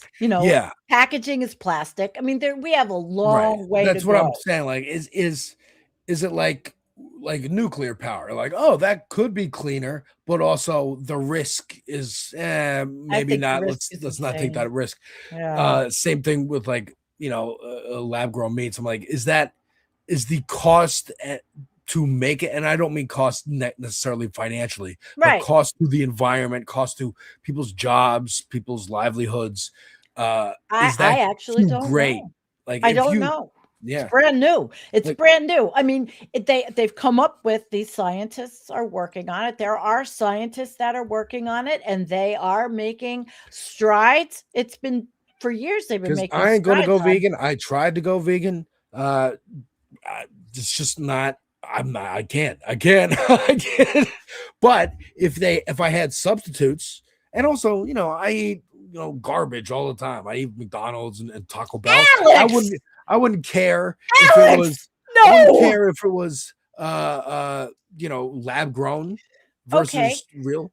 So hearing that from you, you're being very honest, even though you shouldn't eat that shit, because Donald Trump does. You want to be like him? No, you don't. You want to be Dude, healthy. that made me go, oh man. You like the same thing I do? Oh no. you gotta come to environmental. He also drinks Diet Coffeehouse Coke more. like water, and so does my mom. So I'm like, oh God. Not good. I gotta change something. Sweetheart, you need to hang around with my chat for a while. We will have you becoming a doomer. You will be never eating McDonald's again. But no, I'm happy to have had this discussion. I'm excited about New York City changing. I do see that it's a positive. I know that we can talk about. I can talk about the science, like I will tomorrow night with Jim Massa. We're going to be talking about some very heavy subjects that are coming up, the big picture, but we can't really do a whole lot on the big picture, but we can do for our personal selves, and we can for our communities. You live in New York City, you've just got some tools today. You got tools today. You can actually study and learn and now communicate to your audience that, hey, we can do something little or get involved in some environmental arena in the city. Absolutely. And I think this comment from NGPT Rocks, McPlant, that gives me an idea. Alex too. His name is Alex also. Oh, interesting. Fellow Alex, welcome. And guess what? You're on Twitter, right? Yes. Alex? Okay, well, Devil's Advocate C on Twitter. But that's where the Climate Crisis Club, unfortunately, I hate it, but the Climate Crisis Club is on every Saturday. It's people from all over the world on a Twitter space. And that right now is working for them. And I listen, and you can hear all these ideas from such a diversity of people from all over the world. Really cool. So join us. I'll send you a link. You can join one Saturday and see, and if you want to listen to some of these people. Yeah. But that McPlant did make me think of, a meeting of the gens. Yeah, that's great. That McPlant made me think of, like, I am, I'm of the left and ideologically aligned here, but not, I am path of least resistance. So, like I say, don't make it so that I have to cut up my soda can plastic rings. Make it so that the plastic rings aren't plastic and they biodegrade. Right. Make it so that McDonald's, that factory farms don't exist, and that's a long-term Love goal. it. But make it so they don't exist. Remember here's a New York specific thing. Remember when Bloomberg tried to regulate how big a soda could be? You know what I mean? Yeah. And right wing freaked out about it. I was pissed off. You don't tell me how big my soda can be. You don't tell me. Yeah. And I'm thinking like, well, if the government just does it and you can't get this anymore. It happens in the UK. There's like all these channels I watch with my wife of like British kids trying fried chicken for the first time, trying like American candy for the first time because they don't have the same chemicals and stuff in their food that we have that makes it maybe taste better, but also is horrible for you, and the way they make it is horrible for the environment and all that stuff. Do some of that policy where we're just gonna not like you wouldn't be able to make me buy a McPlant. Make it so that McDonald's is only McPlant all around the country, all around the world. I love your honesty, but I also like your critical thinking on the corporate responsibility picture. You know, it's all on them. Yeah. But I like that because we can make all those changes in our lives. And maybe there is there is a net effect, of course. But if everybody's not doing it, for example, my mother lives in Florida. I flew to Florida. I don't like flying. I feel guilty about it. I know how horrible it is.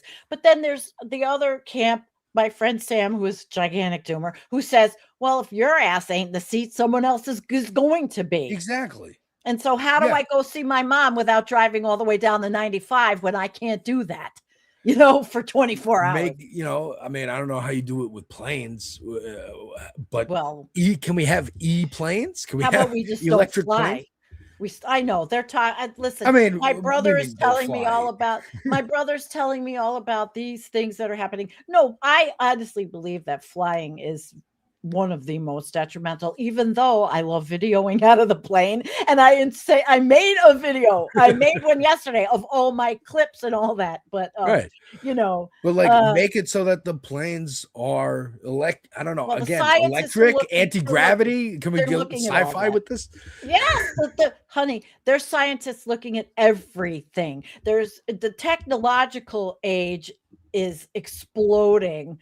It is. I just don't think let's make them focus where we want them to focus. But we should have started a lot of that like 40 years ago. And the fossil fuel industry has a lot of blood on their hands. But look at this. It's 6:03. I don't know who's up next. I really enjoyed this. Now I know thank you so much for having me. Slow in the beginning because I was so unprepared, but I'm really happy. I think you have tons of potential to be a voice in the climate community, and you didn't even know it. Thank you so much. I really appreciate you having me on. Again, folks, if you're watching over on Sandy's channel, I am Devil's Advocate Productions. I talk about movies, music, video games, TV. All the important shit. We got album reactions, trailer reactions, video game playthroughs. So what you do is take our minds off how fucked we are. I take our minds off it, but I also my goal is to get into the algorithm because there's such a pipeline for people complaining about comic book movies and TV shows and video games and all this stuff and piping people, like young people, towards the right wing. And I want to try and do the opposite and inject it. Like if I'm doing an album reaction for Nas or for Rage Against the Machine, I'm not shying away from what they're talking about in the songs. I just did an album reaction for Kanye West. There is stuff in that album now Kanye West is an awful person, and we know that, but I'm trying to get into the algorithm. There's a lot of other reactions on there about Kanye West. I'm going to have mine, and I'm going to talk about what a fucking awful person he is and how I could see it in some of his old music, but I could also see how the people who grew up loving him could grow up loving him and believing him sincerely. So I'm trying to be sympathetic to get them on my side. I got an idea here. I think you have an important voice. I do like what you just said. That's like really incredible. Think about it, because we're not going to stop. The arts are not going to stop. They're not going to stop.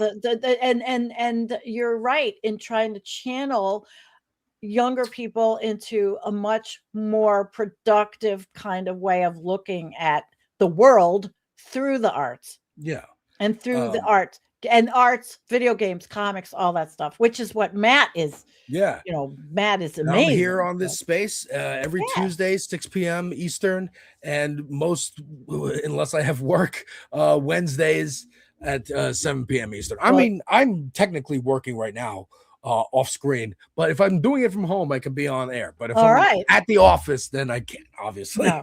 All right. But well, thank you so great. much, Sandy, for having me on. I loved it. It was the last minute thing, guys. I mean, really anything can happen on this space. It is. And I was out all day and I got in. I'm like, I'm not going to make it. Oh my God. Blah, blah, blah. And then I put up, anybody want to join me or anybody want to take my, and you know what? We pulled it together and look what we did and look what we accomplished and look at how we work together. This is great. Fantastic. Hell yeah. Fellow New All right, Yorker. Everybody. Yes, New York. I am from the Bronx and Yonkers originally, so I just kept moving up and up and up. I consider myself a Buffalonian now, but I'm living, 85 miles southeast of Buffalo in the middle of fucking nowhere. It's all right. It's all good. Yes. All right, everybody. Love you. And our producer, Nicholas, take it away. Take care, folks.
I mean, it's totally up to you.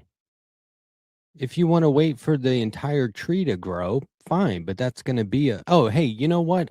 I got to go. I've been putting off this segment I want to record about that racist cartoonist who did the comic strip Dilbert. Remember Dilbert? Huh? What's that? He died? Oh, well, I suddenly have all new enthusiasm. Here, just hold on one second. Let's look this up.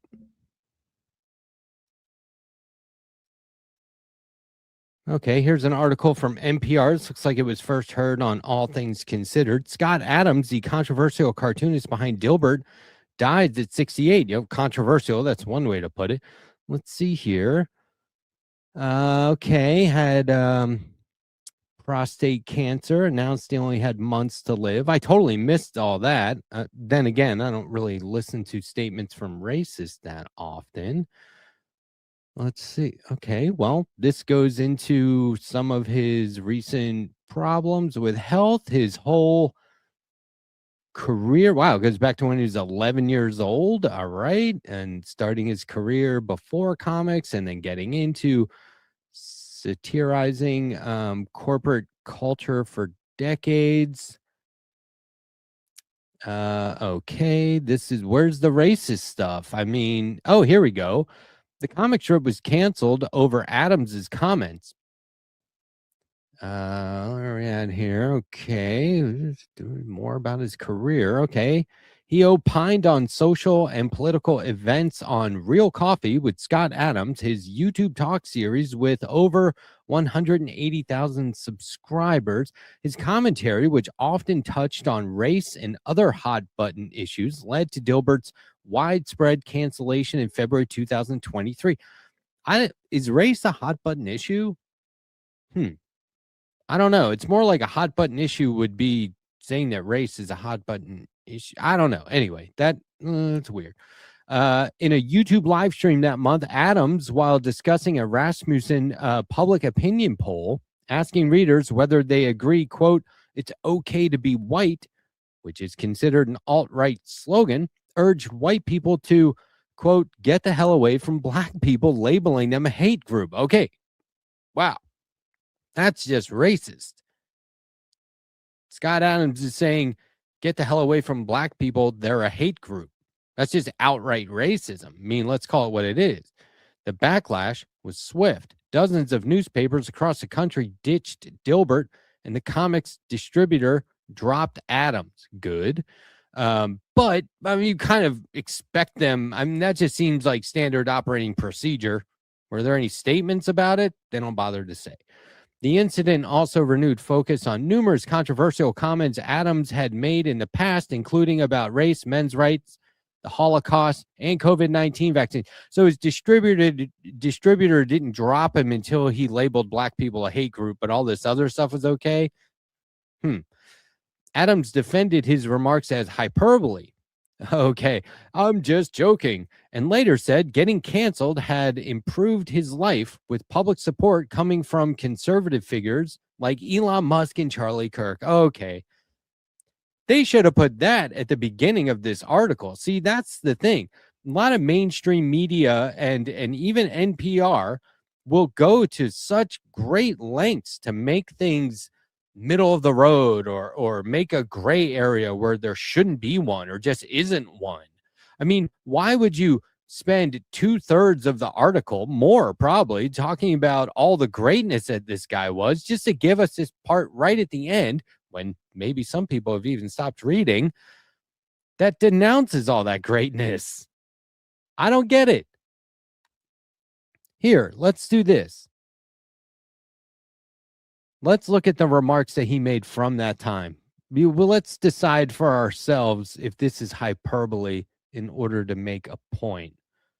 Let's see here. This is from YouTuber Alex Shaw. If nearly half of all blacks are not okay with white people, according to this poll, not according to me, that's a hate group, and I don't want to have anything to do with it. Okay, that's all we need. If that's a joke, there's not enough of a setup there for me to appreciate it. This is just a guy talking.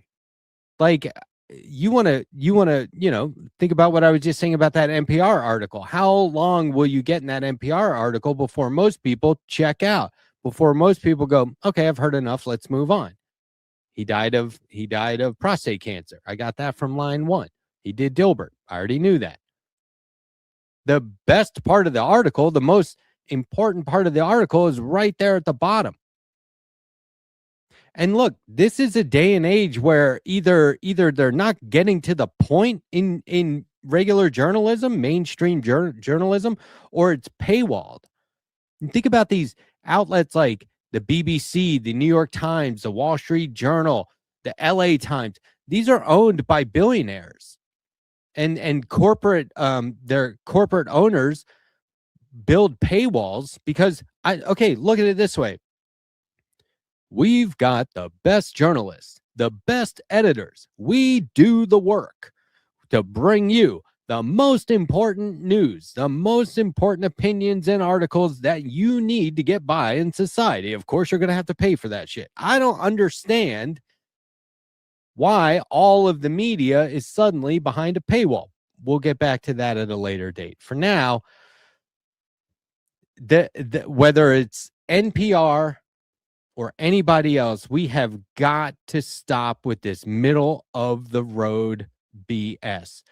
Choose a side and take a stand. That's where we're at. This guy is dead. Good riddance, by the way. And he was a total racist. And he was anti-vax. He was pro-Trump. He showed sympathy for Biden just because Biden also had cancer. That's not enough for me to say, oh, well, okay, he's, nonpartisan. He is a good guy. No, he's not. No, he wasn't. But a racist is a racist is a racist. Just call it out and move on. And he's dead. So, for all I know, NPR provides a link. I don't think they do, but they might as well provide a link to where you can buy his books. But saying things like, when you see a news outlet saying things like there's confusion around an issue when there's multiple videos of an incident showing exactly what happened is a problem. This is happening right now. We all saw it with our own eyes. And we're going to read an article about it that says there's confusion about it. No, we saw the video. There's no confusion. All it does is prove that those journalists and that journalism and that publisher and that media outlet, all it does is prove that they're scared that Donald Trump and the likes of his regime are going to hit them with one of those bullying lawsuits. And there's plenty of outspoken people on the other side. You think of conservative media. They just say whatever they want. They do whatever they want. There's no fear of retribution because there's no retribution. I mean, his, Scott Adams' distributor dropped him, but only on the final straw. They had plenty of opportunity to do it before that. The right isn't holding back, and so neither should we. And what I mean by we is these people who are leaning toward the middle instead of coming on over to the left, where we've already taken a stand. Now, look, I'm an artist, and when it comes to artists, Scott Adams was an artist too, but, it's debatable. I've read lots of commentary about Dilbert over the years, but whatever. People responded to it. I think it says a lot when people make art that's relatable. Okay? Even if when we find out about that artist and their real life views, we should make a decision to drop them, to ditch Dilbert, as the distributor and publishers did. But I think there's a lot to be said for art that's relatable. If you see art that you can't relate to or you can't access, okay, it might be impressive, but that's about it. There's a lot of artists right now who have taken an opportunity to chime in on current societal issues as commentary, using their art as commentary. And I really appreciate this. And sticking with Dilbert for a minute, comic book artist Bill Sienkiewicz took to Facebook with a post about Dilbert and Scott Adams. Here's that now. And it came with at least one noteworthy yet ridiculous reply, which we'll look at.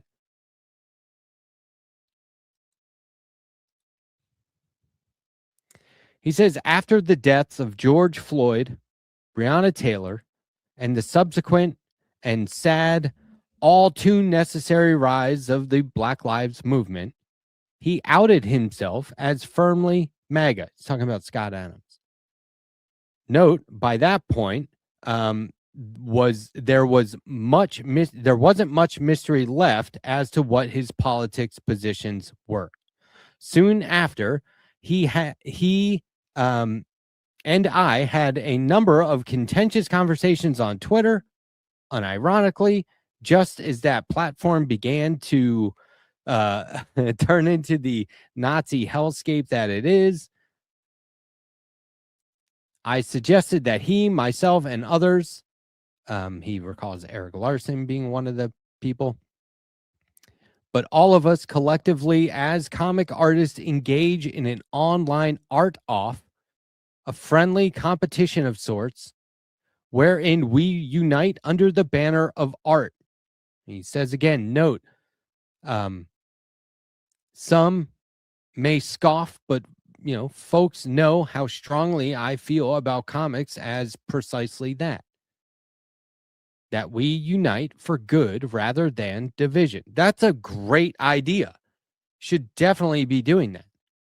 All of us doing sketches for auction with proceeds going to help families and victims of the growing violence. Why wouldn't you do that unless you denied that was necessary, which is probably a result of racism?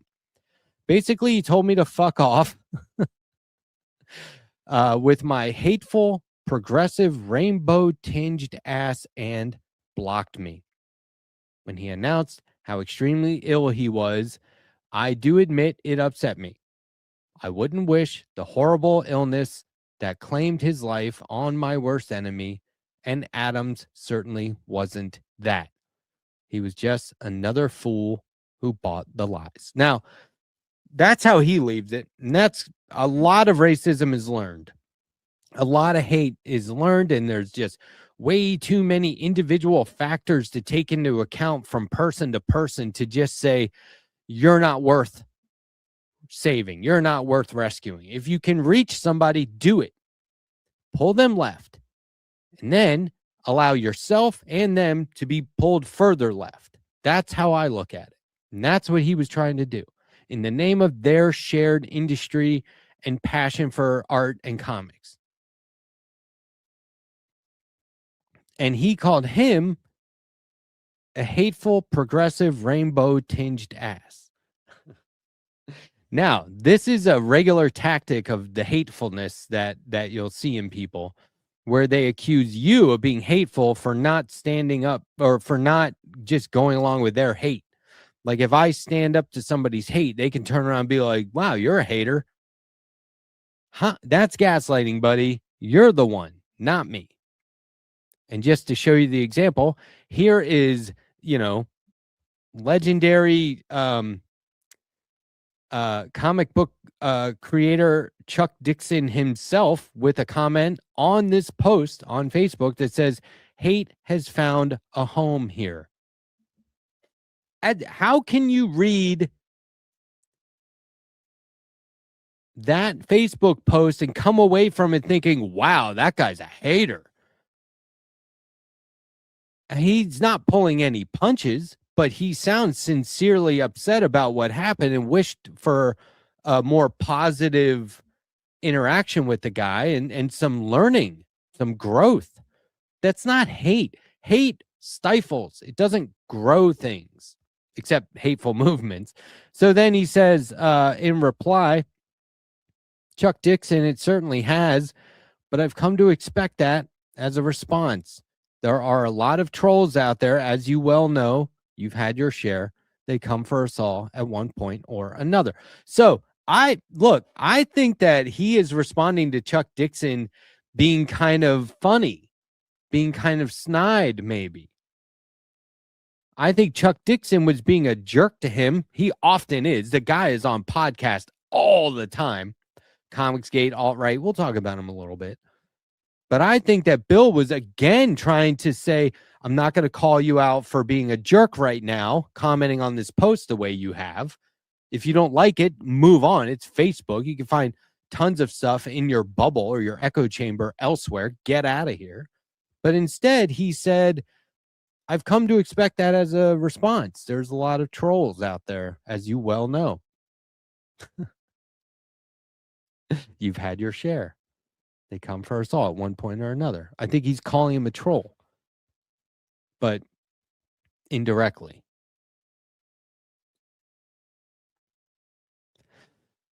Look, this guy he's got a long and very recent history for doing this kind of things. He'll comment on just anything. He is a troll. Someone was saying, kind of sad to see an author be fundamentally ignorant. Batman is anti-fascist. Now, I'm going to show you what that was in reply to, but I want to give you a little context here. Chuck Dixon says, Antifa are fascist. Well, where did that come from? He said Batman's anti-fascist, and Chuck Dixon picks up the conservative narrative, Antifa are fascist. By the way, here's a very recent panel from Batman. Police brutality and murder puts us on opposite sides. Officers. It's a great line. But here's the image that was in reply to. Earlier this or late 2025, Absolute Batman Annual #1 got a lot of attention in the regular media, because Batman was beating up white supremacists. So Chuck Dixon puts this image out instead. This is an original image in response to that. Batman beating up white supremacists, and shows Batman working for ICE going after Antifa. His version of Antifa. And that's why they say, kind of sad to see an author be fundamentally ignorant. Batman is anti-fascist. Antifa is fascist. Okay, you see where we're coming from here? Now, Chuck Dixon, again, doing what I said I appreciated, artists making their art into commentary on an issue that makes it immediately accessible and digestible. I know what you're trying to say. Just happen not to agree with this. But he put this online. I saw it. I didn't care. I moved on. But at this point, I just want to let everyone know what's up with Chuck Dixon. Because fuck trolls and racists like Scott Adams and like Chuck Dixon. Prominent online figure, Chuck Dixon, loves getting into arguments via social media, in forums. He'll comment randomly and then just, hope you take the bait. He'll reply to your comment instead of just moving on. Let the art speak for itself, Chuck. What's your problem? Oh, and if you have a problem with free speech, like, hey, I could say what I want. This is free speech. Okay, well, let people on Facebook say what they want and stop commenting on their shit. Oh, but that's free speech. Okay, well, more gaslighting. But he expressed his views openly online on gay characters and instances where he altered storylines to ensure a character was not perceived as gay. He went out of his way to make sure everyone knew a character wasn't gay. It's not enough to just make the character. He has to be explicitly not gay. Like, how do you even do that? He has used blatant racial stereotypes, particularly regarding Middle Eastern characters in some of his work. He has also been accused of occasionally engaging in racism and associating with known white nationalist and far-right figures. He is an outspoken conservative and has been associated with the Comicsgate movement, an anti-diversity campaign within the comic book industry. It's sort of within the comic book industry. These guys always say, if you make female characters the main character, or if you stray from traditional storylines of the 50s, and this is like make comics great again stuff, make America great again, make comics great again. If you stray from the traditional male-driven industry standards of the 50s and 60s, then, you're going to ruin sales. You're going to kill comic books. They're not going to be around anymore. Well, I got news for you. They've been saying it for going on 10 years now, and everything is okay. Okay? So that argument doesn't hold any water anymore. So I wouldn't necessarily say that that's a campaign, an anti-diversity campaign within the comics industry. It's more like fanboy tears. But Chuck Dixon has explained his issues with quote-unquote race-swapping characters, stating he believes it is driven by a political agenda and it is anti-white. Hey, I'll tell you what, good. We want a political agenda in pop culture that's anti-white, or at least not all white like it's been. It's Spider-Man, Superman, Batman, Captain America, The Incredible Hulk, Thor, white, straight men. It is on and on and on and on and on. Come on. Those comics have existed for decades. They're still there. They're unchanged. Just because somebody wants to do a new alternate version where Spider-Man's a black teenager, shut the fuck up, racist. He argues that swapped characters, as he puts it, are often inferior and that using existing white IP for minority characters suggests a creative bankruptcy. He frequently criticizes modern mainstream comics like Marvel and DC for incorporating progressive political themes, which he refers to as wokeness. Hey, man, take that argument up with the late, great Stan Lee, who's been saying this shit about the X-Men and other Marvel comics since the early 60s. Dixon is an open conservative and has aligned himself with the Comicsgate movement. Oh, I already read that part. Sorry. We don't need to rehash that.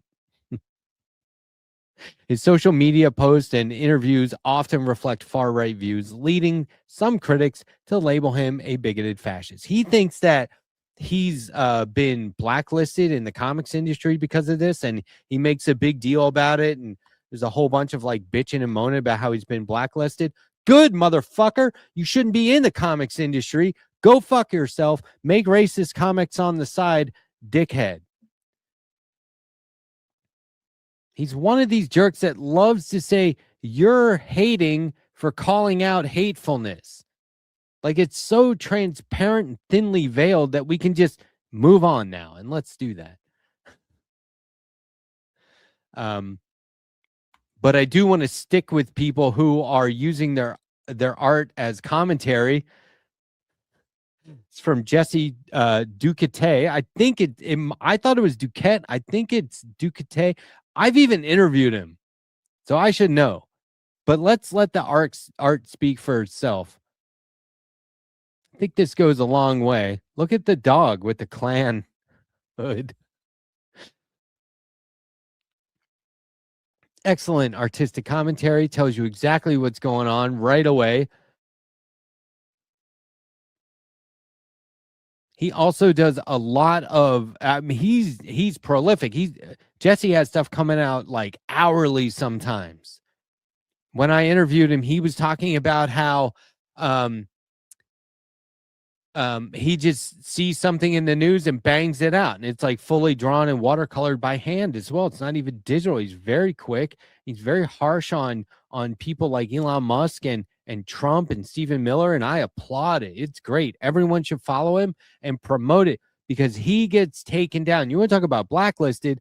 Jesse gets taken down from Bluesky and Instagram all the time. They're constantly shadow banning him or outright taking his profile down because they don't want accounts like that to exist. They say it's too hardcore, when in fact, it's not too hardcore. They're scared. They want to be the middle of the road, which goes back to the problem I was talking about before. But lots of outlets are jumping on the abolish ICE train and selling posters and t-shirts using AI slop. Lots of so-called creators are out there just putting AI images up there for sale that say fuck ICE or anti-ICE or melt ICE. Do not buy that shit. Do not purchase that garbage. There's plenty of actual art to spend your hard-earned money on. A ton of other artists are doing what they always do and producing meaningful commentary through art. Here's one. This is watercolor. Very cool. You can find this to print, hold it up at a rally or a protest. People are selling this on shirts. Variations of this show up all over the place. Stickers. Here's another piece of original art from, let's see here. This is, I want to make sure I get this name right.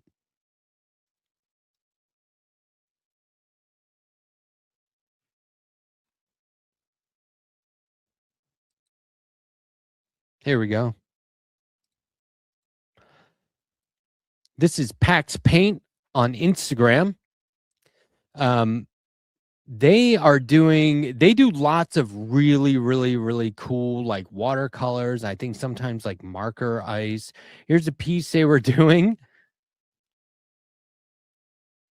with a loon melting ice with lasers. I love this. And they're selling it as stickers, a loon that says fuck ice. And they said, I painted a loon with fuck ice on its wings in a rage last year. My family's home was raided by ICE because my dad did not comply with them. As a former attorney who knew his rights, and they still terrorized them at their home, cuffed and detained them and destroyed things while there. I am now selling stickers of this painting and donating proceeds to local families.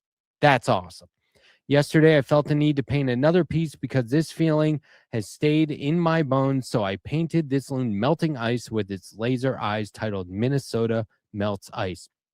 I am selling stickers of this painting as well and donating proceeds to local families. I have also added shirts and sweaters of my loon painting to my shop because many of you asked for them. I am really grateful that I can use my art to support families impacted by this horrific violence. If you've followed me, you know my art is about the human experience, empathy, healing, and connection. So I will always try to create hope with my work in whatever way I can. So I feel the need to say, help each other. A small action of support can make a huge difference. You can find these and other stickers in the stationery section of my shop. I have clothing under the section labeled clothing. That's clever. Feel free to message me if you'd like the direct link for ease. I might get them on for an interview. Again, Pax Paint, P-A-X Paint on Instagram. That's my co-host Frida chiming in the background. This is good art. It's for a good cause. It's not AI. And again, it makes the message accessible, and it makes the message digestible immediately. It's from their personal experience, personal point of view, and the proceeds go to a good cause. Here's another artist doing anti-ice on Instagram. Sophia Zarders. Now, Sophia, look at this. She's got some good ones. It's amazing stuff. Again, it's artistic as it is powerful, right? They don't just do ice, though. They have this one about freeing Palestine. And it says, let's see here. They've got a write-up. Proceeds from their Free Palestine art all help support GLIA, which is an organization sending medical professionals and equipment to Gaza. There you go. Just amazing. This is good stuff. And of course, activism in art is nothing new. This has been going on for a long time. Here's just one example. This is art by Paweł Kuczynski. He is a renowned Polish artist and illustrator, best known for his thought-provoking satirical artwork. His illustrations often tackle complex social, political, and economic issues, offering sharp, critical insights into modern society. Through his unique visual storytelling, he challenges viewers to reflect on the world around them. This is not like recent stuff. It's been around for a while. Look at this, shoveling money into the politician as if it's, fuel.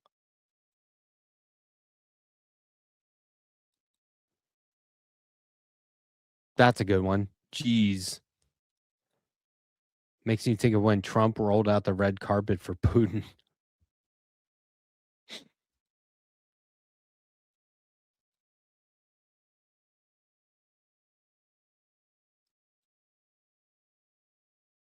Powerful messages, accessible, not hard to look at. It's only afterwards that you're left with a feeling of, now I have something to think about.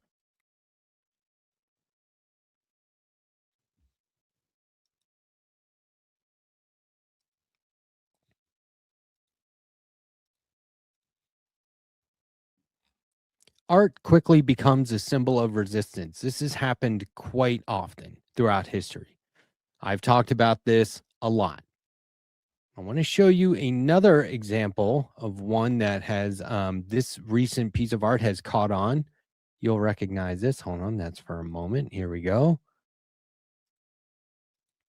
Abolish ICE, keeping families together is what I call the cool bear. Sometimes art becomes so popular, it immediately takes on a life of its own, and people are suddenly selling stickers and shirts and posters, and we have no clue who made the original source material. Normally, it's a reason for the artist to be offended. Hey, why didn't you give me credit?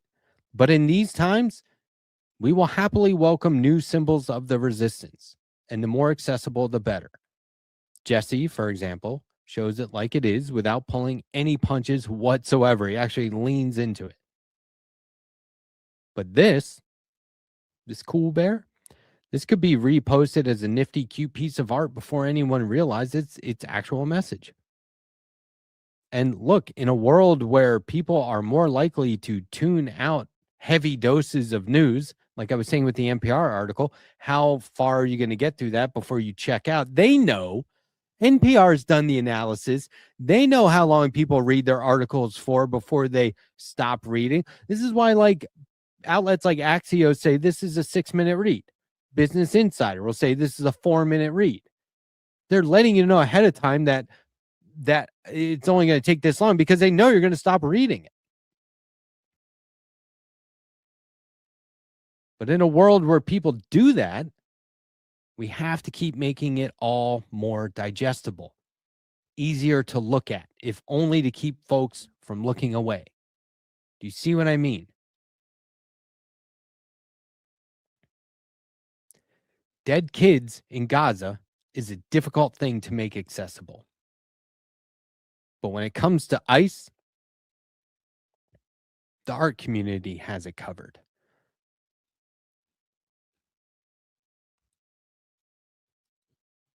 Now, I've been seeing a lot of graffiti.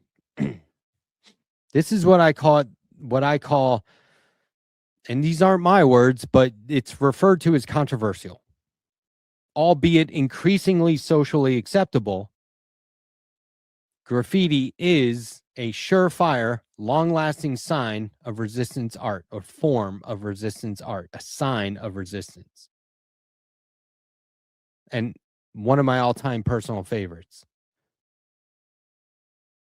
You can see this art all over major cities, and while it is more often than not strong message, like all art, beauty is in the eye of the beholder. So think what you want about whether or not this is something that is nice to look at or not.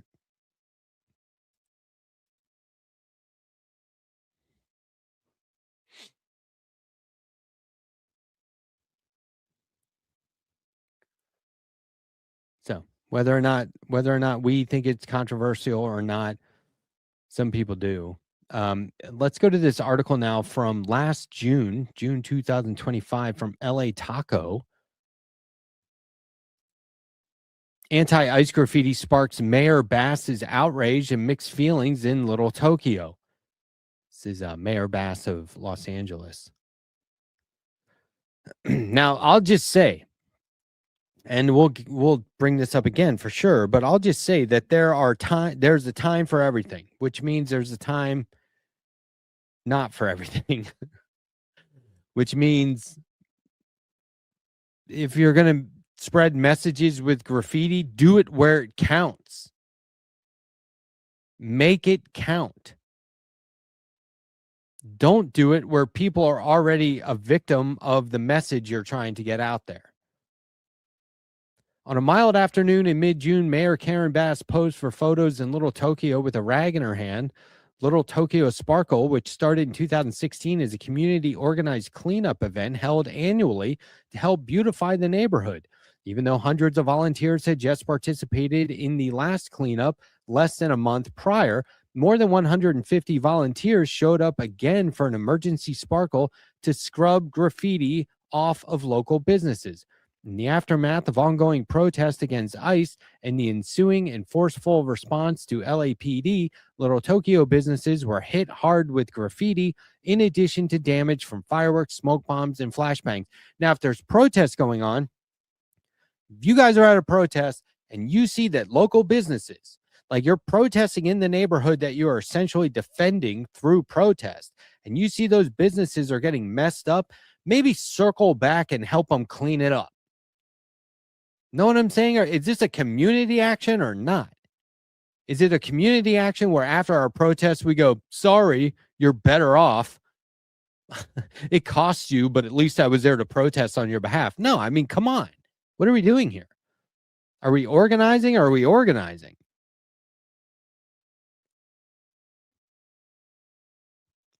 Cultural landmarks, including Japanese American National Museum, the JANM, and Little Tokyo Towers, which provided affordable housing to seniors, were also damaged by vandalism. Now, look, I don't call graffiti vandalism unless you're out there vandalizing. There's a lot of people who would say graffiti is just vandalism. No, it's not. It's art. And fuck your capitalist structures that are covered in that art. But if you want to go to places that are housing seniors and that are trying to make life better for the people who live there, don't tag it up. That is vandalism. You know, and they're not talking about graffiti that came from racist, or it's not like ICE was out there with spray paint cans. These were anti-ICE messages in Little Japan. Like, it makes no sense to do it there. I'm sorry.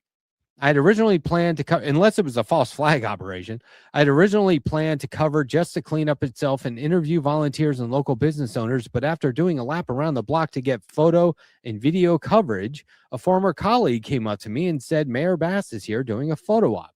The mayor did interviews with press, spoke with event organizers, and posed for photos, briefly scrubbing at graffiti on the side of the JANM building with gloves and rag. When LA Taco published a video of Mayor Bass participating in the cleanup, the vast majority of comments we received were critical of what they saw as a calculated PR move.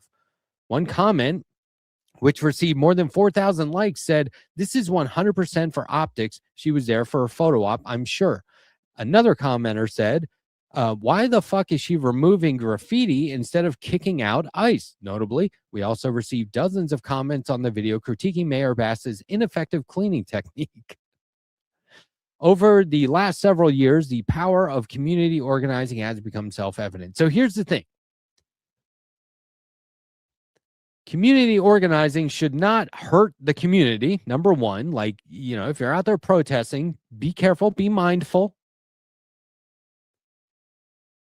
And yes, she should be kicking out ICE instead of doing this photo op, but she wouldn't have this photo op and the opportunity to condemn the protesters who by all rights were doing the right thing if this hadn't occurred.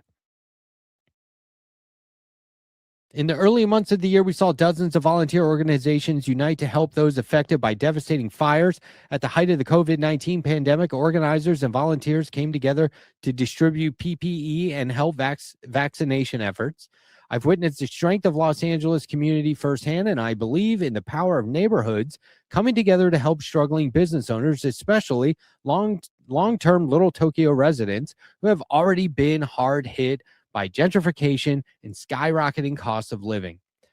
But when I interviewed Mayor Bass at the cleanup, I found her response somewhat lacking. Bass told LA Taco, "I'm here today because of the vandalism that took place at the museum.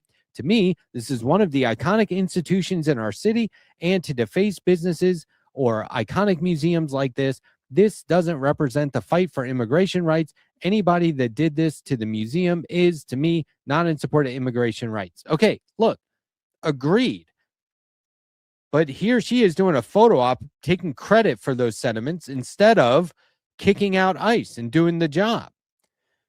They go on to say, as I walk down First Street, the political sentiment of most of the graffiti I documented was clear. Fuck off was the resounding message spray painted repeatedly over sidewalks and buildings. Scroll down, scroll down, scroll down. After weeks of brutal ICE raids that have torn apart local immigrant communities, Angelenos have no doubt felt waves of fear, anger, and devastation. Mayor Bass has been outspoken against the raids and the Trump administration's overreach, but that hasn't stopped her from unleashing LAPD on the city. LAPD has tear-gassed peaceful protesters, shot less lethal rounds at on-air reporters, and trampled multiple people on horseback. Still, I'm struck by the image of the mayor of Los Angeles ineffectively scrubbing at anti-government protest graffiti. This is Marina Watanabe for LA Taco. Look, I've made the point over and over. Just the reason why I didn't want to end before reading that last paragraph was there's a lot of talk about how law enforcement are either not engaging with ICE, like staying out of it, or politicians saying they want law enforcement to work with ICE, or they want ICE to coordinate with law enforcement. And this is all supposed to be to protect the citizens. There's no precedent for that. We don't have to look back further than June 2025. This is coming to you now, January 2026, to see that the cops didn't make the situation any better. They made it far, far worse. Okay. Now that's the so-called controversial angle. And I do denounce graffiti in the wrong places. Like, that's just so obnoxious. I don't know why you would do that. And this is coming from a guy who has said, and will say again before the end of this segment, that graffiti can be anywhere. Because look, for all I know, Little Tokyo has spots reserved for it. They might want street art murals. That would be cool as hell. I don't see why they wouldn't do that. But doing it at places where, I mean, if you're protecting a community, protect the community. It's that easy.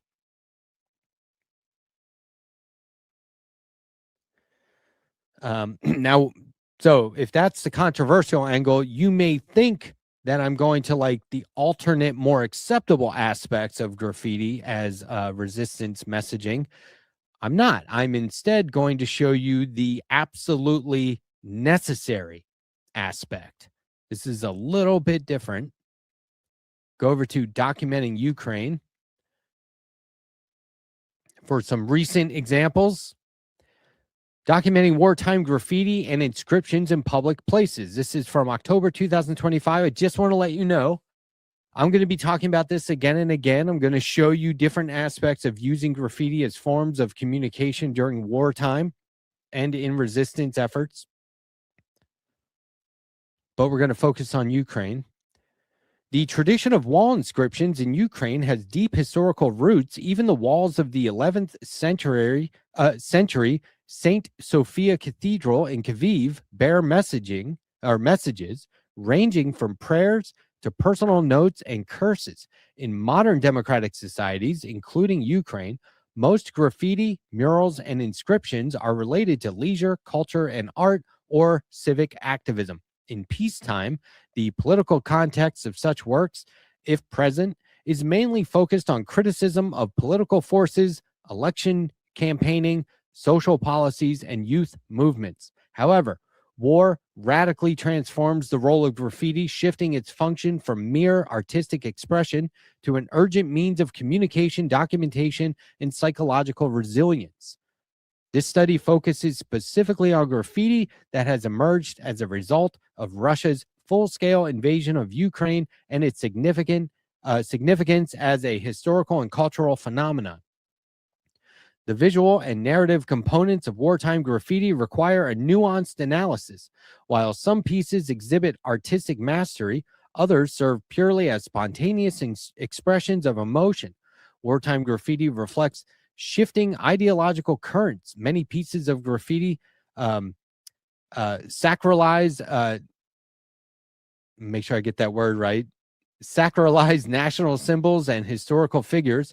Patriotism, national identity, and resistance become dominant themes. Beyond Ukraine's urban centers, graffiti takes on different forms in frontline zones, occupied territories, and even beyond the country's borders. Messages left by civilians, soldiers, and resistance groups in occupied regions serve as acts of defiance, demonstrating that Ukrainian identity persists despite oppression. In areas under, you know what that makes me think of is like when there's a protest or some sort of like strike going on, and somebody drives by and honks the horn, and it renews the energy. It makes them go, oh, somebody cares. Somebody saw us. It's working. You know what I mean? That's what reinforcing your identity and defiance despite oppression. That's what it makes me think of. You're not alone.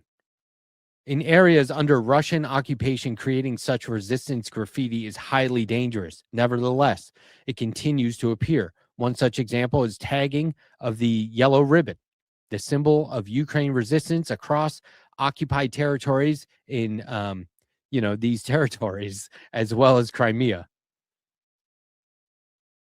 I have a rule where I only mispronounce one word per article before I just shut the whole thing down and retool it. There is also an abundance of derogatory graffiti and revenge inscriptions addressed to the Russian occupier and enemy. Good. Other inscriptions, however, are addressed to fellow citizens or to authors themselves and aim to reinforce key principles and values, manifest support and prominent figures for prominent figures or organizations, or to commemorate. Many pieces of graffiti address higher powers, from political leaders and religious figures to abstract ideals of justice and revenge. Some document war crimes, others remember fallen soldiers, while many channel raw emotions such as anger, grief, and determination. Meanwhile, outside Ukraine, murals and graffiti by both foreign and refugee artists express solidarity with Ukrainian struggle. The communicative function is central to wartime graffiti, whether directed at fellow citizens, the enemy, or the international community. These inscriptions serve as morale boosters, calls to action, or expressions of defiance. That's the key. There it is. That's the meat. Wartime graffiti in Ukraine is more than a temporary phenomenon. It is a historical record in the making. These messages painted on the walls of devastated cities reflect a society in turmoil, struggling for survival, and asserting this identity over time. Some works will fade, be erased, or be replaced by new layers of artistic expression. Yet, their significance will endure, providing future researchers with a unique perspective on how the war has reshaped Ukrainian culture, identity, and urban spaces. Incredibly positive. If you need to do it and you need to be, stealth about it, grab an empty pizza box, cut a stencil in the bottom, use a shopping bag, and do something like this.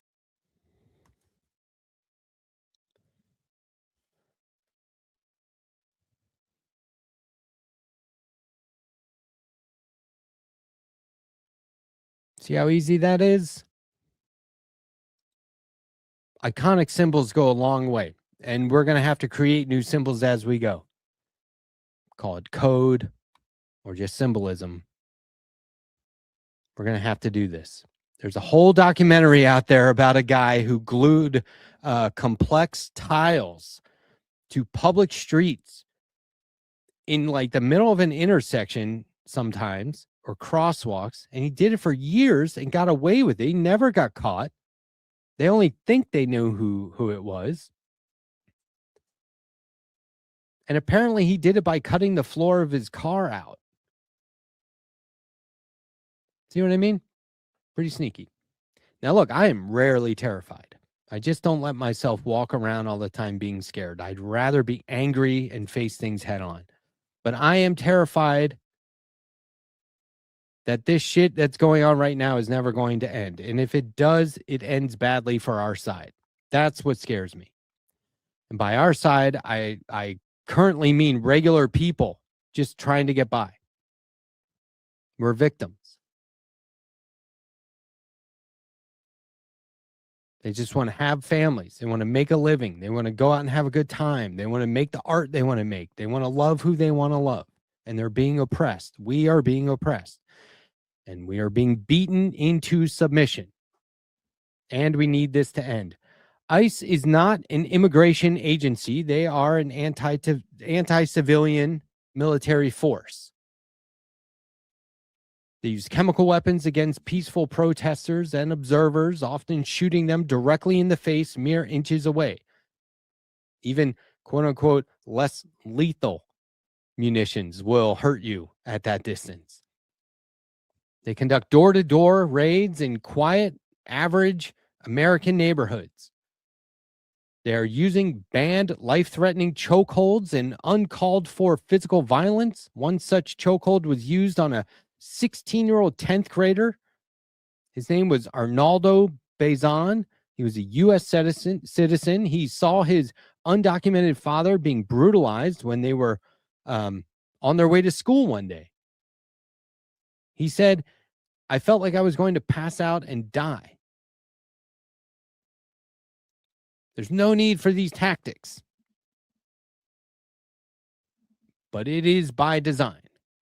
It is violence. And so we will have to stand up. ICE ignores state and local law and law enforcement. They just come on in and they do whatever they want, and they have hardly any training. They ignore their own training as it is. They ignore their own rules. ICE has gone rogue, says California Democratic Rep. Ro Khanna, who is calling the arrest for the arrest and prosecution of Jonathan Ross, the ICE agent who shot and killed Renee Nicole Good. We need accountability. Just side note, make no mistake, Khanna means he wants to normalize ICE as much as possible and allow them to exist just more in line with how regular cops work, you know, with official uniforms and badges. He has a House resolution for reform. That is not enough. We need to abolish ICE. Any politician or potential or actual presidential candidate for 2028 needs to say abolish ICE. You cannot normalize any aspect of this. Well, all I got to say is when it comes to weaponizing art, we can be covert and we can spray paint things without anybody knowing. We can tag things without anybody knowing to remain communicative during oppressive times and as a show of resistance. But it is a lot of fun to be overt.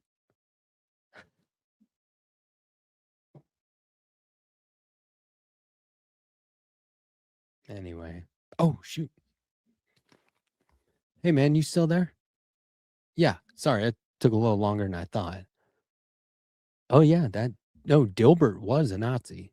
His dog was a Klansman, too, apparently.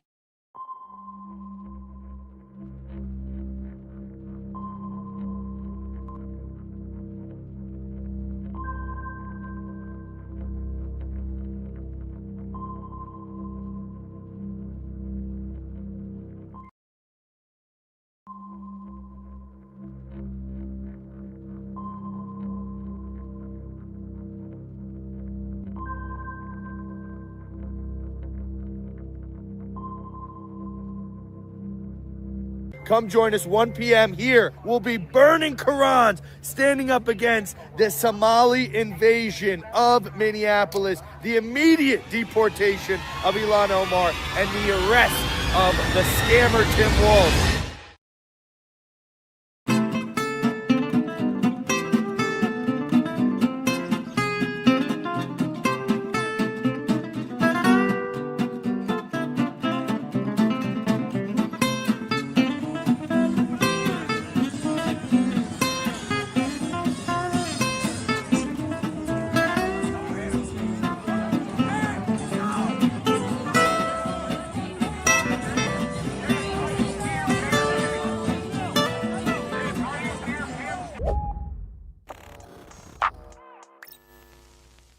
You just got a small taste of the shit show that ensued in Minneapolis after self-avowed Nazi influencer Jake Lang tried to hold an anti-immigrant pro-ICE rally at City Hall. I guess that he's one of the remaining Nazis who hasn't joined ICE yet. Nevertheless, he's been there on the streets consistently to show support for the modern-day Gestapo. The week before, him and his entourage showed up blasting Ice Ice Baby by Vanilla Ice in order to show support to the ICE Gestapo. And as they played that song, they called for ICE to go door to door to hunt down immigrants everywhere. So he's been pretty visible at anti-ICE protests in Minneapolis the past couple of weeks to antagonize protesters specifically. And if you're not familiar with Jake Long, you probably know his buddy, because last week, or the week before that actually, he went viral after Renee Good was executed because he said the following. And all you liberal commie motherfuckers, keep your hands to yourself or you're gonna get hurt today, all right? We executed one of you yesterday.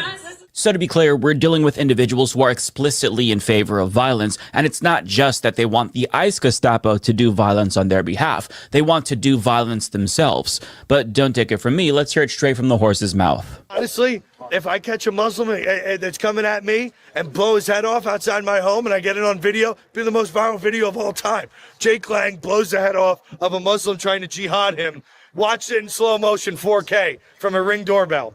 Pretty cool. So, you know, I mean, hey. Don't threaten you with a good time. Don't threaten me with a good time. Yeah. You know, if I get the opportunity to slay one of these disgusting animals that's trying to threaten me and my country and my family, you know, don't threaten me with a good time, right? I mean, yeah, so if it wasn't already obvious enough, this man is a Nazi. And if you think that that's too hyperbolic, here's a picture of him doing the Nazi salute. And no, he's not waving. He's not telling people that his heart goes out to them. He is literally Sig Heiling. And if the photo isn't convincing you, well, then maybe the video will do the trick. if you're whatever a Nazi isn't, then I'm a Nazi, bitch. So I just want to stress that this was a Nazi rally organized by violent Nazis who pose a direct threat to marginalized people in the community. And showing up to counter-protest open Nazism isn't just morally justified, I'd argue that it is a necessity. So that way other potentially dangerous Nazis get the message that they're also not welcome in the community. And I'm not overestimating the threat that this individual poses, because Jake was actually charged with assaulting an officer with a baseball bat, and he was one of the January 6th insurrectionists to receive clemency from President Neckpussy. So people in the community, they were right to be worried about the threat that he posed, and they took that threat seriously, rightfully so. And unfortunately for him, he found out the hard way that all of the support that he sees online for Nazism isn't actually reflective of reality, because real people still don't fuck with Nazis. Local ABC News affiliate KJCT reports only a small number of people showed up for Lang's demonstration, while hundreds of counter-protesters converged at the site, yelling over his attempts to speak and chasing the pro-ICE group away. They forced at least one person to take off a shirt that they deemed objectionable. Lang appeared to be injured as he left the scene, with bruises and scrapes on his head. In Minneapolis, snowballs and water balloons were also thrown before an armed police van and heavily equipped city police arrived. We're out here to show Nazis and ICE and DHS and MAGA you are not welcome in Minneapolis, protester Luke Remington said. Quote, "Stay out of our city, stay out of our state, go home." So suffice to say, I think that the message was received loud and clear. And it did look like he ended up getting stitches for a gash on the back of his head. And I don't know if that was because somebody hit him or because he fell. More on him falling later. But at the end of the day, I do think that his ego was probably injured the most, because to say that counter-protesters merely chased him away, it doesn't paint a big enough picture of what actually happened. This man was completely and utterly humiliated and emasculated while he was being chased off by protesters. And I just have to show you the footage, because just explaining what happened doesn't do it justice.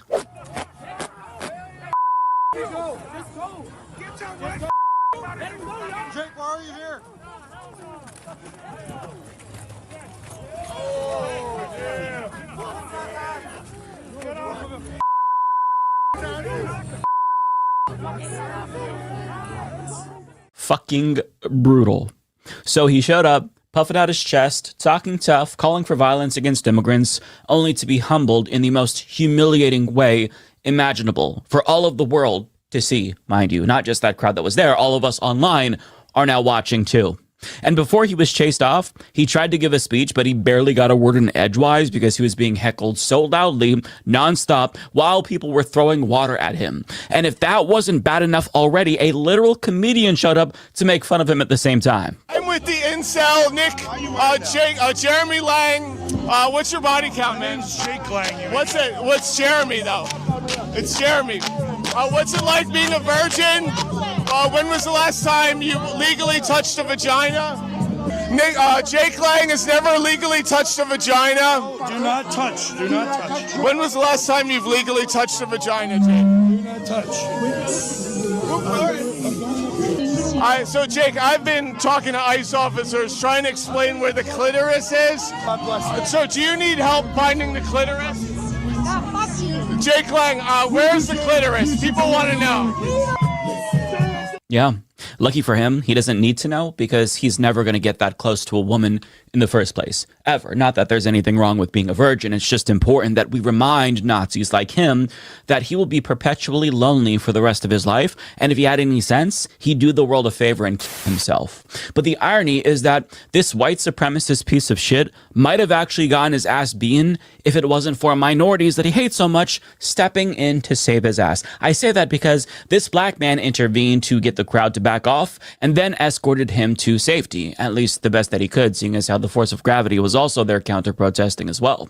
But once he was far enough away from the crowd, he then jumped into a random vehicle with 2 women and begged them to drive away. But unbeknownst to him, that car belonged to a woman of color and her trans friend, who also happened to be an immigrant. And later on, when he got to the hospital, he was tended to by a black woman who happened to be wearing a hijab. Now, as a self-proclaimed Christian, LOL, you would think that he would interpret their kindness as some sort of a sign that God was maybe trying to teach him something. And he talks about that kerfuffle as if his life was genuinely in danger, and he even referred to it as a lynching, which is extremely fucking melodramatic.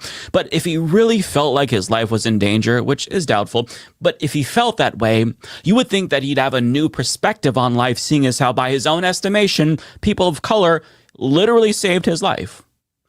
But that's not the case, because he was doubling down on the Nazi bullshit the very next day on Alex Jones's show, despite people of color intervening to help him. We are under attack. Our way of life is being absolutely destroyed. We are being replaced in our homelands. And now if we go out and even mention our displeasure with our displacement, crowds of self-hating white people and illegal immigrants will attack you for being white or Christian. Let's talk about what was wrong with yesterday. Let's talk about the 2 main things that were wrong with yesterday. The Proud Boys, the Oath Keepers, the 3%ers, the Boogaloo Boys, the American Patriots watched a white Christian conservative get lynched, and nobody was there to stand up for me. Well, the Proud Boys and the Oath Keepers and the 3%ers are all in ICE now, and they're out terrorizing immigrants like you want them to, so they're a little bit preoccupied. But he's claiming nobody was there to stand up for him. I guess that the black man that was escorting him away was invisible. Maybe he didn't notice. I'm not really sure. But I mean, he intervened to help him, and then he says, nobody helped me, because he wanted a white man to help him, right? The black man who intervened on his behalf doesn't count because he doesn't see that man as an equal human being. In fact, when they found out that the trans woman who helped him was also an immigrant, take a guess what the right's reaction online was. They were calling for her to be deported as well, and she wasn't the hero of his story like she should have been. But just because Jake and his ilk are too stupid to learn from this experience doesn't mean that we should be equally dense. The lesson for the rest of us is that you're not going to cleanse their souls of hate by showing them kindness. No matter how hard you try, no matter how nice you are to them, even if you come to their defense, fascists will never ever view marginalized people as equal because they fundamentally don't view them as human beings. These people can't be reasoned with. Make of that what you will. And I do feel bad for the trans woman and her friend who's getting some criticism from fascists, as well as everybody else who's accusing them of collaborating with fascists, because that's not actually the case. They were just at the wrong place at the wrong time, and they didn't know who he was. But I want to share the video that they released because they clarified what happened, because they wanted to make it clear that they don't support ICE or what ICE is doing, and they don't support fascists. But here's what they say happened. We see him run up to our car and he's like, can I please get in? Can I please get in? Like, they hurt me so bad, da da da da. That's all the context we have. So in our heads, it's like, oh my God, like, was he just attacked by ICE? Like, we thought ICE was after him, so we're like, okay, whatever, like, hop in the freaking car real quick. And then all of a sudden, there's a whole bunch of people coming here and storming us and, like, beating up the car, ruining the car, pulling this dude out. Like, what is going on? Surrounding the car from every single angle. And yeah, we had no idea what we was getting ourselves into. It's just like, we saw an injured man, so like, obviously we're gonna help because we're not bad people. What? And I don't know him. So we literally just go around the block and I'm like, you know what, like, you need to get out. Yeah, we're still in the same spot. What is going on? Like, whose side are you on right now? Because, like, this is not okay. And I'm just getting super weird, bad vibe from this dude. And he's just like, oh, Trump something me. I gotta owe him back. And I'm just like, yeah, he was I don't care what Trump did for you. Like, ICE is fucking shit. Like, who are you? Like, who are you? And then I find out who he is. I'm like, I don't care if your Uber's here. You're not gonna wait in my fucking car. You need to get out right now. As fuck. Now, if the roles were reversed and Jake Lang saw 2 women who look like them run up to his car and beg him for help, do you think that he would do the same for them? Of course not. If he saw a violent mob of white Klansmen cornering that black man and he recognized him as the man who helped him, do you think that he would return the favor? Do you think he would intervene on that man's behalf? No. The only way he would intervene is to join the white supremacist mob. See, because you can't defeat the threat of Nazism with a heart-to-heart or a hug. Everyone knows the only way to defeat Nazism is to vote, of course. That's a joke, obviously. You know, it'd probably take too long for me to explain how to denazify the country, so I'm just going to go ahead and beam some additional, very nuanced thoughts into your brain about some other ways to address the Nazi threat that we're currently facing. But on a serious note, I do find it encouraging that another Nazi rally turned into a complete fucking shit show yet again. I mean, with everything going on in the country, I'm sure he felt like it was probably safe to come out of the closet, but that's not ever going to be the case, most likely. At least, I don't think that's going to be the case, because even other Nazis have enough brain cells to recognize that you can't really do that. Hence why almost all of them have probably already joined ICE, because they understand that if they really want to LARP as Third Reich brown shirts, it's easier to live out that fantasy under the veil of the state's legitimacy and with the protection of state power. Regardless, if Nazis do want to fuck around and find out, I'm going to get some popcorn and watch.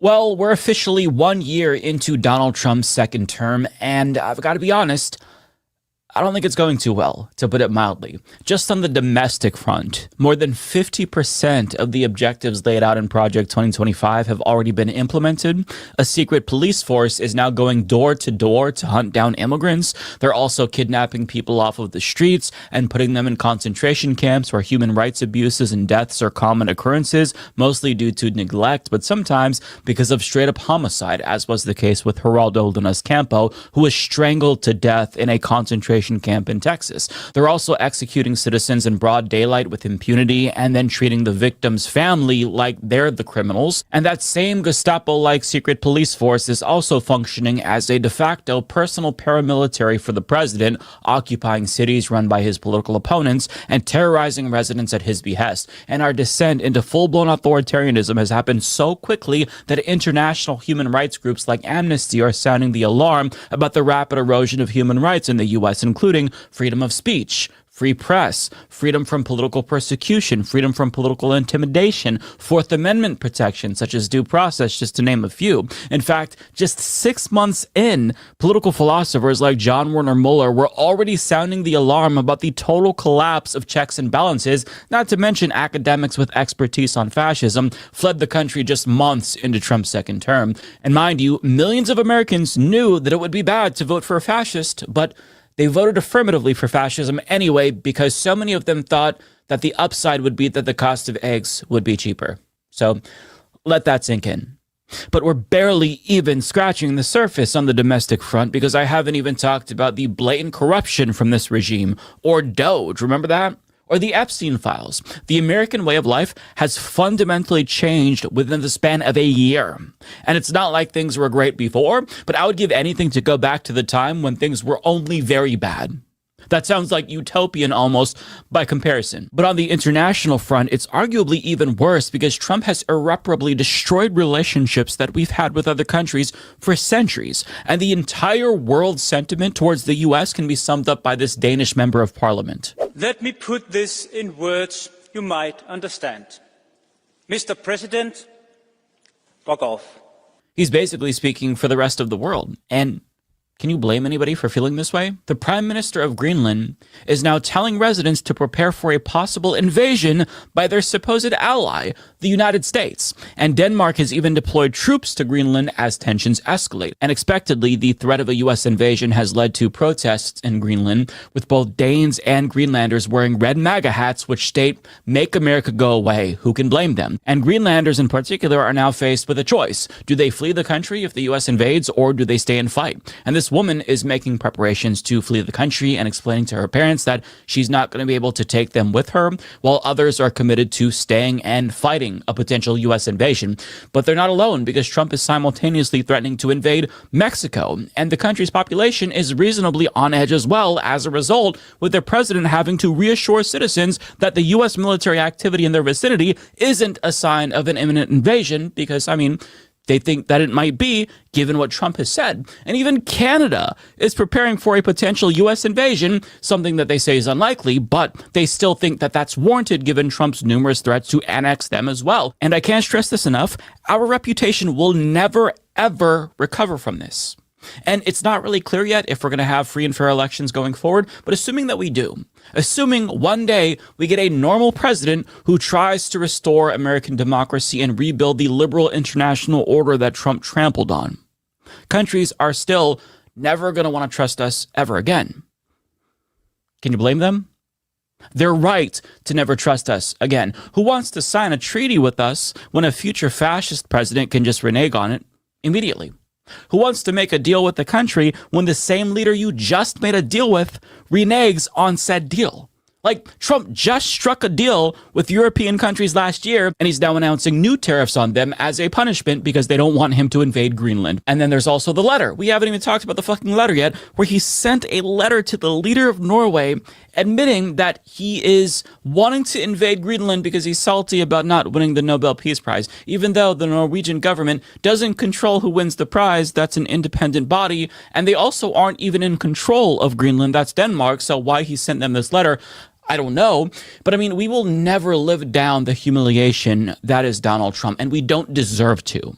The way that the world has to kiss his ass and coddle him like a child and stroke his ego and give him fake trophies and whatnot, like, it is truly one of the most embarrassing things I've ever seen in my entire fucking life. And whether we like it or not, that is going to be how the world views Americans in perpetuity. And to be honest, it's not that far off, right? Us sane Americans, though, we're going to have to pretend to be Canadians for the rest of our lives if we ever travel abroad, because, like, I have too much pride to ever be associated with whatever the fuck that is. And on the subject of Donald Trump making a fool of himself and threatening allies, he just threatened a 200% tariff on France because Macron doesn't want to join his dumbass board of peace or whatever the fuck he's proposing now. Oh, did he say that? Well, nobody wants him because he's going to be out of office very soon. So, you know, that's all right.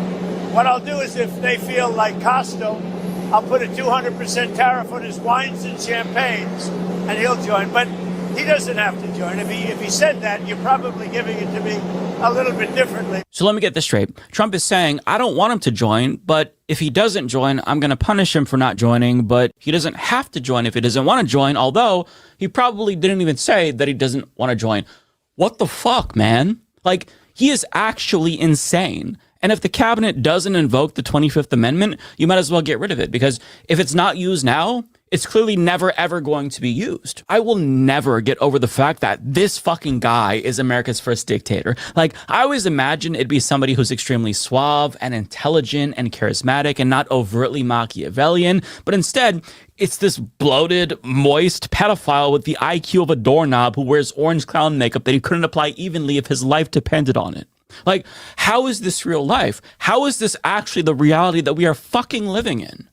But I do want to be clear, because there are actual consequences for what Trump is doing internationally, and it would be bad enough if it was just our reputation and credibility on the line. But if he keeps antagonizing our allies, they could utterly ruin us in a plethora of ways. Our economy could collapse if the world chooses to abandon the dollar as the reserve currency. Europe is already threatening to use an anti-coercion instrument known as the trade bazooka, where they collectively impose crippling tariffs on the US to crush our industries. A top French economist is calling for retaliatory action against American oligarchs like Elon Musk in order to punish Donald Trump. And if Denmark in particular really wanted to make us suffer, they could cut off our access to their pharmaceuticals, including Ozempic and even insulin. And since America gets around 74% of its total insulin supply from Denmark, that could lead to an actual shortage of a drug that people need to survive. And this is something that they're weighing as a countermeasure to Trump's imperialist aggression. And Trump seems to still think that other countries need us more than we need them, even after China just clapped his cheeks in the trade war. China stopped buying U.S. soybeans from farmers in America, and they're instead now buying them from Argentina. And now American farmers, most of which voted for Donald Trump, by the way, are at risk of losing their farms because of the policies of the dipshit that they voted for. But destroying entire industries wasn't even a wake-up call for Donald Trump, apparently, because he is still antagonizing the rest of the world as if there's no consequences. And the rest of the world have mostly kept their powder dry up until this point. But based on some of the comments made by world leaders at Davos, you really do start to get the sense that tensions have reached a boiling point. Like, just listen to some highlights from Canadian Prime Minister Mark Carney's speech, and you understand that they are not playing games anymore with us. It seems that every day we're reminded that we live in an era of great power rivalry, that the rules-based order is fading, that the strong can do what they can and the weak must suffer what they must. And faced with this logic, there is a strong tendency for countries to go along to get along, to accommodate, to avoid trouble, to hope that compliance will buy safety. Well, it won't. Let me be direct. We are in the midst of a rupture, not a transition. Great powers have begun using economic integration as weapons. Tariffs as leverage, financial infrastructure as coercion, supply chains as vulnerabilities to be exploited. You cannot live within the lie of mutual benefit through integration when integration becomes the source of your subordination. If great powers abandon even the pretense of rules and values for the unhindered pursuit of their power and interests, the gains from transactionalism will become harder to replicate. Hegemons cannot continually monetize their relationships. Allies will diversify to hedge against uncertainty. They'll buy insurance, increase options, in order to rebuild sovereignty. Sovereignty that was once grounded in rules but will increasingly be anchored in the ability to withstand pressure. To translate, he's saying we are disentangling the Canadian economy from the US economy so that way they can't use their financial might as a weapon of leverage against us to get us to do what they want. And they're not alone. More and more countries are moving away from their dependence on the US economy in favor of more bilateral agreements with stable countries who have reliable leaders. Canada also just struck a deal with China last week. In other words, they're trying to cut the US out of the equation because we just can't be trusted. And if enough countries do this, they can basically bring the entire US empire to heel. That would be really bad for us economically speaking, but I mean, again, can you blame them? I don't wish pain and suffering on Americans, especially the ones who didn't have anything to do with this mess, but I understand why other countries feel like they have to use extreme measures to stop us, do things that would humble us, because look at what's happening. They can't just shut up and take it. Like, they have to stand up to this bully that is Donald Trump. And Carney was not the only one taking shots at the US at Davos, because the French prime minister made similar comments. Competition from the United States of America through trade agreements that undermine our export interests, demand maximum concessions, and openly aim to weaken and subordinate Europe, combined with an endless accumulation of new tariffs that are fundamentally unacceptable, even more so when they are used as leverage against territorial sovereignty. But we do prefer respect to bullies, we do prefer science to plotism, and we do prefer rule of law to brutality. So the rest of the world is fucking done with the United States. They are done. Centuries of diplomacy, decades of international organization and order all gone like that because millions of brain-dead dipshit Americans decided to put this madman in charge of the most powerful country in the world. All because they thought that he would bring down the cost of eggs for some reason. So, needless to say, the first year of Trump's second term hasn't been very good. In fact, it's been inconceivably catastrophic, like worse than the worst case scenario that I envisioned in my head. I knew it would be bad, but I just wasn't creative enough to envision all of the ways that they would fuck the country and the world over. Like, they're finding new ways to fuck up the country every day. It's so bad that even centrist pundits like Anna Kasparian, who dismissed Trump's association with Project 2025 and even denied that he was a fascist, are now admitting actually they were very much wrong. I'm sorry. I feel guilt every single day that I didn't see this coming. I'm such an idiot. Yeah.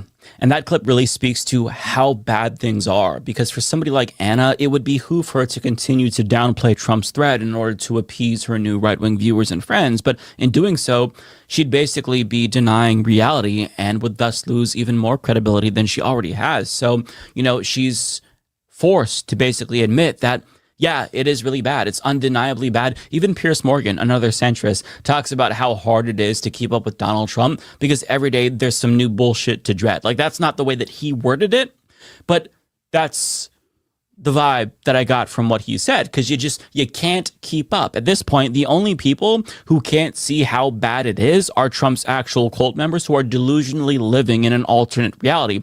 But the realm of empirical reality, the plane of existence that most of us actually live in, it's pretty obvious for us. It is an objective fact that Trump is going to be regarded as one of the most destructive forces in the history of this country. And this is the obvious conclusion after just one fucking year, might I add.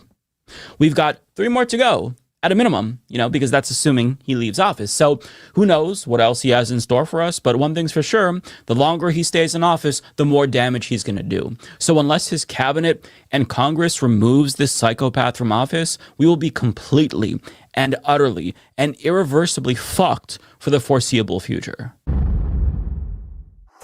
Do yourself a favor.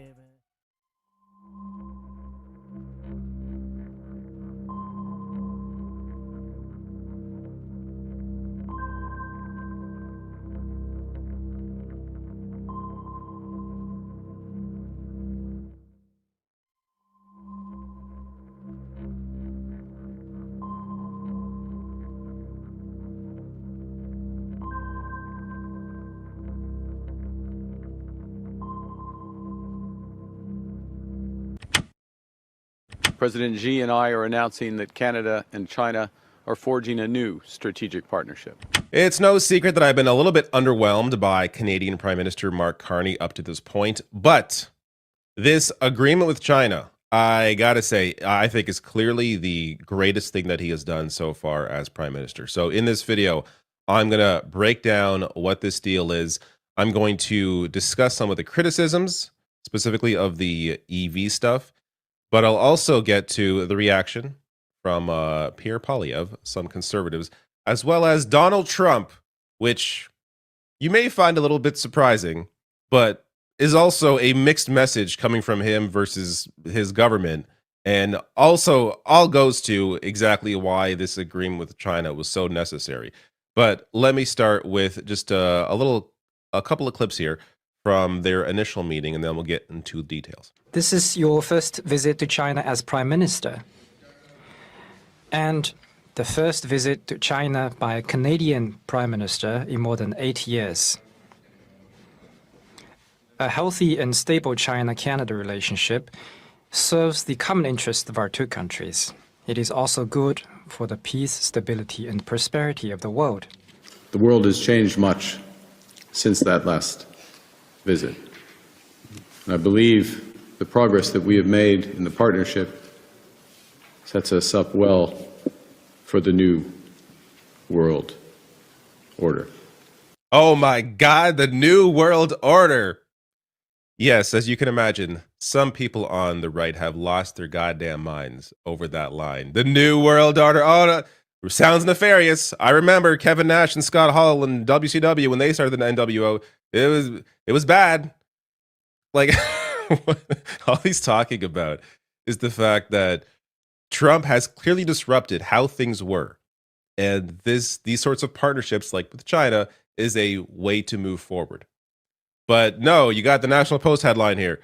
Mark Carney embraces Chinese EVs and the New World Order. Liberals use Beijing trip to trash the United States, which is so hilarious when you remember that the National Post is American owned and you remember what they are here for, to defend U.S. interests. I mean, you had literally the same day of the meeting, the Trump White House on Fox News saying there's going to be some look at the new world order that President Trump is creating. I don't expect to see a National Post headline about that, though. But you will get this from the Toronto Sun, another Post media run paper. Canada should want U.S. in Greenland to safeguard our Arctic. Like, I just got, as an aside here, if you read any of these things here, any of these papers, National Post, Ottawa Citizen, Calgary Herald, Toronto Sun, read the rest. Keep in mind, these are American-owned companies. I'm not saying everything that comes out of these places is all for the interest of America, but especially when it comes to like op-eds like this, come on. Like 20 years ago, the idea of Canada defending the U.S. taking over Greenland Any paper doing that, far right or not, would have been insane. But now it's a normal occurrence because they simply move in lockstep with Donald Trump.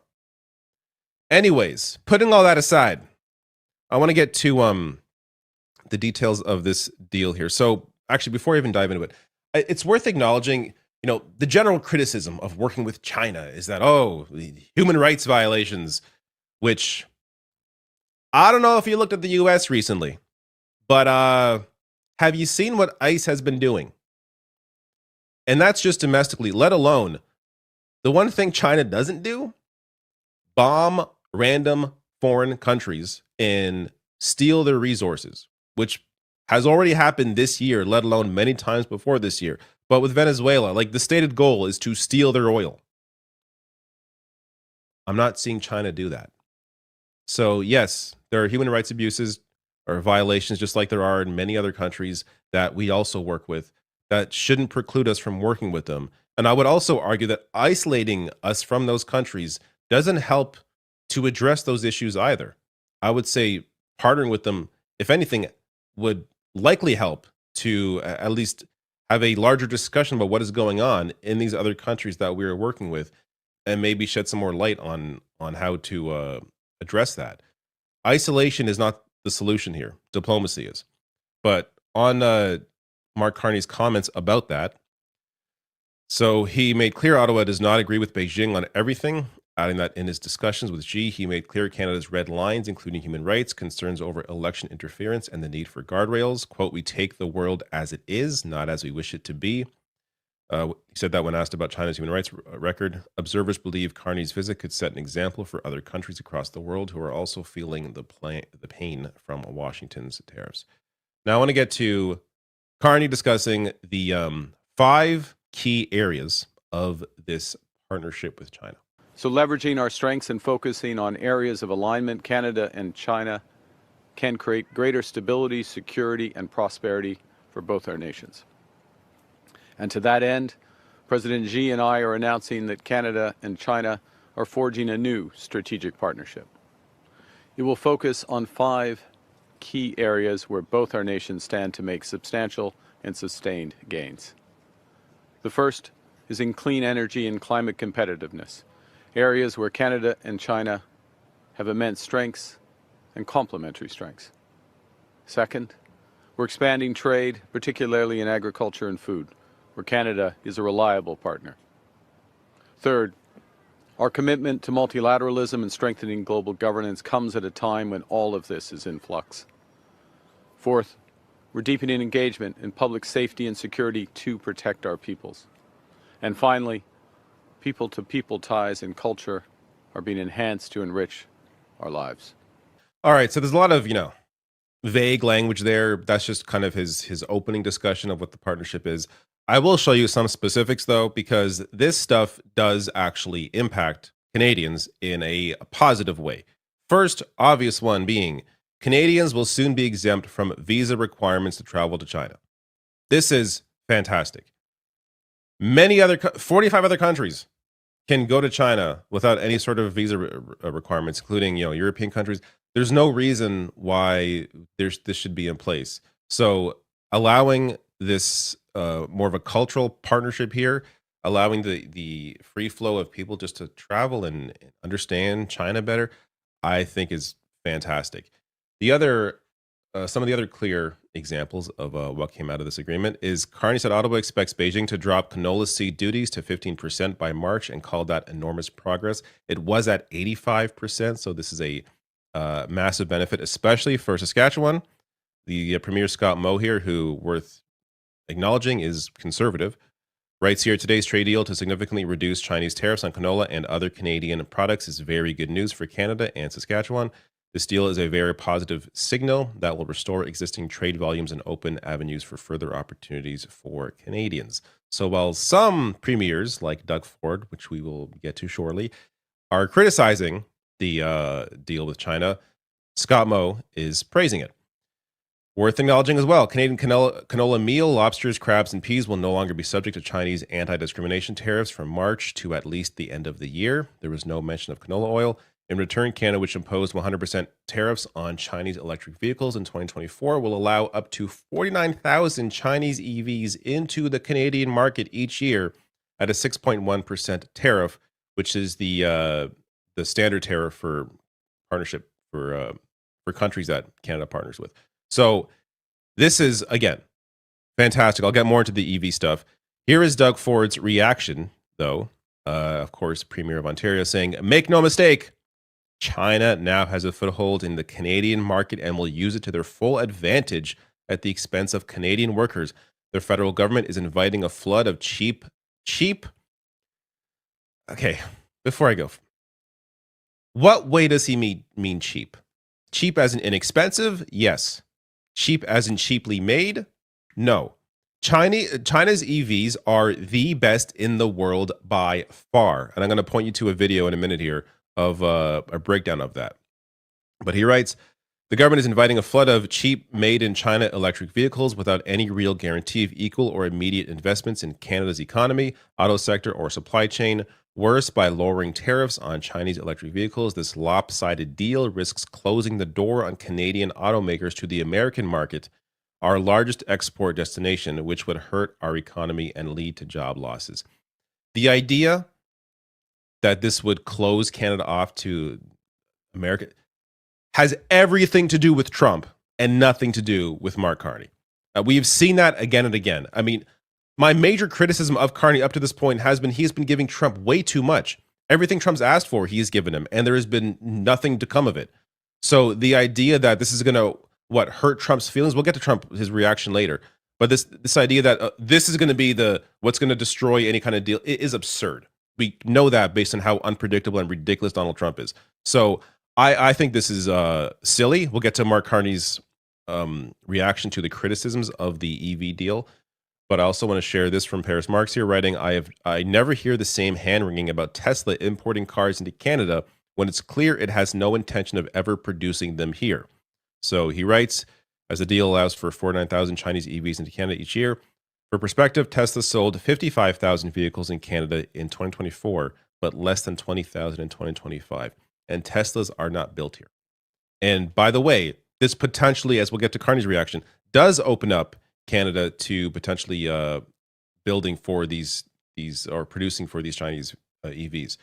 So Unifor, which Union, their opinion I take in a more serious way than Doug Ford, but they write here, opening door to Chinese EVs risks future of Canada's auto sector. So their argument includes Unifor has long warned about the risks of letting Chinese EVs flood the North American market. If left unchecked, it would cost Canadian jobs, stall domestic investment, and drive more imports from low-cost jurisdictions.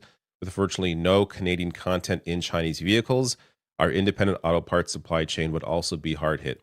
I think this rings hollow when, of course, up to this point, there have not been any Canadian content in Chinese vehicles because we have a 100% tariff on them.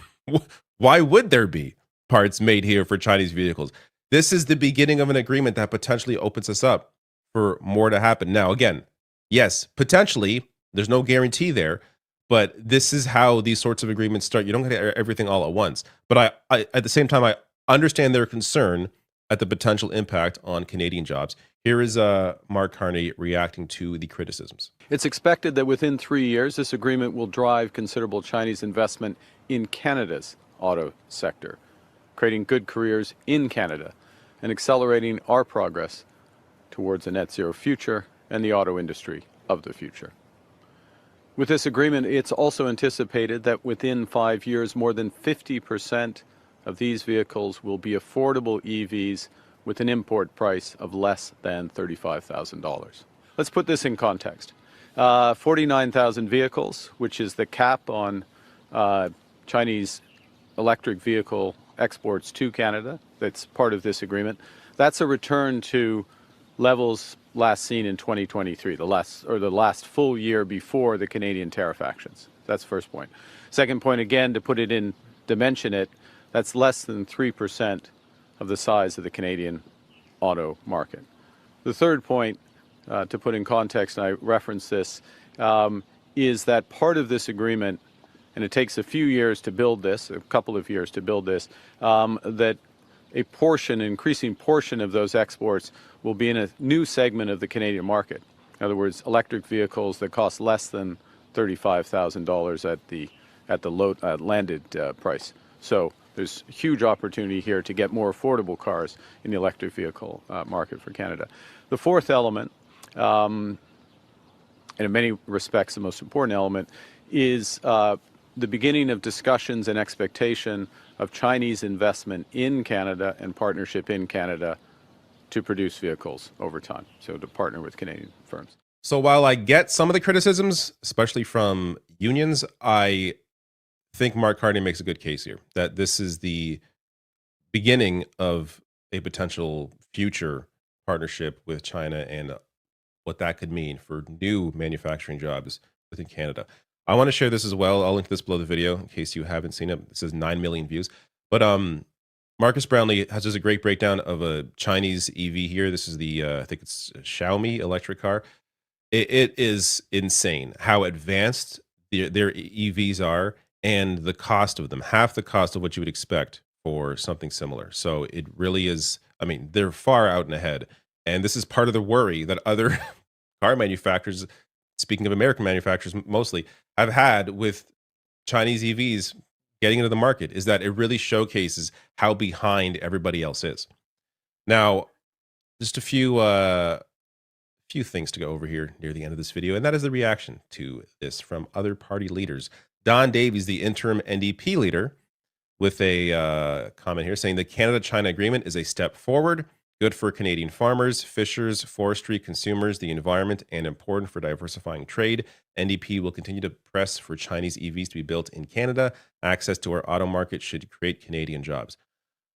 It is so refreshing to see a party leader not just go into automatic criticize everything mode like we see with Pierre Poilievre.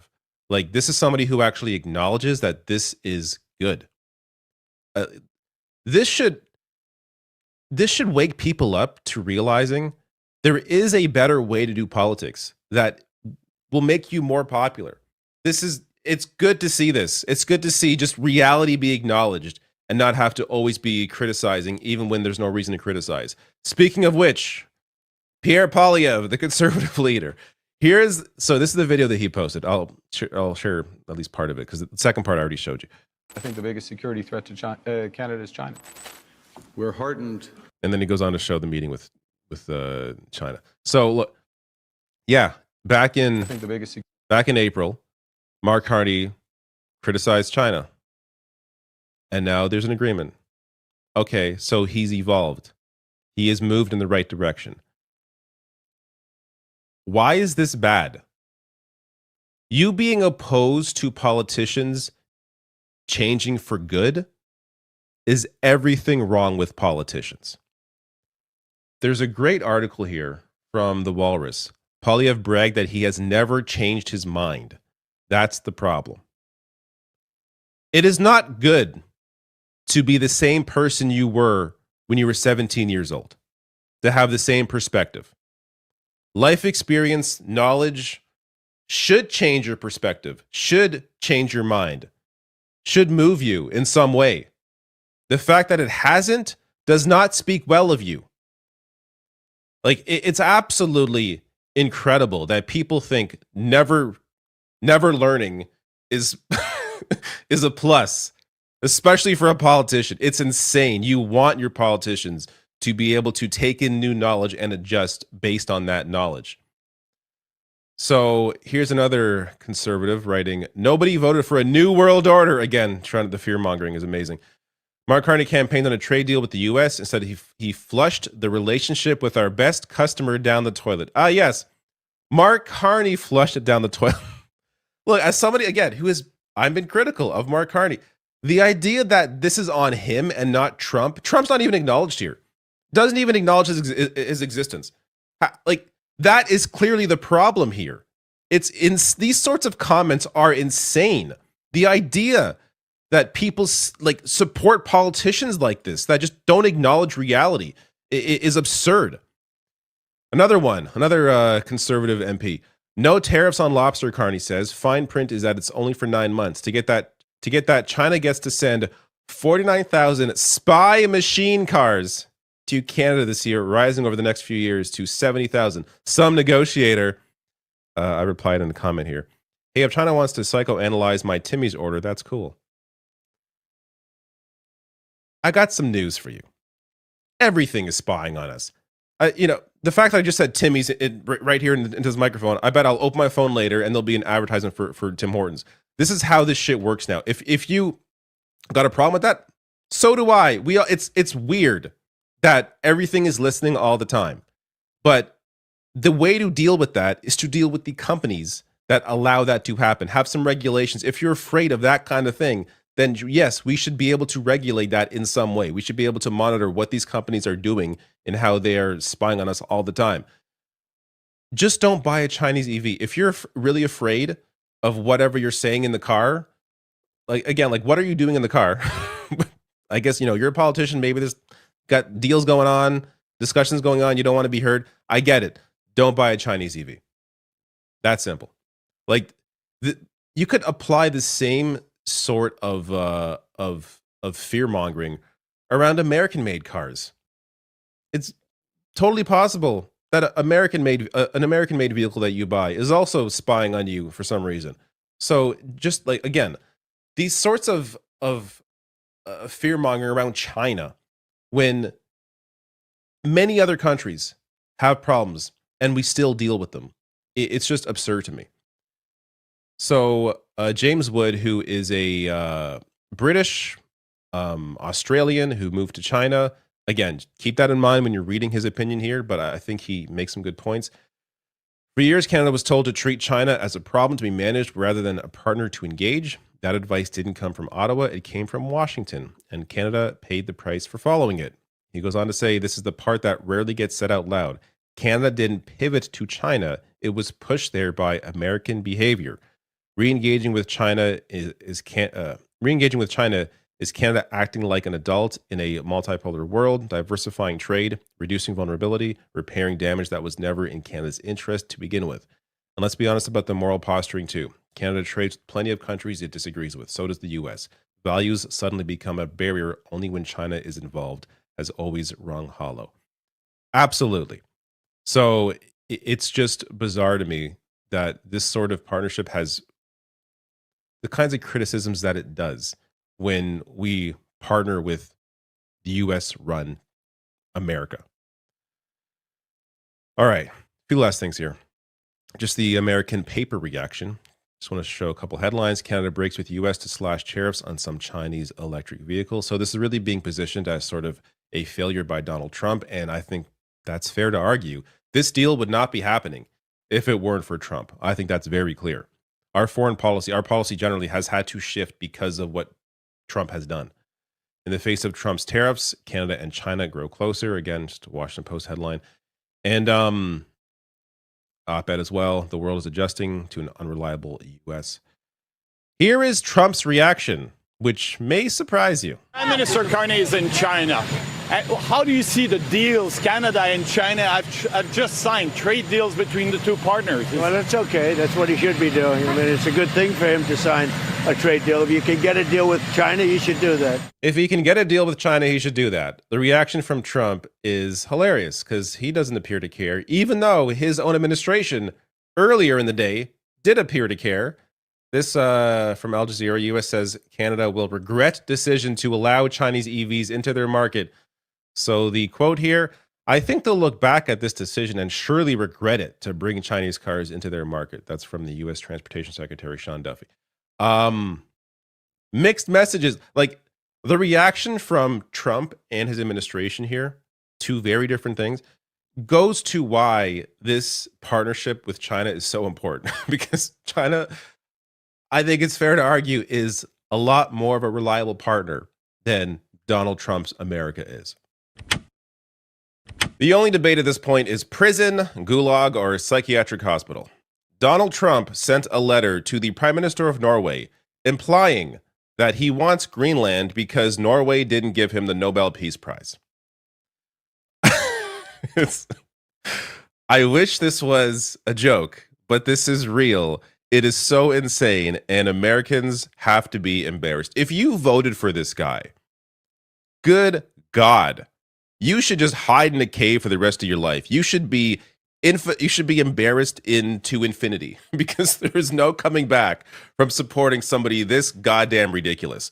So in this video, I'm going to read you the letter that he sent to the Prime Minister of Norway. I'm also going to get to some reactions, including what people in Greenland are saying, and just some memes that came out of the fact that he was given the Nobel Peace Prize physically by the person who actually won it, because that person's also ridiculous. But actually, before I get to anything else, here's that image. Trump receiving the Nobel Peace Prize from Machado, the Venezuelan opposition leader or attempted opposition leader. Anyway, she wants to run Venezuela, and she's kissing his ass in a very disgusting, overt way. But physically gave him the prize. Of course, that doesn't mean he actually has the prize. We'll get to the response from the Nobel people later. But before I get to this letter, just this poll here. U.S. using military force to take Greenland, of course, is disapproved by 86% of Americans. Without saying, it's also disapproved by actual people that live in Greenland. But Americans are not supporting this. Trump using federal funds to buy Greenland, also opposed. Yet 30% approve. I'm not sure why people who don't have health care want their money being spent on Greenland, but there you go. There's also a breakdown of what may happen, what people think may happen if it happens. But this breakdown is really interesting. Using U.S. military force to take Greenland by party would approve 30% of Republicans. 70% of Republicans don't approve. This is not popular with anybody because it makes no sense. But here is the letter that Donald Trump sent to Prime Minister Jonas Gahr Støre of Norway. I'm going to read the full thing because it is so ridiculous. Dear Jonas, considering your country decided not to give me the Nobel Peace Prize for having stopped 8 wars plus, which of course he did not do, I no longer feel an obligation to think purely of peace, although it will always be predominant, but can now think about what is good and proper for the United States of America. Denmark cannot protect that land from Russia or China. And why do they have a right of ownership anyway? There are no written documents. It's only that a boat landed there hundreds of years ago, but we had boats landing there also. I have done more for NATO than any other person since its founding, and now NATO should do something for the United States. The world is not secure unless we have complete and total control of Greenland. Thank you. And of course, as usual, random capitalized letters of words for no reason. But this is a great point by Myra here. Trying to provoke both a world war and a civil war at the same time while demanding a Nobel Peace Prize is a level of insanity we've never seen before. Every piece of this is so completely insane. Even putting aside what is currently happening with ICE, with the regime change or attempted regime change in Venezuela, kidnapping their leader, all while claiming you were the peace president and you stopped 8 wars when you didn't do that. It's so absurd. So he cites the threat of Russia and China. At the same time, he's inviting Putin to the Board of Peace for Gaza. And China came out as well, saying that we urge the U.S. to stop using the so-called China threat as a pretext to pursue selfish interests. They have no interest in Greenland, never did, of course. This is coming out of nowhere, and it's proven by the fact that in his own letter, he is saying, it's because I didn't win the Nobel Peace Prize. So, why are we even pretending it's anything else? Here is the reaction. This is a previous reaction before this letter, but reaction from people in Greenland, what they think of what Trump is doing. I think he has lost his mind. I hope that there soon will be some more clever people in the States who will tell him, no, it's not going to work, this thing. You have to retire in some way or another, and then to make it successfully for you too. But I think he has lost his mind a month ago. It's a bit like a spoiled child turned old. And you think he can, and think he can scare people. He can't scare Greenlanders. We're not scared. We'll fight them to the end. We will never give in. And we are so happy we have so good allies. I cannot imagine. I cannot really imagine that he can have Greenland. And he can put pressure on, yes, but I hope really he wouldn't succeed in it. But we don't know. Nobody knows. Nobody knows, No. but we have a lot of allies, and now they are stepping up. I hope that the American people as well get their eyes opened to see this is not a good way to treat anybody. So, of course, Greenlanders are not in support of this. Like the rest of the world, we think this man has lost his mind. And Europe has come to the defense of Greenland, but Trump has also responded to that in an absurd way. So Trump has threatened tariffs on 8 countries that sent a small number of military personnel to Greenland last week, following the U.S. president's repeated statements that he wanted to take over Denmark's vast Arctic island. Trump said the tariffs of 10% would go into effect on February 1st and rise to 25% on June 1st. What is happening? It's so ridiculous. And I want to make it clear, it's not just Trump. It's the people around him. This is Treasury Secretary Scott Bessent defending Trump's pursuit of Greenland. Denmark has given the United States a green light to beef up its security as much as is needed in Greenland. Why not take that route? Why is it necessary to take over and annex all of Greenland, something that 85% of people living in Greenland oppose? Well, again, and let's look back.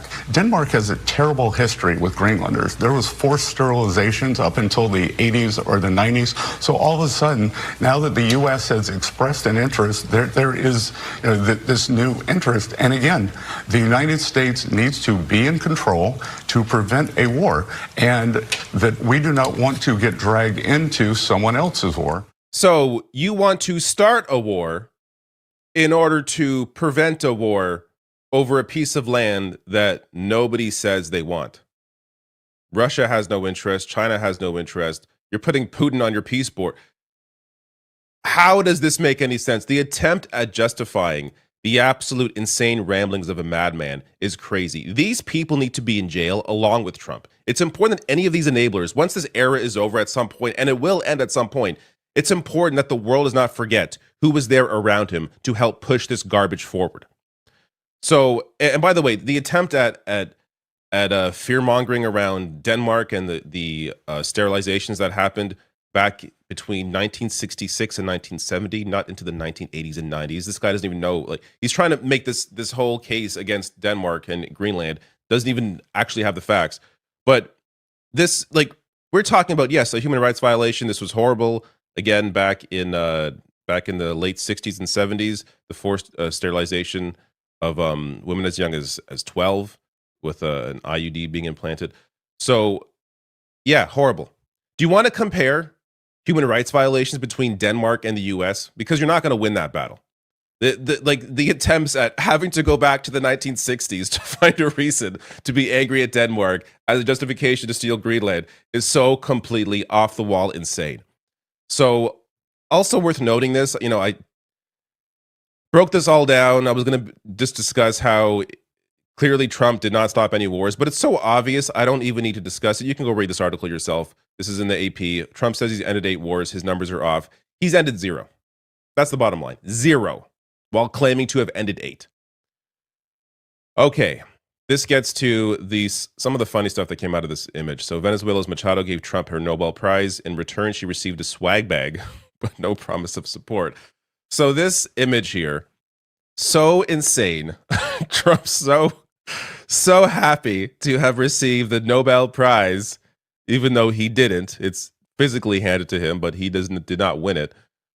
To the point that the Nobel Peace Center had to come out and say a medal can change owners, but the title of a Nobel Peace Prize laureate cannot, obviously.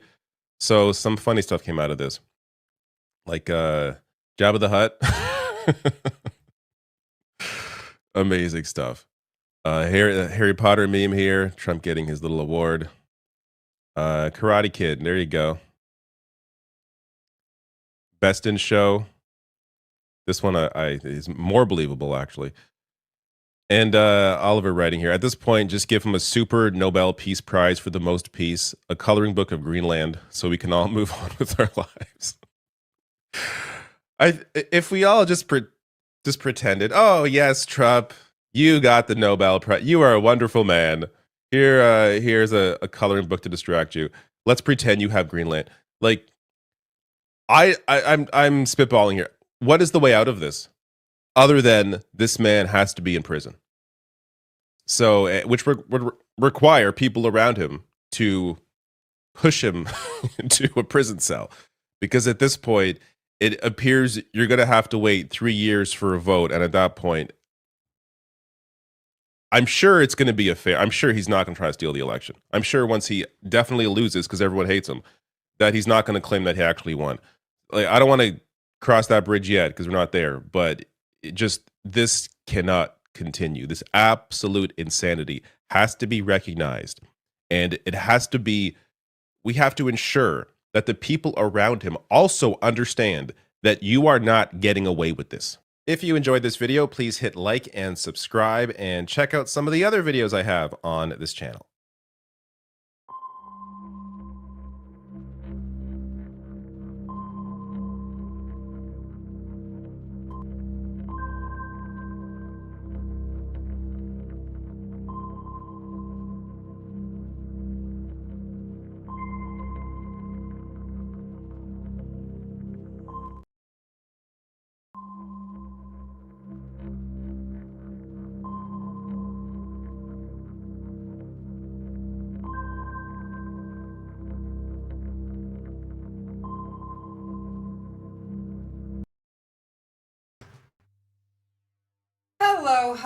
Hello, everybody. Good evening, good morning. Hope you're all doing all right today.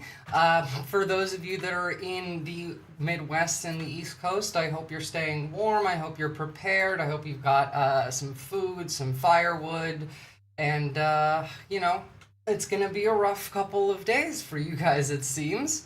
To be fair, I'm experiencing the opposite. You guys get ice storms, I get temperatures over 100 degrees Fahrenheit, so you know, it is what it is.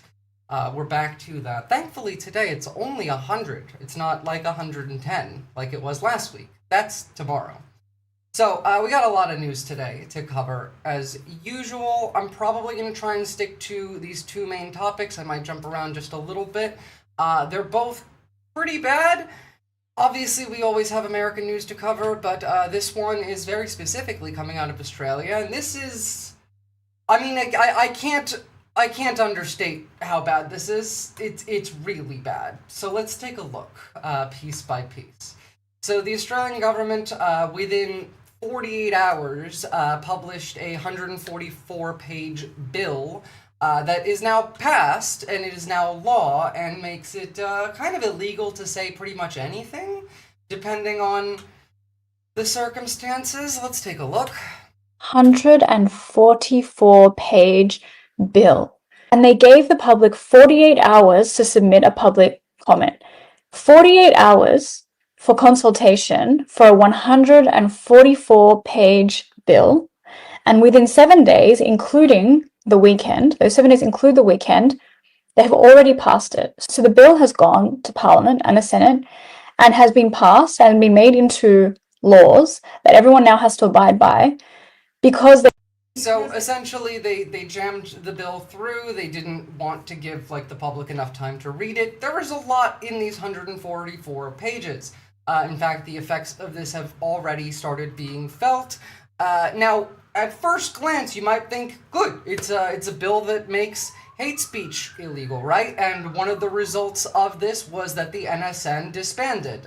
You've heard me talk about the NSN at length, how much I hate the Nazi Party in Australia. However, the way that this was done is they disbanded and are now underground. None of them got arrested, and they are far more dangerous now.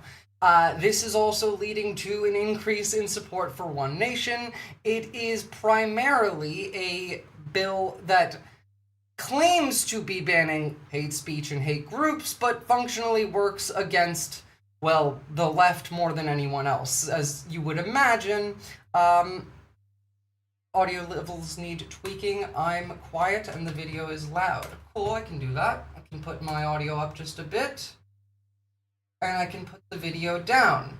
However, as I said, this is pretty bad. It makes a lot of things very difficult to talk about.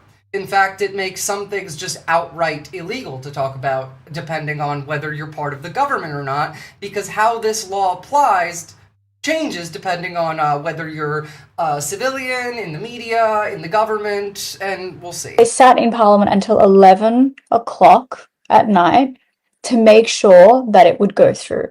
You have not given citizens even a chance to scrutinise a 144-page Yes, Etch, I have to talk to some lawyers now. bill. I've read it and people have read it. It's dog shit. It is absolute dog shit that is written in there. The bill criminalizes opinions about key matters of public policy and would allow the government to imprison its political opponents. Criminal penalties will apply even if there is no victim, and the harm is hypothetical, which would lead to Australians being imprisoned based entirely on fictitious scenarios.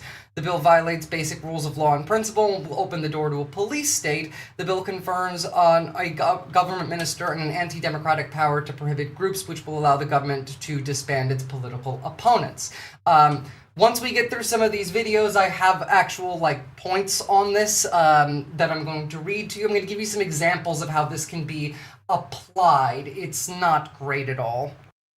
Every single thing that it suggests shits on your democratic right to do anything. It should not have passed. It should not even have been up for discussion in the first place. And yet, it's been passed. If it had gone through any kind of scrutiny, people would not have agreed to it. That's why it was passed so quickly. If it would be reasonable to pass that law now, it's... Look, let's listen to a lawyer explain some of the parts of this law. Before I get into it, just let's hear it from actual lawyers. This is fundamentally the same format as the United States laws that are making it more difficult for anyone on the left to advocate for change, the NSPM laws that declare everyone basically a terrorist. These are not quite that extreme, however, they share a lot of similarities. Australia looked over at the US and said, hold my beer. Yeah, in a lot of ways this is kind of worse. Everything.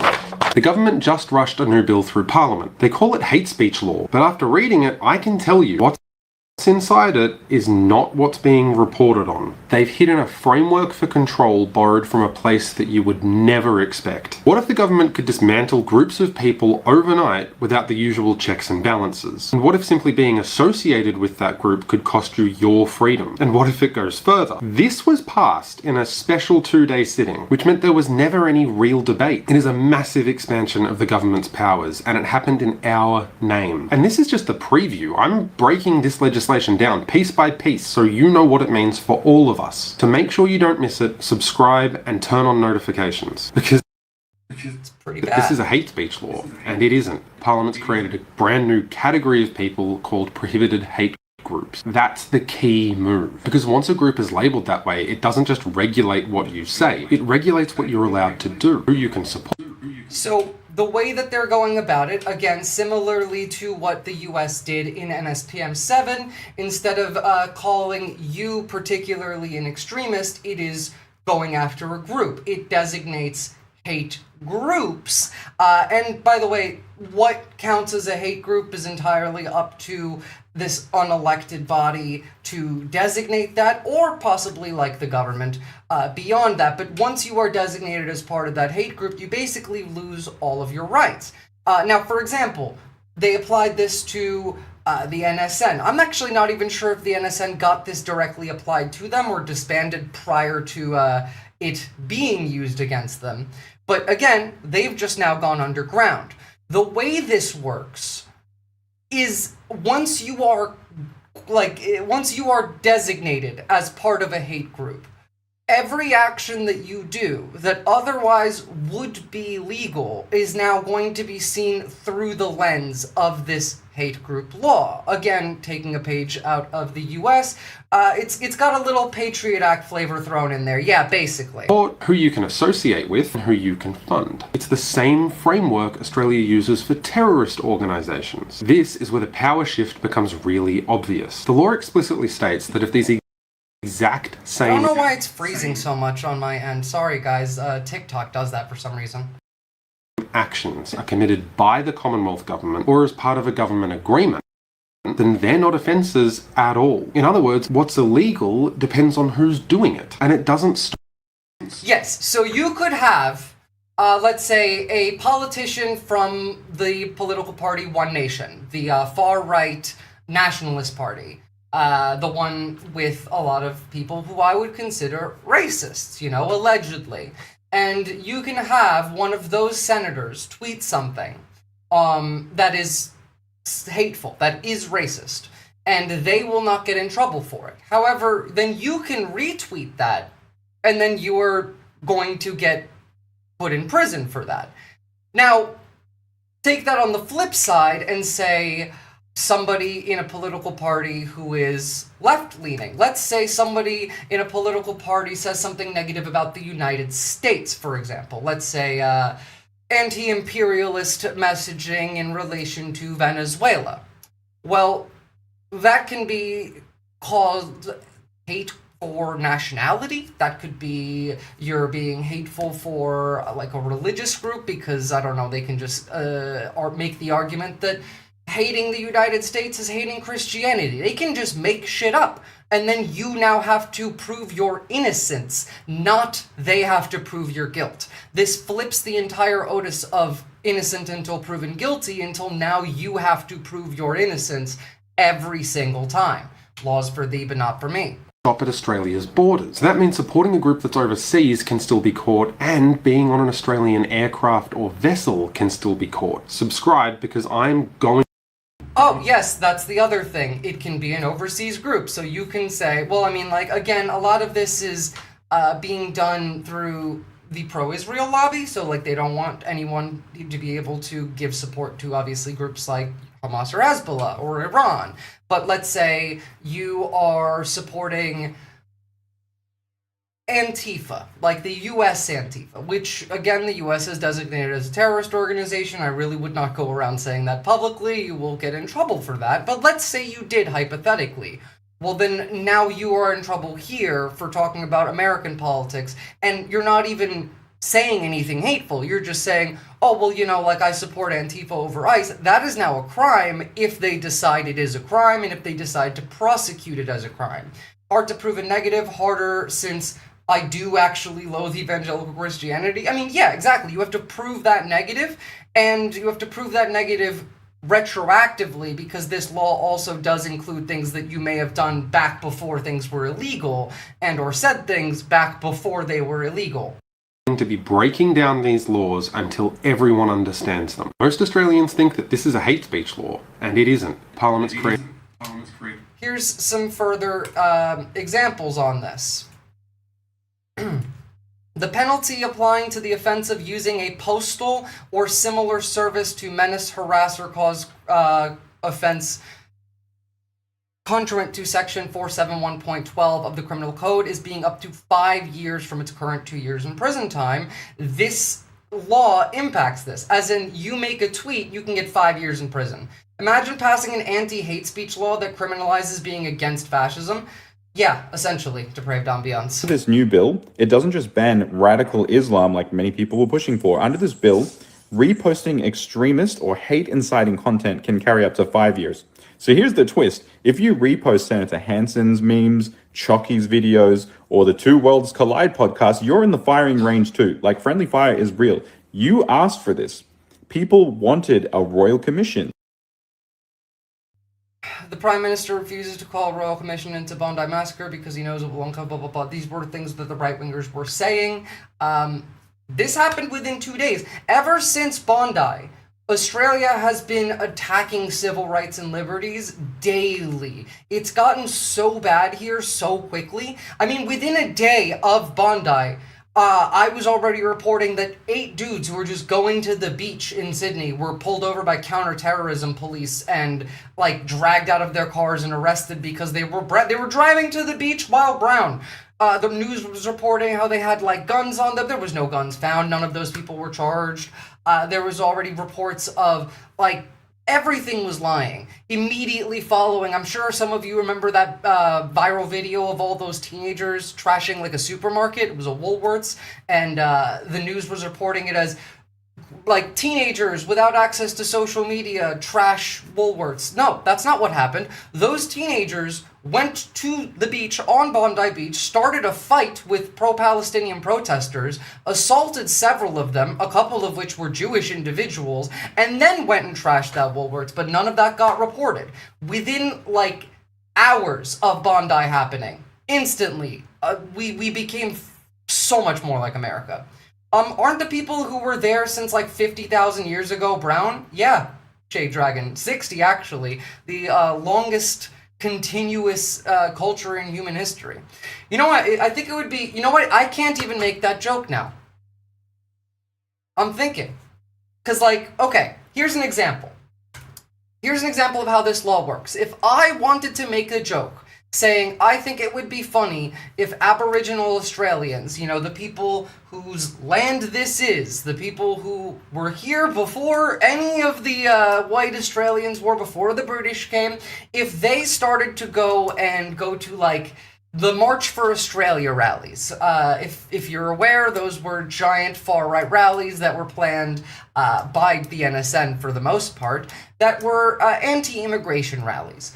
If all of the Aboriginals in Australia just had big rallies where they said, send them home, deportations now. If I made that joke, I am now liable of hate speech for, I don't know, I guess white people? I don't know who would be the group that I am hating on in that case, but like that is now technically a crime. And what distinguishes whether what I just said is a crime or not is whether a member of a group that is impacted by my joke reasonably feels offended by it or not. Like, that is the law. The Bondi Beach hero was also brown. He was Muslim. His name was Ahmed Al-Ahmed, isn't it?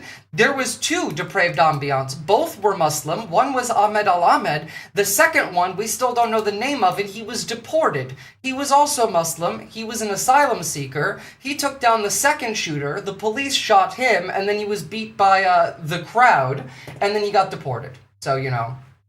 What planet are these people from? Earth? Me too? Yeah, essentially. They wanted to ban specific groups. But the thing is, when you legislate this and put this into law, you now give the government power to censor your speech. You literally only need to go to the contents page on page 3, and it literally tells you that it prohibits hate groups, which means that these are groups of people that incite violence. So does it ban radical Islam? Yes. Does it ban radical right-wing, left-wing? Yes. Does it ban radical anyone? Hate groups, period. And let's be real. This is Senator Hanson we're talking about here. You trusted her. She ran a fish and chip shop and went to prison. And people think that she would understand complicated hate speech laws. They demanded. I have called this woman Elmo Hitler before. It's insane that people think that, like, I don't know, they're gonna do anything good with hate speech laws. Obviously, when the right wants to institute hate speech laws, it is to block anyone on the left from talking about the horrific things that the right likes to do every day. Be banned if it accuses Israel. Would a group be banned if it accuses Israel of genocide or apartheid, and as a result, Jewish Australians do feel intimidated? If those criteria are satisfied, then that is the case. If there is that fear, and if there is a reasonable person test in here as well, so if that is satisfied, then that would come within the scope of these provisions.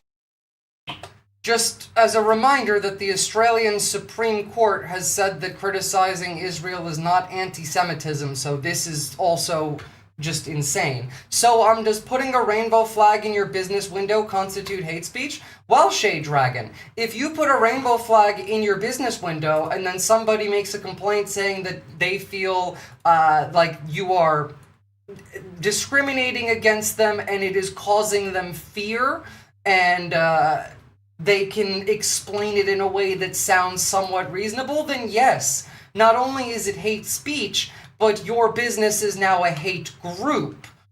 So yeah, that is how that works. Don't say Charlie Kirk's face was small, that could hurt someone's feelings, which is now defined as hate speech, I guess? Kinda, yeah. Can I criticize the cadence of that speaker? It depends. It entirely depends.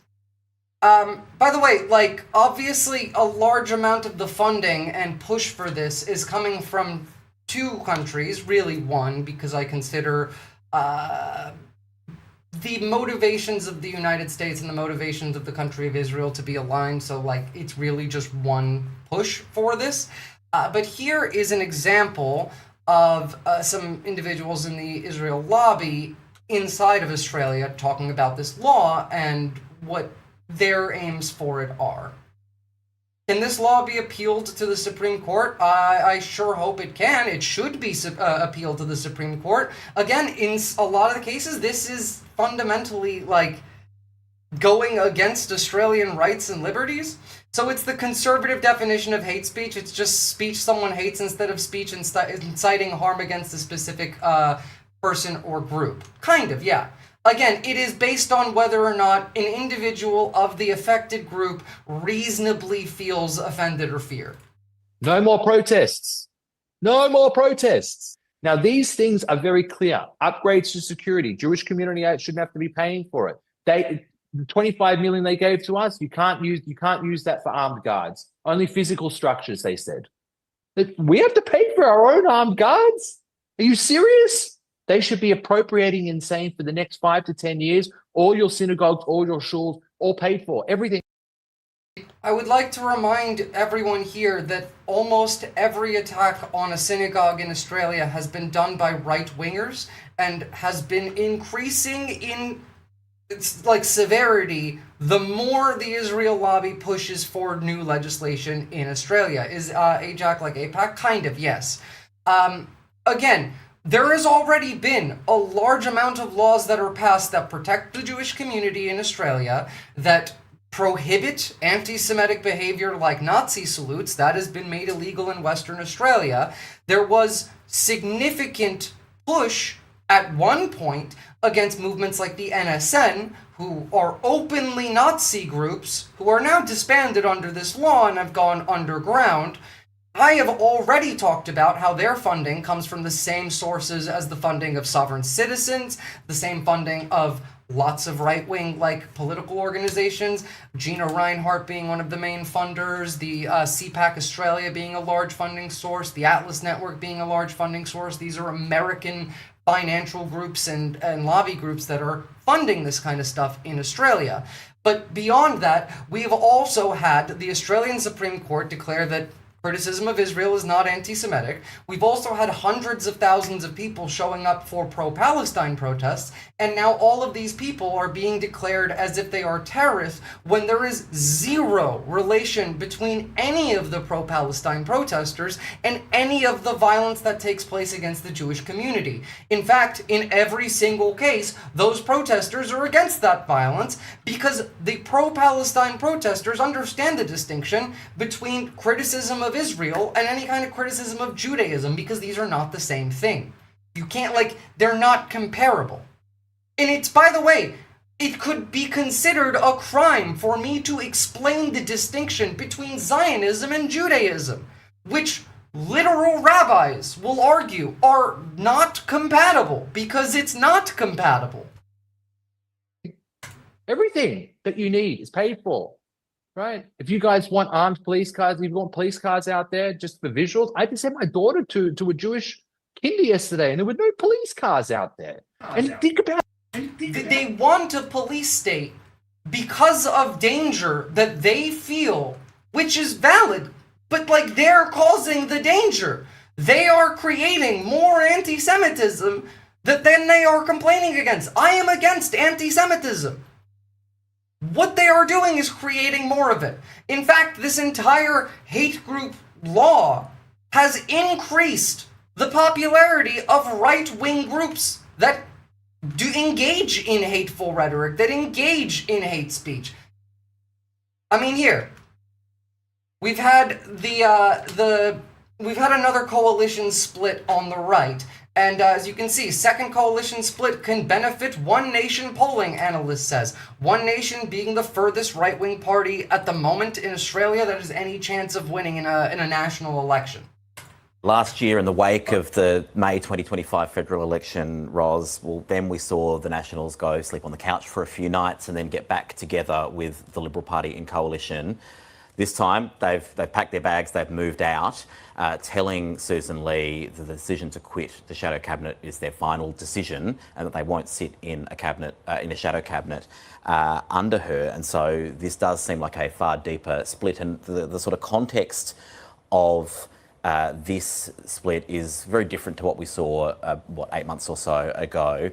Again, fresh in the wake of a federal election defeat when the parties were still finding their feet. There was no shadow cabinet at that point. You know, we were very early in this term and the coalition agreement was still being negotiated. Well, we're now 8 months into a term of Parliament. Could we, not repeat the 20th century? That would be great, thanks. Yeah, unfortunately, that does not seem like it's possible. Look, let me read you some information about what this law is going to be like now. Rupert Murdoch has poisoned Australia, the US, and the UK in a devastating fashion. That is true. So, okay, first and foremost, the Minister for Home Affairs can now ban a political group without showing them any evidence for why they're being banned or giving them a free, a fair trial. So if you are a political group, they can just call you a hate group and ban you without showing you anything, justifying it in any way, or giving you any trial.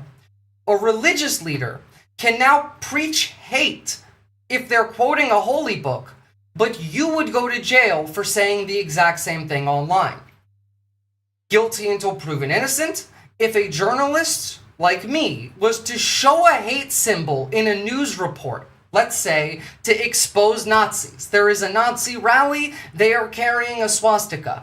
I am showing a video clip of them doing this as part of a news report. The law presumes that I am guilty of showing hate symbols until I prove myself innocent in a courtroom of I was doing a news report to expose the Nazis. That is what happens in this law now. The definition of hate in this case includes ill will, meaning just like a nasty comment on social media could land you a criminal record. For example, a Nazi comes into the chat, starts trolling, and I answer the Nazi in the chat the way I usually answer trolls in the chat. I am now going to be legally liable for that. You can be jailed for speech just because a person that you criticize feels intimidated, which gives political opponents the power to censor us. So again, I could say something mean about a Nazi, and then they could say that they feel intimidated by me saying something mean, and then I am now gonna get jailed. How do you define ill will? Is it illegal to hope that a political party loses an election? If they feel intimidated by your comment, depraved ambiance, technically yes. Actual hate groups, by the way, are also now incentivized to register as political parties because the law makes it harder to ban a registered political party. So, not only that, can they ban a political group without showing them any evidence or giving them a fair trial, it is harder to be banned if you are a political party in general. It's much easier if you're not, which incentivizes them, the actual hate groups, from registering as political parties. You better not say anything against capitalism. Well, so far I haven't seen that in this one, but that is part of the US law, the NSPM 7, being an anti-capitalist makes you a terrorist in the US. Sharing a link under this law to a protest event can now be charged as recruiting for a hate group if the minister bans the organizers the next day. So, there is a protest today. I share a link to said protest today. Tomorrow, that protest's organizers are declared as a hate group. I am now being charged for sharing the link today when it wasn't a hate group. So, is it the ill will of Gen Z insult of, I hope your butter on your toast never melts properly so it rips up your bread when you try and spread it? Could that be? I don't know. It's a silly example, but theoretically. What bar does Australian groups have to meet to be an official political party? Well, not that high. Requirements to register as a Australian political party. I believe you just mostly need a specific amount of signups, but the minimum requirements to register are at least 1,500 supporters who are on an electoral roll or members in Australian Parliament, that is registering for a political party. Main requirements. A party constitution, which is a document that sets out its aims of the political party, and at least 1,500 supporters who are on electoral rolls or a member of Parliament to form a political party. I hate this fucking timeline. Yeah, I get that. No helping or standing up for poor people either. No, that makes it literally a crime. I hope you step on a Lego this morning. Hate speech, arrest them. Basically, yes. Yes. By the way, they can now cancel a visa for suspecting that you might say something in the future. I'm not kidding. The government can now cancel somebody's visa because they suspect that this person might say something divisive in the future. That is what this law says. They can do that. Pre-crime policing. You can be jailed for advocating violence just for praising a protest movement, even if no violence actually happens. Maybe you can form your own recognized party so that you have legal leverage, Visora. I would need to find 1,500 people to support it, and then I would need, like, funds, but, like, technically, yes, that's the thing, Latino Mifune, that is the incentive. If, like, yes, that is an easier way for me to continue to be able to do this job, but think about that, because that also applies to the right. The Nazis are incentivized to form a political party so that they have more protection. I went for the, silliest example off the top of my head because it's deliberately a reduction ad absurdum. I mean, yeah, we've arrived at the Minority Report portion of Australia's 21st century. Somehow this is worse than America in a lot of ways. The government can use things that your group did years ago, which were legal at the time, to declare you a hate group today. Like, 3 years ago, you went to a protest, and it was legal. Today, they can declare you a hate group. Your firearms license can now be denied based off of secret ASIO intelligence files that you are never allowed to see or challenge. ASIO being the Australian CIA, basically. They can just deny your ability to have a gun without showing you why. They have files on you, intelligence files, that you're not allowed to see or challenge in a court. I find you personally unattractive, and I feel you will find I feel you'll say something I find threatening when I comment crudely on your appearance, so I'm freezing your bank account. Literally, yeah, Shade Dragon. That is a thing that can be that can be put forward now. Having digital files on your computer that simply describe how to make a firearm part is now a crime punishable by 5 years in prison now. That's them going after the 3D printed gun thing, because they've combined this hate group law with the new gun control law, which I think they did really weirdly, but let me give you some scenarios of examples of how this can be applied. Let's say, hypothetically, a university student shares a Facebook event link for a climate change protest organized by a group known for direct action.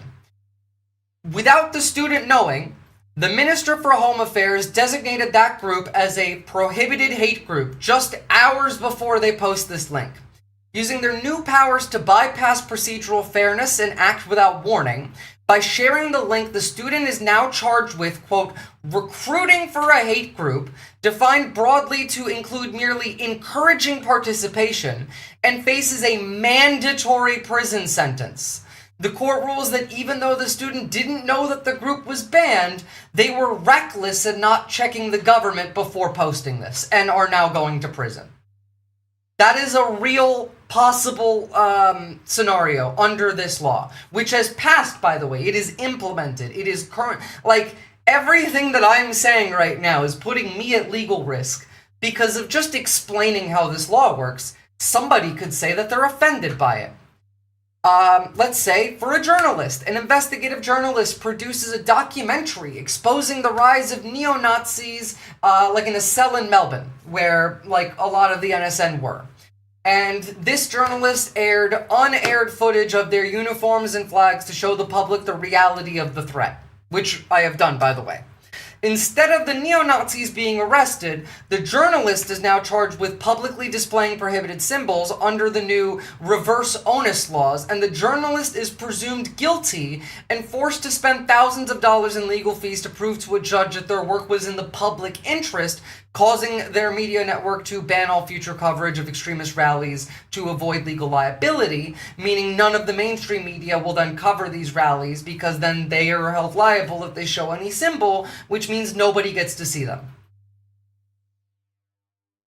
How about, let's say, during a March for Palestinian Rights, a protester leads a chant calling for a single secular state in the Middle East. And a counter-protester records this and reports it to the police, claiming that as a reasonable member of the target group, they felt intimidated, and that the chant promoted ill will against their national origin, because the law relies on subjective feelings of the target group rather than the objective standard for violence. The protester is charged with a new criminal offense of promoting racial hatred and faces 5 years in prison for a political slogan. So, specific words that, we're already not allowed to say these slogans. Now you can get 5 years in prison for saying them. How about a religious fundamentalist preaches a sermon to thousands of people online, quoting scripture to describe specific ethnic minorities as wicked and enemies of God, and at the same time a secular human rights activist posts a blog calling the same preacher a bigot and condemning those followers. The preacher is completely immune from prosecution due to the bill's specific exemption of religious texts, while the secular activist is charged with promoting hatred against a religious group. So, might want to form a religion too at the same time. I gotta join the Church of the Flying Spaghetti Monster or something. It's absolutely nuts. A permanent resident who fled a repressive foreign regime, let's say the United States, attends a peaceful protest in Sydney against that regime's diplomatic presence, shouting that the embassy staff are murderers and criminals. The Minister of Home Affairs can now use their expanded powers to cancel the protesters' visa on the grounds that their conduct incites discord in the Australian community and demonstrates hate-motivated conduct. The individual is detained and deported back to the very dictatorship they fled, effectively receiving a death sentence. I half think that this law was passed because the government there are pussies and got scared of the Maori spokespeople. No, that's not why. It's America and Israel forced them to do this. It is, again, this is the American and Israel lobby. Mostly the American lobby, because the Israel lobby is the American lobby. It is insane, the level of censorship that now exists because of this. Again, I'm unsure of how to cover anything now in Australia without being legally liable, because it is entirely subjective and based on how people feel, not by any real standard of violence. For example, Australia Day is coming up. Australia Day is generally a very contentious holiday where a lot of people consider it Invasion Day. It is the day that, the British came and started to colonize and occupy Australia. These protests that happen every year are now criminalized. Don't know why everyone is worried Chuck Schumer and Apex Shakur have written another strongly worded letter. Yeah, we'll get to America too. America's bad too. I got some bad news on that for you guys. Just let's finish up with Australia and take a look at the upcoming Australia Day protests and what the plan is for them. Police gearing up for hordes of Australia Day protesters. We are going to show up in our thousands, as we do every year, and we want to show that we're here and we're going to continue to fight. Anti-immigration and Invasion Day groups set to cross paths at Flinders Street. I think people should consider what they're doing on Australia Day, because it can be at a time of heightened community concern. This year, for the first time, there are extra measures to protect our police from the protesters. General Duties officers to be equipped with 300 helmets.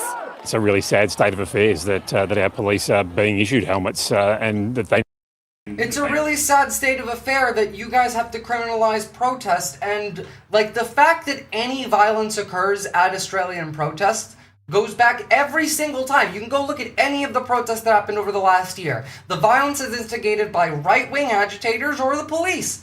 I broke down the videos of the last major protest when it was one of the neo-Nazis, the NSM, throwing the first punch in Melbourne as they are being protected by the police. So Need them. Trial by Victoria Police late last year, it's a move the Police Association has long been calling for after a string of head injuries at protests. We know that we want to keep people safe in this moment, and particularly after the Bondi massacre. Rallies may be here to stay, but you research. Left Kinetic, I have some good videos on it on my YouTube. I'm sorry, by the way, guys, if you do go on my YouTube, I don't make general videos very often. A lot of them are my live streams, but I would check them out. I have some videos on the sovereign citizen movement in Australia, the funding for that from the United States, and it's getting bad here. We were far better off than much of the world at the beginning of 2025. We were one of the only countries that didn't vote for a right-wing party and voted for Labour. We actually won the election here. The party that I advocated for won. It's just we're cucked to America. America owns us and controls everything that happens here. It's summertime down under and water drains backwards. Well, I mean, it is 100 degrees Fahrenheit here right now, but water do not be draining backwards where I am. Research shows attitudes to Australia Day are changing. 76% of surveyed Australians now support celebrating the day on... That is bad. That's a large growth in the right wing, by the way. Again, support for Australia Day has been contentious for the entire time that I've been in this country. And the fact that now 76% of Australians support Australia Day being celebrated on January 26th is not great. Personally, I have no issue with what day it's being celebrated on. It's because the Aboriginal community is a lot of trauma. This day is called Invasion Day. You could have just moved it a day further. There are other significant days in Australian history that you could just make Australia Day and not have it be the same day. The only reason these protests happen every year is because a group of people are just so too frustrated and don't like change and don't want to change the day to another day. It would make no difference. This is also kind of like the voice vote that we had a few years ago, where it was an entirely symbolic vote that would have given the Aboriginals one singular voice in Parliament. It was someone's job was going to be to go talk to all of the tribes and then be the person who goes back and forth between the tribes and the government, and we couldn't even get that voted through, so... January 26, that's even higher of young Australians, 83% in favour, only 10% disagree with that date. Well, you can see that the right wing has essentially won in Australia at that point. One of the highest results in terms of the support for Australia Day. What this shows is that patriotism has been reawakened. Rochelle Brown, 7 News. That ain't great. Alright, so moving off of Australia. The censorship laws are pretty bad. They're terrifying. Ultimately, this legislation asks us to trade our basic civil liberties for a false sense of security. Oh, by the way, the bill fails to protect any other marginalized group, like LGBT people, from similar hate speech. It only protects religious and ethnic groups. No protections for literally anybody else. So, they can be hate groups designed against LGBT people, but the law doesn't protect you from them. That's fine, apparently. Anyway, let's move to America, because America's also looking pretty bad. So, just to do some house cleaning first and foremost, I don't know if you guys noticed, but during his speech in Davos, Trump basically appointed himself lifetime leader of the world, technically chairman of the Board of Peace with a term that never expires. Obviously none of this is real, but Article 3.2 Chairman Donald J. Trump shall serve as the inaugural chairman of the Board in Peace, and he shall separately serve as the inaugural representative of the United States of America, subject only to the provisions of Chapter 3. The chairman shall have exclusive authority to create, modify, and dissolve subsidiary entities or as necessary or appropriate to fulfill Board of Peace missions. Succession and replacement. The chairman shall at all times designate a successor for the role of chairman. Replacement of the chairman may occur only following voluntary resignation or as a result of incapacity, as determined by unanimous vote of the executive board. He's literally king. He literally thinks he's king of the world. Yeah. To be fair, I mean, like, nobody joined this except for, like, I don't know, Homelander, Voldemort, Thanos, the Covenant. Basically, like, that's the fucking group for peace. The man is not long for this world. He has lost it. Look at his fucking face. He's starting to look like something RFK Jr. would eat, which is, scary to think about. Now, again, we know that he's not long for this world. I personally hope that he continues living because, it will get worse when he is gone. And he personally just says dumb shit that doesn't matter.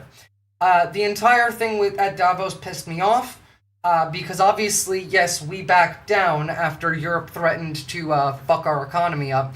I wish they had continued to do that. They just said, okay, after we canceled the tariffs, they should have kept the US trade deals frozen. It needs to hurt when you touch the stove or you do not learn from it. I want him to live for the entirety of this term. Yeah, me too. I do not want that. I want that man on the best healthcare possible. Keep him around, please, for the love of God. Those who would give up essential liberty to purchase a little temporary safety deserve neither liberty nor safety. That's true, Left Connect. This has to all be framework for the nightmare that will come after Trump. Oh, it is, absolutely. In fact, we're going to talk about that. I have some big news about what the framework for what comes next is. You could call it Project 2027. It's kind of worse. But first, I want to show you one incredibly funny thing, because we just looked at a bunch of depressing stuff, and we all do deserve a little bit of a laugh. So here is Jesse Waters. Notice what they never call Trump. Dumb. Because they know he's smart. And that's what scares them the most. Notice what they never call Trump. Dumb. Because they know he's smart. And that's... Oh, I'm sorry. I know no one likes to hear Jesse Waters talk, but it was just too funny to hear that. I mean, notice how they never call him dumb. Wow. Yeah, that was one I was not expecting. I thought dumb was a given. I know, right? Now, I have a question for you guys. When a billionaire dies, who inherits their senators? Because I'm with Pam Hansen here. I think that they should be buried with them like the pharaoh. Because, like, if we're gonna go back to, like, old school feudalism and kings and lords and shit, I think when a billionaire dies, we should bury them with their senators. That's like their servant to help them pass along to the, through the afterlife, you know? Alright. One more funny thing before we get to some of the sadder stuff, but here is Donald Trump shitting himself live on Fox News, and it's great. Jesse Waters be like, hey guys, I'm not stupid, really.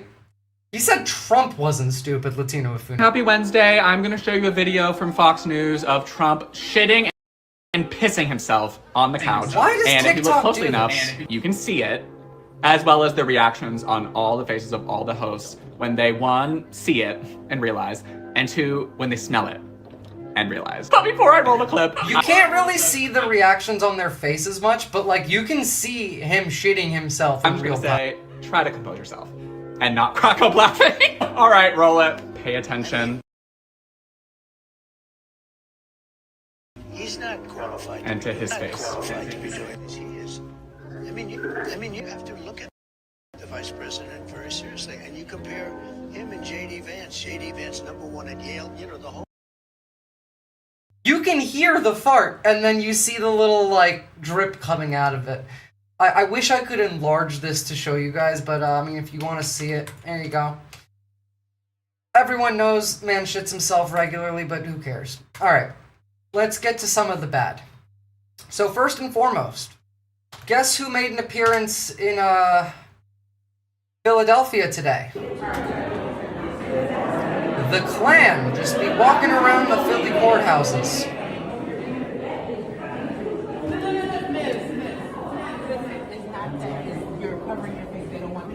I literally just screamed in disgust. Yeah, I don't blame you. When I see this, I keep thinking about that scene in Wolfenstein, where it's like the Nazis and the Klan, and they're standing, and the Nazis like asking the Klansmen to start speaking in German, and the Klansman, being like a Southern American, can't speak in German properly, and the Nazis just like, look at, you're butchering my beautiful language. And like, that's all I think about when I see these fucks. Should we call him Leaking Butt Donnie? I don't care. So, one very interesting thing. Why Minnesota is so important. I've spoken about this before. I've never seen a map like this. But like, you need to understand that currently, in the United States, the geography that creates the best possible future for any of the states, you know, the places in the country that are going to have the best luck, the most access to resources like water going forward, is near the Great Lakes. Minnesota is incredibly important. There's a reason why the push for Minnesota from the government is so strong, and you can see that through this map, which is a simulation of what would happen if the states went to war. Now, the reason I think this is important isn't because I think the states are going to go to war. It's to show the importance of this entire region. This is currently the strongest region in America going forward. The Great Lakes are one of the only bodies of fresh water on the planet that are not decreasing every year. Like, there's still water that is being added to these water stores every year. It's one of the few. As to why Minneapolis has become the target. This is an AI war simulation model that I saw on my TikTok page, and it is showing if all of the states went to war, that Minnesota would win. Let's not forget that the Department of Defense recently launched an AI program nationwide and encouraged all employees to use it. Picture it. I did not need AI to know that that sim is true, because again, water is a critical resource, and anything south of like the middle of the country is becoming more and more of a desert. So like, yeah, no, the most powerful part of the country is the Great Lakes region. Bunch of DoD guys sitting around a screen watching this simulation. We can't have Tim Walz be in charge of America. The guy who does a gay wave, which, by the way, is an inaccurate assessment. This is a very Steve Martin move. These guys just hate I don't give a shit about that part. Unless the guy's Trump's type. But at some point in the recent weeks, Pete Hegseth sat down with Donald Trump and let him know that the biggest threat to United States national security is Minnesota. The leader of Canada, And there's a reason for that. Again, Minnesota... Oh, she's bringing up Canada. If Minnesota defects, joins Canada, that's huge. If Minnesota continues to resist, if Oregon, Washington, California, Cascadia break off, they've already been offered to join Canada. Now, like, none of this is happening right now. All of this is slowly building. And all of this is building with the assumption that the state has full intention to use the maximum amount of force possible. However, the public is still trying to get on with like a regular life. We don't want a civil war. We don't want everyone to die. We don't want to fight. However, you're probably going to need to. And I need you to understand that like you don't get to choose whether this happens to you or not. That choice has been taken from you.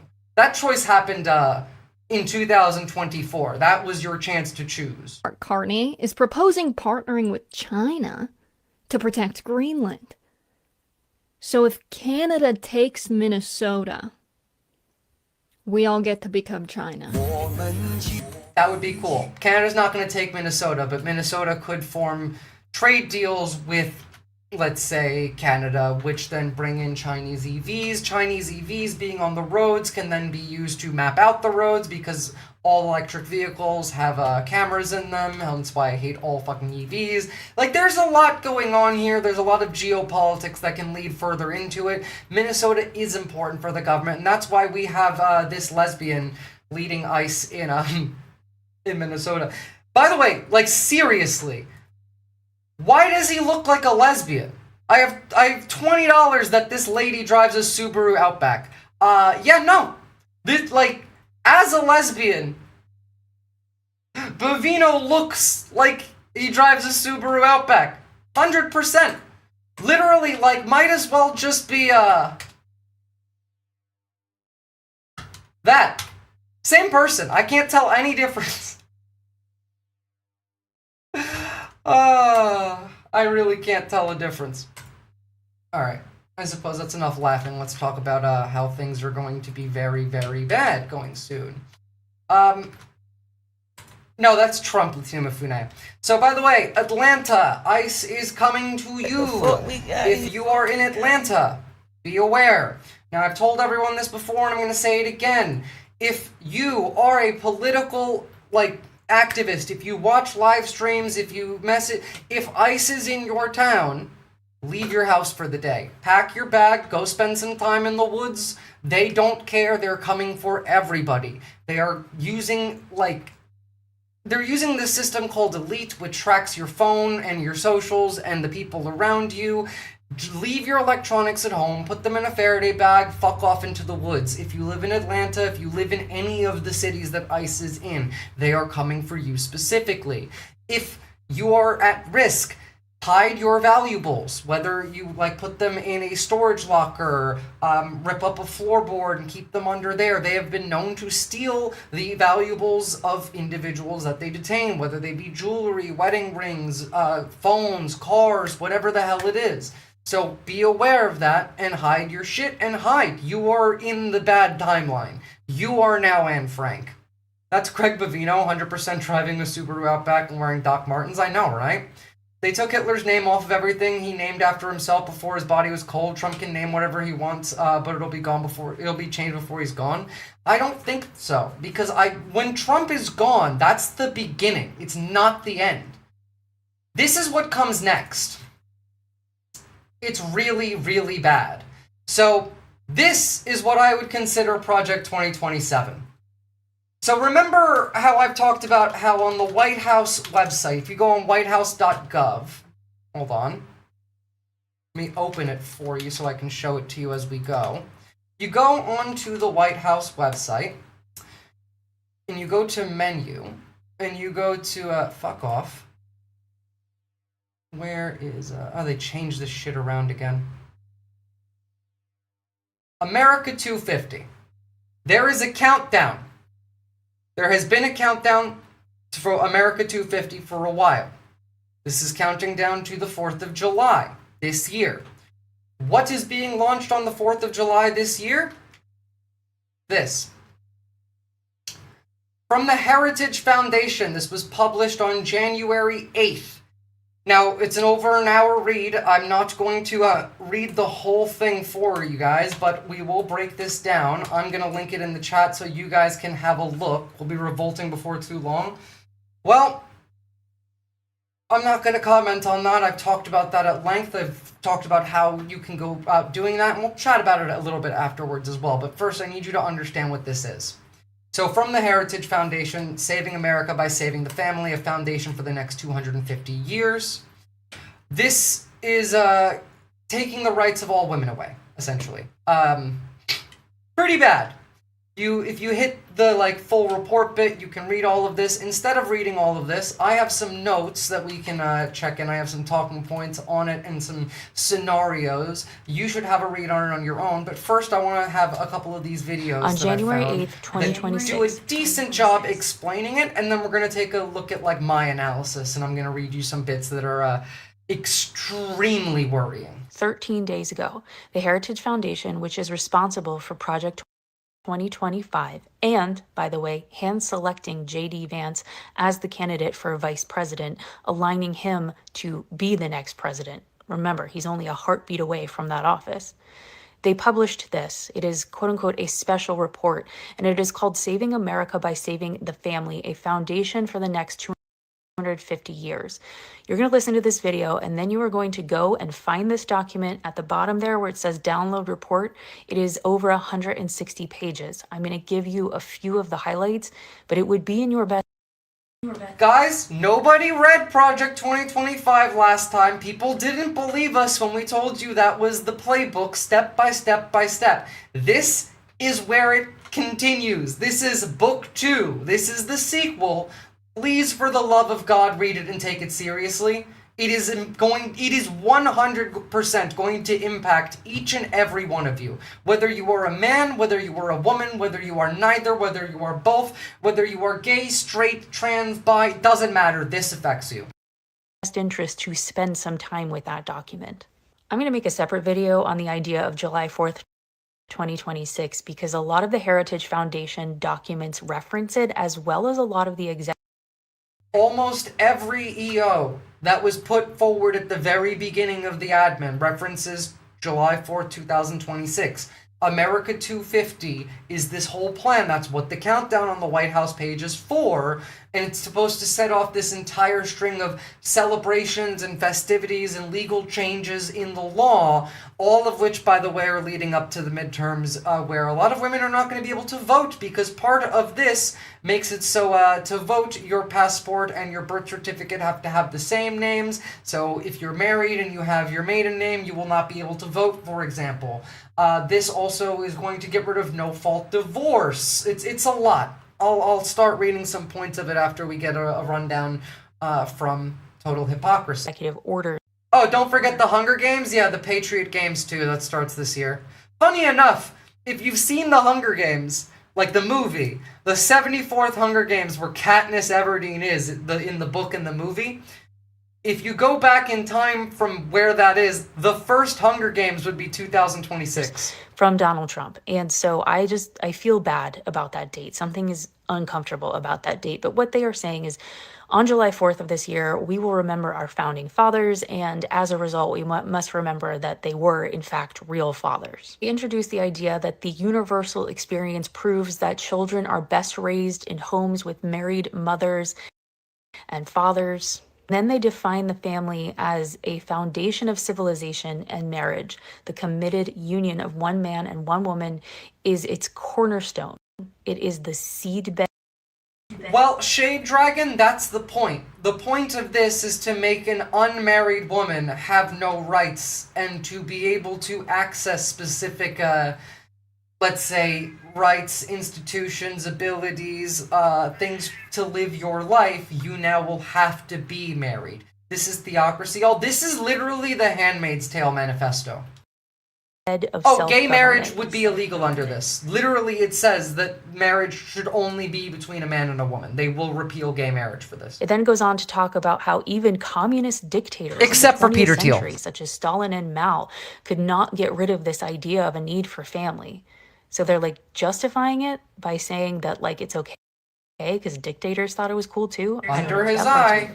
After that brief introduction, they then start talking about policy and how the government can respond to what they want it to be impossible to be a single parent and a birth rate crisis in one of two ways. The first is to just accept how things are progressing and what the trajectory is. And then they recommend a second option, which in their words is to presume that if trends, policies, and influences lead to the decline of marriage and family, then trends, policy, and influences can lead to its restoration. And then they say in black and white, and then highlighted in yellow by me, no other choice than to pursue this option. They have no other choice. They suggest that the president, and by the way, Donald Trump is named in this document, you can look for that yourself.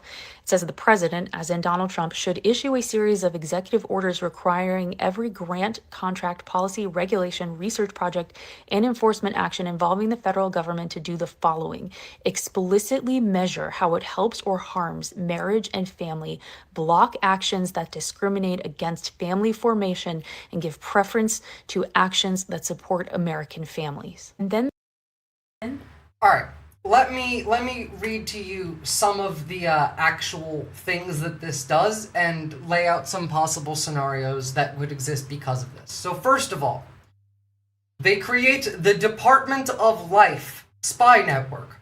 The government will track every pregnancy and force states to report the specific reason for every miscarriage or abortion to a federal database. They will end no-fault divorce. The law would then force abuse victims to stay married unless they can prove fault in a dangerous and expensive trial. Librarians will be treated like sex offenders. Because of the Project 2025 classification of transgender like anything as pornography, this will then include calls for imprisoning anybody who produces or distributes material about trans people. The proposed uniform day of rest would force businesses to close on Sundays, imposing Christian religious rules on Jewish and Muslim Americans. This is literally Christian Sharia, by the way. Russia promised U.S. Nazis to balkanize the country so they can have ethno-states. Yeah, basically, this is part of that. I mean, there's a reason why we're allied with Russia. It's because the right wing in America believes the same things that the Russian right does. They believe in abusing women. They're just animals, really. The American Taliban, Al-Qaeda, ISIS, Christian ISIS, basically. Oh, also, we're doing some actual Nazi shit here, too. The government plans to offer $2,500 in cash as a dowry to couples, but only if they get married before the age of 30. The plan also deliberately cuts single mothers out of new family tax credits, weaponizing child poverty to force people into marriage. IVF only for the right people, which the reporting suggests IVF access solely will be available to married heterosexual couples, which means no LGBT people or families will have the right to have children. They plan to use a Victorian-era law to prosecute anyone who mails abortion pills like mifepristone, effectively banning them nationwide without a vote from Congress. The report explicitly compares surrogacy to The Handmaid's Tale. I mean, like, in the document, they explicitly compare surrogacy to The Handmaid's Tale. They quoted The Handmaid's Tale in this, yet propose a system where the state strictly controls women's bodies and choices for surrogacy. When are they rolling out the motherhood medals for white women broodmares? In this, I believe so, Depraved Ambiance. I'm pretty sure that's a part of this. I haven't read all 166 or 164 pages, but... Also, the plan includes firing thousands of nonpartisan government experts to replace them with political loyalists pledged to enforce these radical rules. Again, the same thing they did with 2025, but in different departments that comes into play here. So here's some horrific examples. Let's say a woman arrives in an emergency room in a swing state experiencing a natural miscarriage. Because of the new Department of Life requiring states to report the specific reason for every pregnancy loss to maintain federal funding, her doctor is forced to flag her case as suspicious, and then utilizing the Comstock Act, which is going to be revived for this, federal agencies her phone and laptop to search for evidence that she ordered any medication online, treating a medical tragedy as a potential homicide investigation and deterring doctors from providing life-saving care for fear of prosecution. This is already happening, by the way. There was a couple months ago, there was a right-wing woman I believe it was in Utah, who had a dead fetus. Like, the baby was dead and it was killing her. She was getting sepsis. And the doctors would not treat her for fear of being persecuted themselves. The part of surrogacy they have the problem with is consent, Lebensborn. I mean, yeah, that there is no consent related here anymore. Like, that doesn't matter. They've taken that away. Again, going back to, like, the librarian I mentioned earlier. iSchool librarian is arrested and charged with distributing pornography for allowing students to check out a biography of a transgender historical figure. Literally. Like a historical figure who is trans. Their biography is now pornography that will put a librarian in jail. Because transgender ideology is now classified as pornography and claims it has no First Amendment protection, and the librarian is then prosecuted under federal obscenity laws, stripped of their teaching license, and forced to register as a sex offender. There won't be another 250 years if Trump is not stopped. There's no America left, Pork Chop Express. America's dead. America died on January 21st, 2025. America got shot on November 4th, 2016. We were holding on. In 2021, on January 6th, we were denied health care by the American medical system, and we lasted 4 years and we died. We are a dead country now. This is them building the next thing. Oh, by the way, the nationwide the nationwide day of rest, the Sunday that you're not allowed to work, the Sharia law thing that they're implementing, that means that any protest march planned for a Sunday is then denied a permit and dispersed by federal law enforcement because you are violating community tranquility and spiritual health mandates.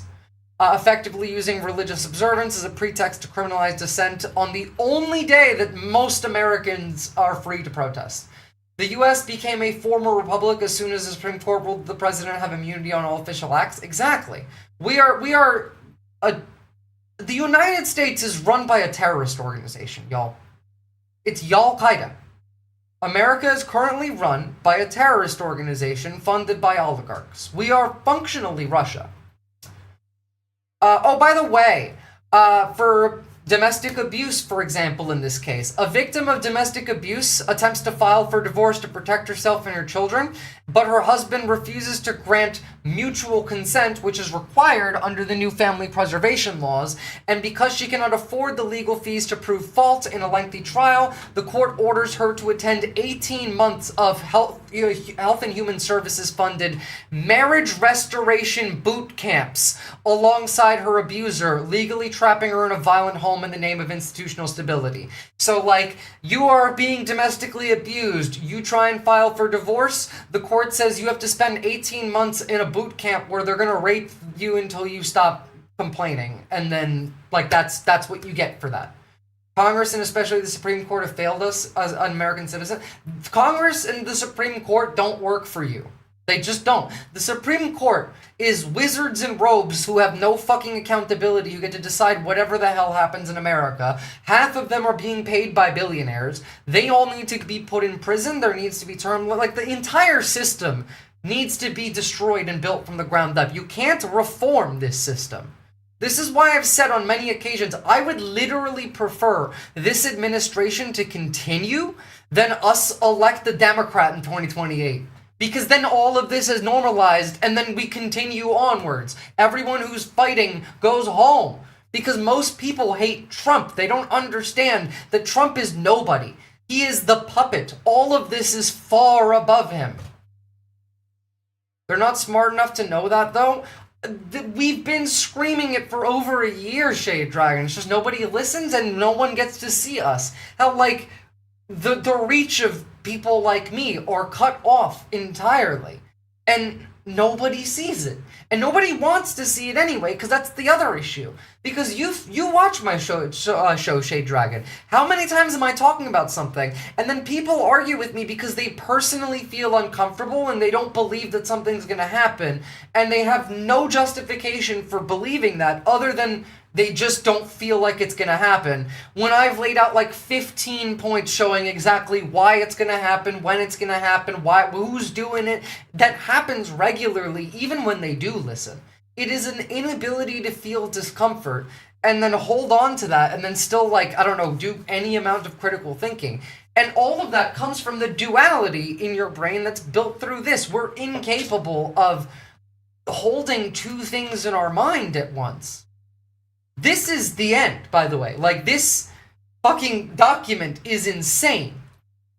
This is actually The Handmaid's Tale, like, manifesto. I am surprised to see them putting it out like this, but then again, nobody read Project 2025, so why would they care? Let's finish the video. I want to see what she has to say. They start talking about why it is that less and less people are getting married and less people are having children.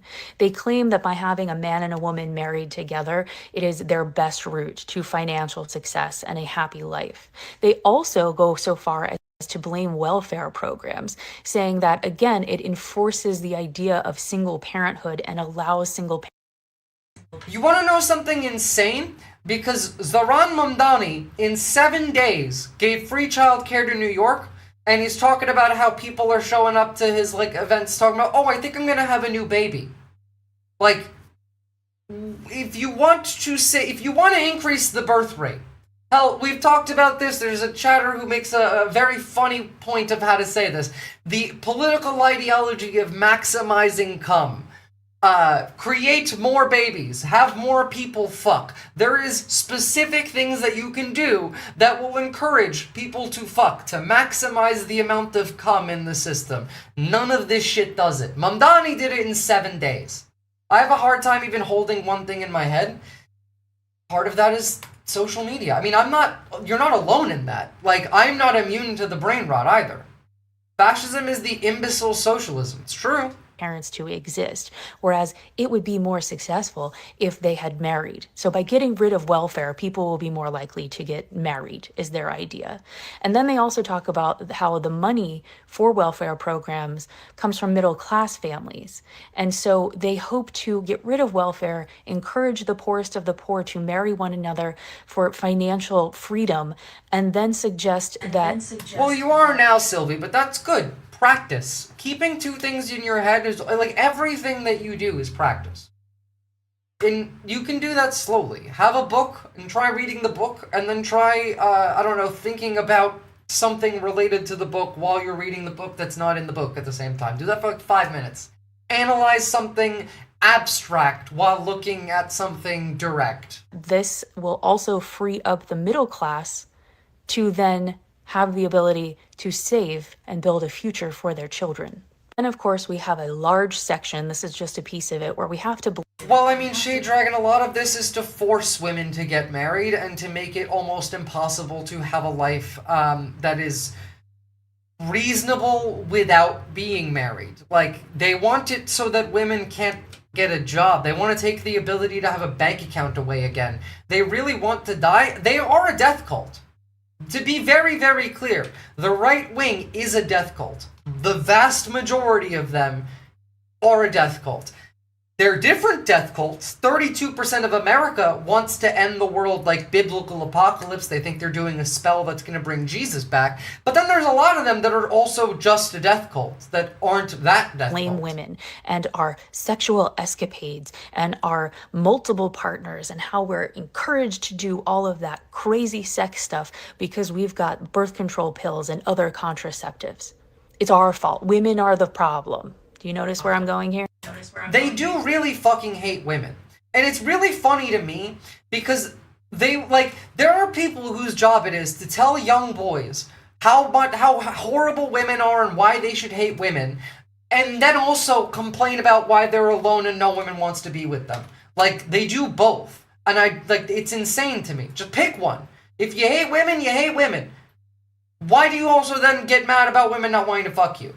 The best case scenario of this document is more marry widows a la Erica Kirk. Well, no, not really. Like, I'm not kidding. Read the document. It's basically Handmaid's Tale shit. Boyfriend is not taking this moment of history seriously. If your husband or boyfriend is not taking this moment of history seriously, you are with someone who is not safe for you. This is not the moment to stick your head in the sand like an ostrich because things are escalating incredibly fast. Now, if you are with someone who is telling you, if you just stop being too aware of what's going on around you, everything is going to be okay, that person is not looking. Already happening, Pork Chop Express. Remember there was a few months ago where there was a black woman who was dead and she was forced to be kept on life support as an incubator.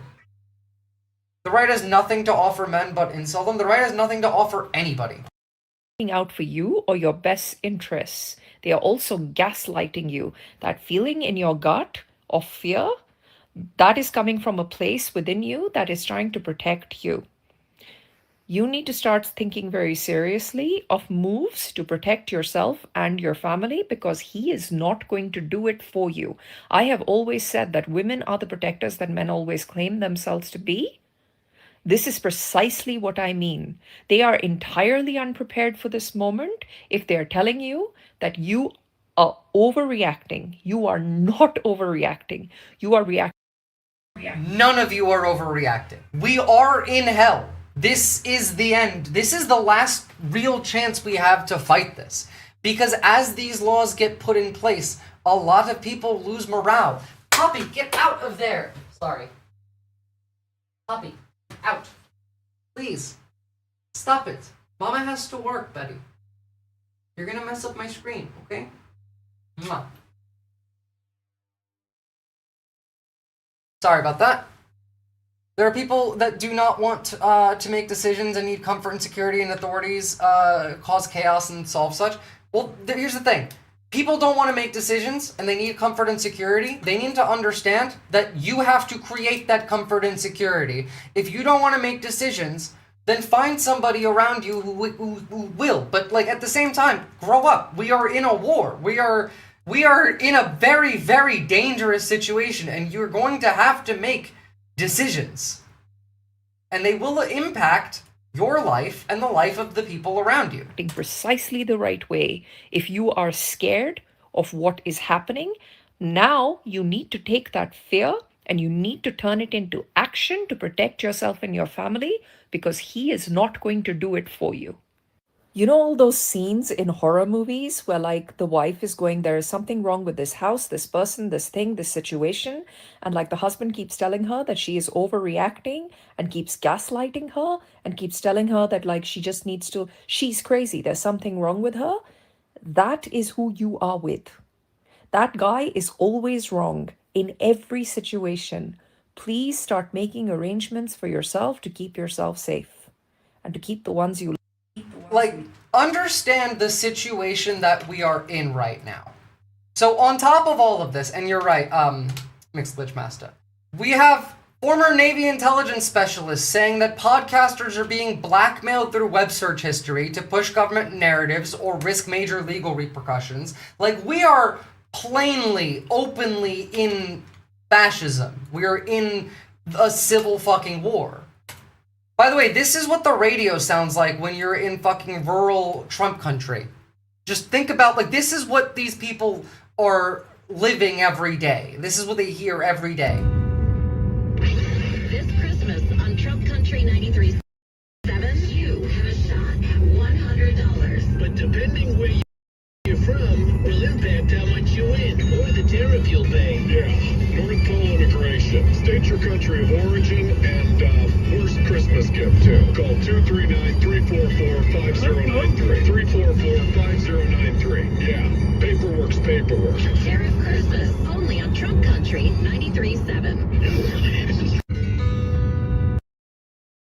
It's actually insane.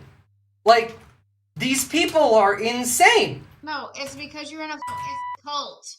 What if Donald Trump says, I want you to carpet bomb Oklahoma City, kill everyone? You think the Air Force should carry that out? Yes. There might be a reason. We don't know. This is insane. You cannot be this stupid. Jesus Christ. Oh, my. This podcast was going well until that. You just said it's cool. We levels Oklahoma. You're like, yeah, it. There must be a reason. Like, you literally can't be that dumb. You know what the problem is? Mom and I don't believe he'll ever blow up Oklahoma because we're on his side and so's the whole state. No, it's like the level of thought in there is non-existent. Because you're in a cult. You guys are worried and afraid because you live in a state where it might happen. Okay, let's theoretically say that does happen. Let's say Trump sends in the Marines to Los Angeles, California, and let's say I'm out going to see a movie on a weekend, and he says, go into that shop. This guy's gotta learn to fucking boil his shoes for leather for food. Hassan interviewed these people. It was pretty entertaining. Yes, this is a tweet from Hassan. I'm not gonna watch his interview because I genuinely, like, I hear too much of these idiots, but, like, I need you to know that they are that crazy. Truck. Quiet Piggy. He says, 70% believe in angels? I thought that was 52%. Holy shit, we've gotten worse. Mall and kill everyone you see. And let's say I get gunned down by the Marines for just being at a mall. Okay, number one. All for let's just take Okay, it Dad, one step wait a minute, further. Mom, wait 1 second. Wait 1 second. Dad, wait. hang on, Mom. Dad, you just said you are for Donald Trump murdering me for no reason, and you would support that. If he walks into a mall to people with military, There has to be a reason. there's a reason, and I'm all for it.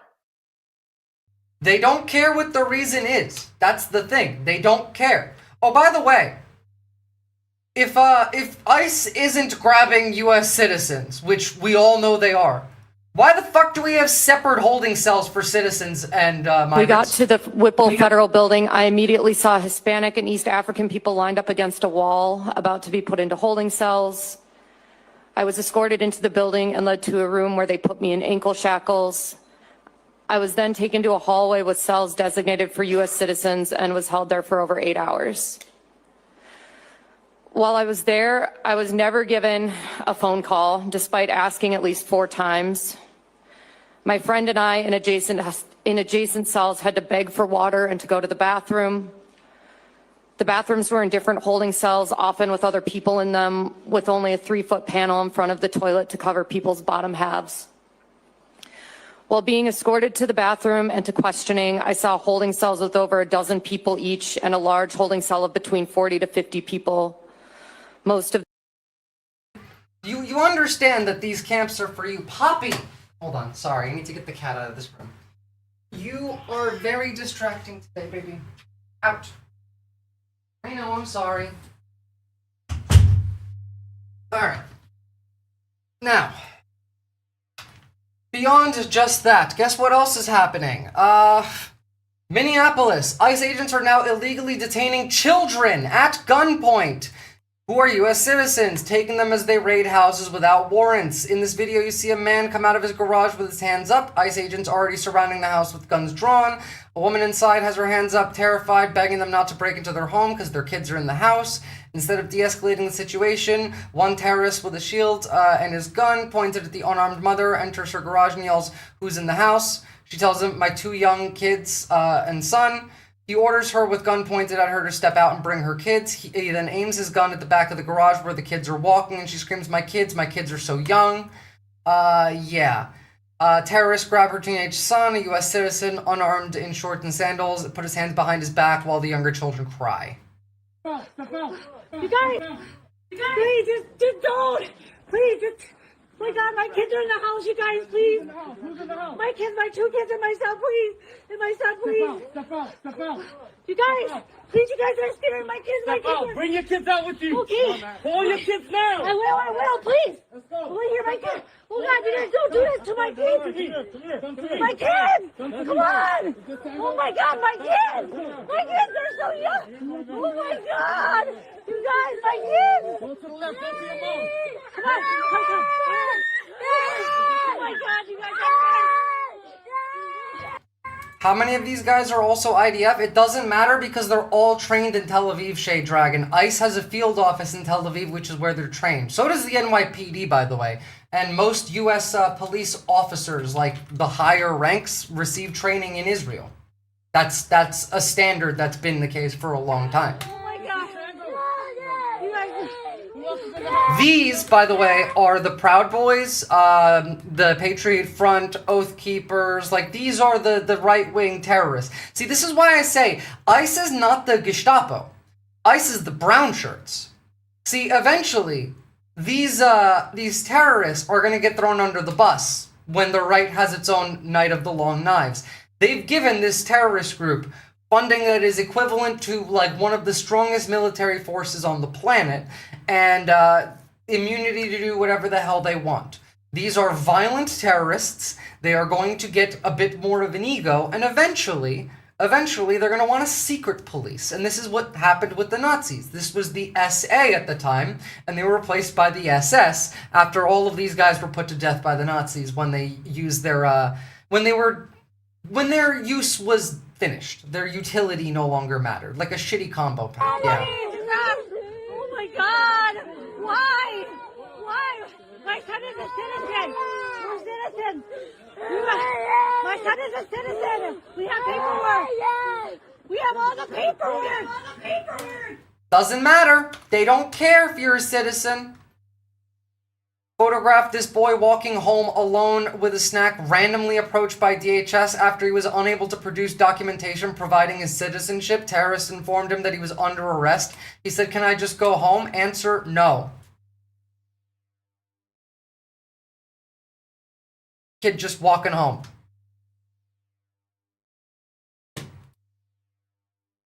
What about this one?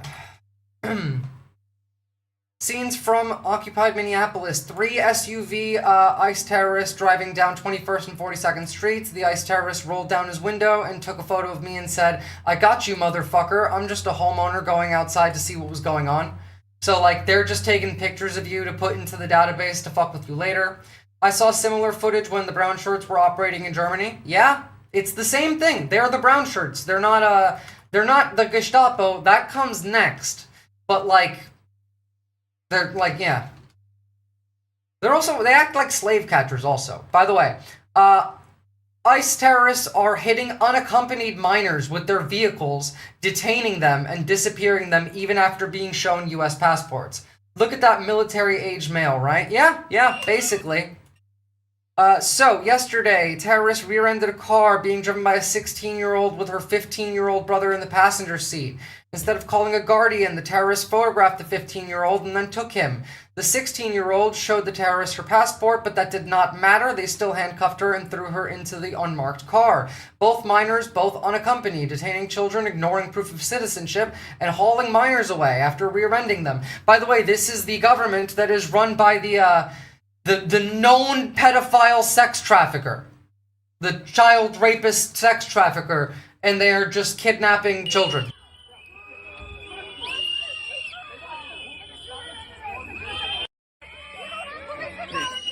Don't touch me. You have no right to touch me. You're not touching, bud. This is a lie. Back off. Guys, like, you're running out of time. By the way, the claim that, like, they were rammed by the driver, ICE keeps doing this. These terrorists say that you hit them with your car. This is what they do. Here's how ICE drives their fucking cars.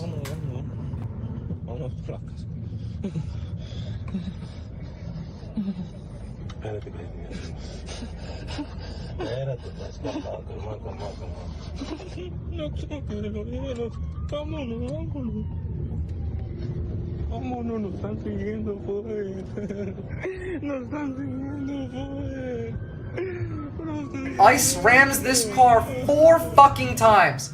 Repeat that? Blackmailed influencers? Oh, you're a bit far back, aren't you? Yeah, I will link that in a second, too. Nos están siguiendo. No quiero que me vean. We didn't know what was happening. They were still chasing us, and that's when they started hitting our car, trying to flip us. As Arnoldo continues to film, agents appear to ram into the Bazan's car at least 4 times.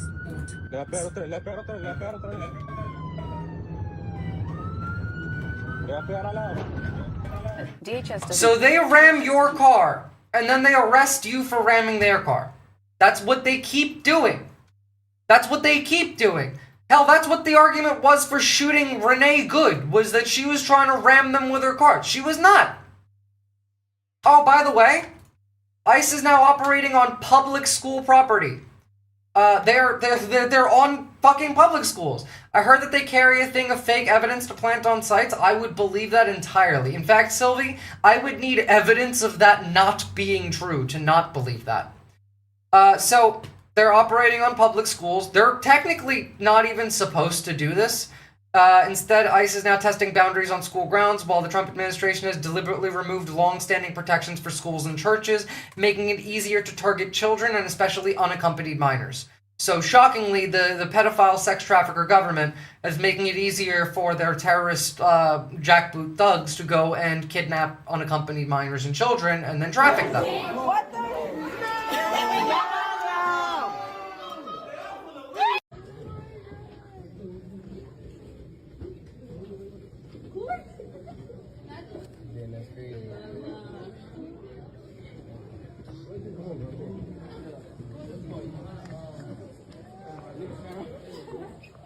Oh yeah, without warrants. Speaking of without warrants,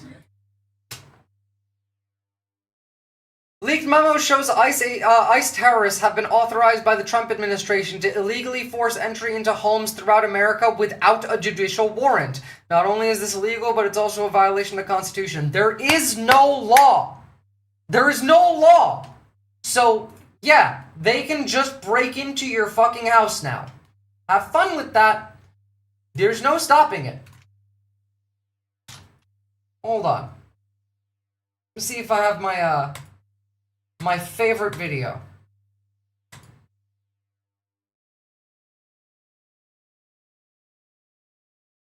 Hold on.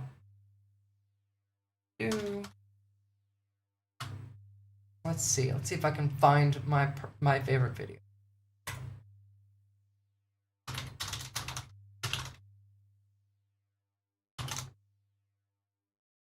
Come on, be the first one up. No. Ah, whatever. There's no fucking law in this country. There's only law against you. The law is a threat of violence deployed by the ruling class against you. If you're a lib or you know some lib, you need to tell them that there is no law. Visora is completely right about that point. I have interviewed a JD in constitutional law on my YouTube page. Go and watch that. Like a constitutional scholar who's been in the field for 20 years, worked specifically in civil rights, worked specifically with ICE detainees. Whole interview with them. There is no law. Nothing will protect you. They can come into your house, shoot you, and kill you with no consequences. Zero. Here's them kidnapping a 5-year-old. This is Liam Conejo Ramos. This is the 5-year-old child ICE terrorists grabbed in Minnesota today. They used him as bait to get his father. They sent this toddler to detention instead of letting him stay with his family. A masked man grabbed the toddler off the street in broad daylight and then used them to bait the family. By the way, if they do arrest you and you do get out, reports from medical workers warn that federal agents may be releasing injured detainees in remote areas without medical care. A death sentence in the freezing temperatures. It is fucking cold, there's ice storms all over the country, and if they're now planning to specifically release some detainees in remote areas, especially injured ones, those people are gonna die. From medical professionals, that so you know how safe harbor or safe haven is here to get people who are being picked up like that person? Yes. So the people that are injured really badly, or maybe other people too, we don't know how many people, are being taken out into the woods around the Whipple and released in the middle of the night, sometimes with no clothes, always with no phone, if they're brown, with no ID. And it's a death sentence. One of the people had a cracked skull that's been treated. So they're taking the people that they don't want us to know about and they're dropping them in the woods, which I've heard is something that they've been doing with Native Americans for a long time, and we're just continuing. It is murderous. It is literally murder. There was a case in which ICE was claiming a detainee committed suicide in their El Paso prison that was ruled a homicide today, by the way. ICE murdered that detainee. They do. All of them are terrorists and murderers. ICE is a terrorist organization. Release the hostages. Here's a video that was just released of a peaceful anti-ICE protester in St. Paul Church, former combat veteran, just getting surrounded and taken. Oh, by the way, there was another individual who was arrested at St. Paul Church who the state put out AI edited videos of her arrest. Like, they made her look like she was crying with AI, and then publicly posted that image, by the way. So they edit your photos of you, and then post those. Oh, you okay? Fucking Christ. Use the bat like half of you guys are. You guys up that line. Remember your oath, gentlemen. Remember your oath. Remember what you're fighting right now. You are defending the Constitution. Remember your oath. Shame on you. Shame on every one of you. Are you bringing him to federal building, I assume? Yeah, can we know where you're taking him? Americans, do not be intimidated by these goons. Remember the Constitution. Stand for humanity. Do not be intimidated. Where are you guys taking him?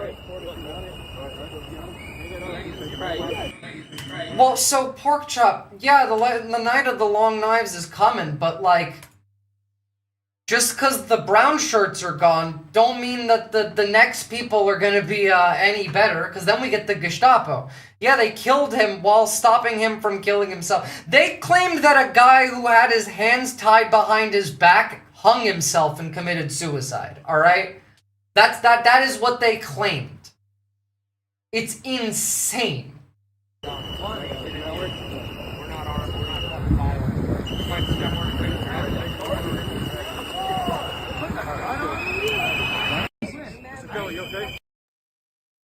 So what's happening to the disappeared people? Well, some of them go to the camps. Apparently, some of them are being released after being injured in the middle of the woods while it is freezing and they're gonna die. So, like, bad things. Again, this on top of, like, the entire Heritage Foundation shit that we just read, like, it's fucking terrifying. By the way, here is ICE essentially admitting to human trafficking.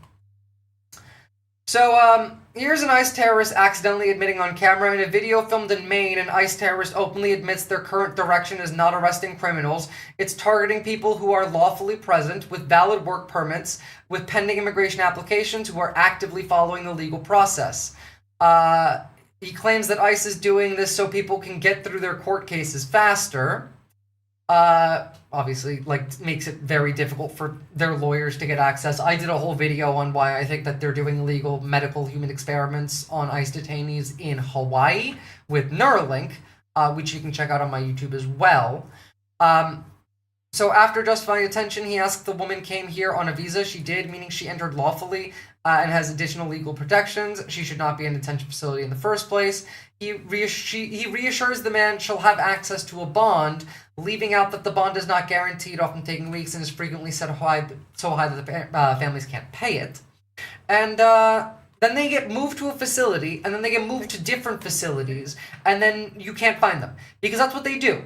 They do a shell game. You get arrested in Florida. They put you in a facility in Florida. In 2 days, you get moved to Georgia. Then you get moved to Mississippi. Then you get moved to Florida again. Then you get moved to California. Then you get moved to Denver. And now your lawyer now has to track down where all of you, like, you were, all of the different places, how long they keep you in solitary. I did a whole thing on this where, like, the time spent in solitary confinement in the last year has been increased by 251% from 14 days being the average to, like, 30-something days on average. Which, by the way, anything more than 15 is considered direct torture. But 7 Dems just voted to fund them more. Fuck, this is hell. Fuck the Democrats. Like, they don't work for you either. Remember, Tom Homan, the fucking ghoul, the golem in charge of ICE, was put in that position by Obama. This is why they're compared to slave catchers. That's what the slave catchers did. Yeah, this is also why I say they're closer to the brown shirts than the Gestapo, because the Gestapo comes next. Like, she's legal. Like, she has a work permit. Yeah, but that doesn't make her legal. So anybody who has a pending application, they get a work permit, okay? Or if they're pending court proceedings. Because of that, so our direction right now, I'll just kind of explain this to you. Our direction right now is to take any of those kind of people into custody so they can get through their court cases faster. Once they get through their court cases faster, they'll decide whether they can stay or they can go. Outside of custody, those court cases take a very long time, okay? So they're just trying to rush those. They literally pick people up at their court cases and then arrest them. Like, it's like but where we are in the world can't really be described any better than this. The President of the United States posted this. So at what point are we going to realize the enemy is within? China and Russia are the boogeymen when the real threat is UN, NATO, and this religion. I put religion in quotes because it's not a religion, it's a cult. Yeah, I went there. This is what the president just posted. That NATO and the UN are the real threat, and China and Russia are not. This is where we are in America. Department of Homeland Security sounds like a Nazi organization. Groove Dragon, the Department of Homeland Security was explicitly created to be a Nazi organization. After 9/11, ICE and Homeland Security were built for this specific purpose. We would have done this 20 years ago if we could have. I've talked about one of the reasons why I think we couldn't do this 20 years ago is because it was harder to radicalize young white men to Nazism, because at the time we had Eminem. And Eminem was able to be like a douchebag, gave white boys like a way to be an asshole and be mean and be edgy without being a Nazi. And Eminem was also very, like, against authority. He kept getting into court cases. It made it more difficult for young men to be brought over to fascism because their idol that they looked up to was constantly in a fight with the government. And so that stayed that way. And then now we're doing it. But this was what it was built for. Like, really mull on the words homeland security, emphasis on homeland. Again, mull on the fact that the President of the United States is talking about how China and Russia are not the threat. It is the UN and fucking NATO. By the way, this is very funny to me. To their shock, Cubans in Florida are being deported in mass numbers. This one I don't mind. I will vote to get deported. Homelander security, basically, yeah. Also, the Patriot Act was ready to go like 2 days after 9/11. Literally, like, Larry Ellison had a plan that he gave to the government after 9/11. We said no. Which, by the way, the plan that Larry Ellison gave to the government after 9/11 is what we're doing now. He then went to China and helped them build their fucking surveillance system and their great firewall. And that's now us. Oh, leopards eating good down in Florida. Yeah, that one I'm fine with. So, here's two things. First off, this is not advice, but I found this interesting. Do not take any of this as advice.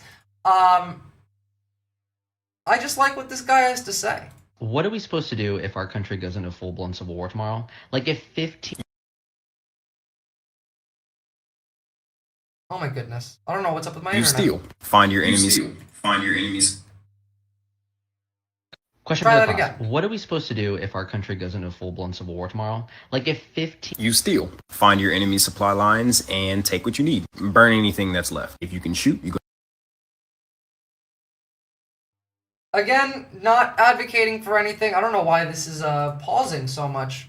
I don't even have that much up. It's really Go to the front annoying. lines and you find friends. If you can fly drones, you do surveillance. If you have land, you grow food. Or allow people to grow food on your property. And while you're doing that, you go. I like that last part. Grow food. Allow people to grow food on your property. Fly a drone for surveillance. Help out the people. I do not advocate for any violence. But also, yeah, read the fucking shock About doctrine. your daily life like nothing's happening. You find your neighbors that support the regime, and then you make sure that they can't anymore. You poison the food. You burn down their homes. You make sure that nowhere is safe and they never Again, not advocating for any kind of violence, but I do advocate for extreme annoyance. Be a pest and be annoying. Do not burn things or shoot things, but be very, very annoying. Hell, if there's a HOA around you, use that. Use the HOA. I promise you, you can get a lot done with that. where it's coming from. You are not ready for conventional warfare, but hidden Whatever, run that's tactics pausing. also That's have well run enough. tactics. Question. So, I got a couple more things to show you. I like these thought experiments you do. I do too. Unfortunately, because of the new Australian laws, that might be a little bit more difficult for me to do. Okay, one funny thing here. Let's take a look at the fact that the Freudian daddy reflex, a fascist that has been recorded throughout history and is a prominent feature of history's most notoriously unfuckable losers. I bet Al's already started drinking because Daddy's about to land and Daddy has needs. I'm going. Like, they are... I'm still angry that as a fucking lesbian, I can't use the F slur against these people. Do not throw water balloons at ICE agents operating in the cold. Do not throw water balloons on the ground in front of facilities. Apparently that's terrorism now. Again, I've told you, do not fill water balloons with sand and engine oil and then throw them on car windows. Do not do that, please. For the love of God, do not do that. Spoken like a man who wears knee pads? Almost certainly.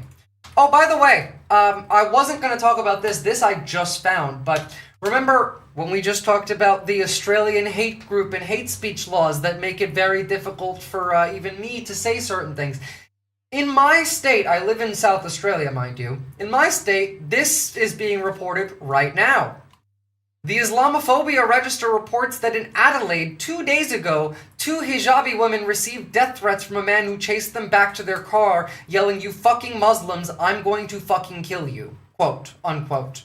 Islamophobia Register Australia received a report of a violent Islamophobic incident in Adelaide on the 21st of January in which 2 visibly Muslim women were allegedly threatened with death in a public place, and the incident has been reported to the police. You can do this kind of shit, but me showing... You know what? I'm going to show it anyway.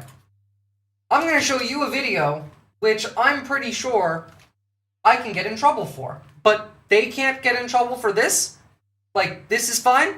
The incident follows the receipt earlier yesterday of a deeply disturbing hate letter sent to the imam of the Lakemba Mosque in Sydney, which explicitly called for people to be beaten to death in the streets on Australia Day. The material has been referred to the relevant authorities, so they can do that kind of shit. That kind of shit, like, isn't being pushed down on the law. Like, no, it is the primary goal of the law is shutting people like me up. But... So what I'm hearing is that fascism requires patriarchy. I mean, kind of. They're both related in a way, but you can have fascism without patriarchy. But what on the other end, I can get in trouble for showing this video. So I need you to remember that these people are talking about how they want people beaten and killed in the streets. And me showing you this video of the Israeli politician Moshe Feiglin quoting Hitler, I can get in trouble for this. Again, let me make it real clear to anyone who's watching ASIO. I am doing a news report of which I am showing the words of somebody in a foreign country. I do not advocate for these words, I don't support these words. אנחנו לא אורחים בארצנו. זאת הארץ שלנו כולה. ועכשיו, מי שהיה לו, היינו צריכים להסתדר איתו איכשהו, כי גם הוא ישב פה.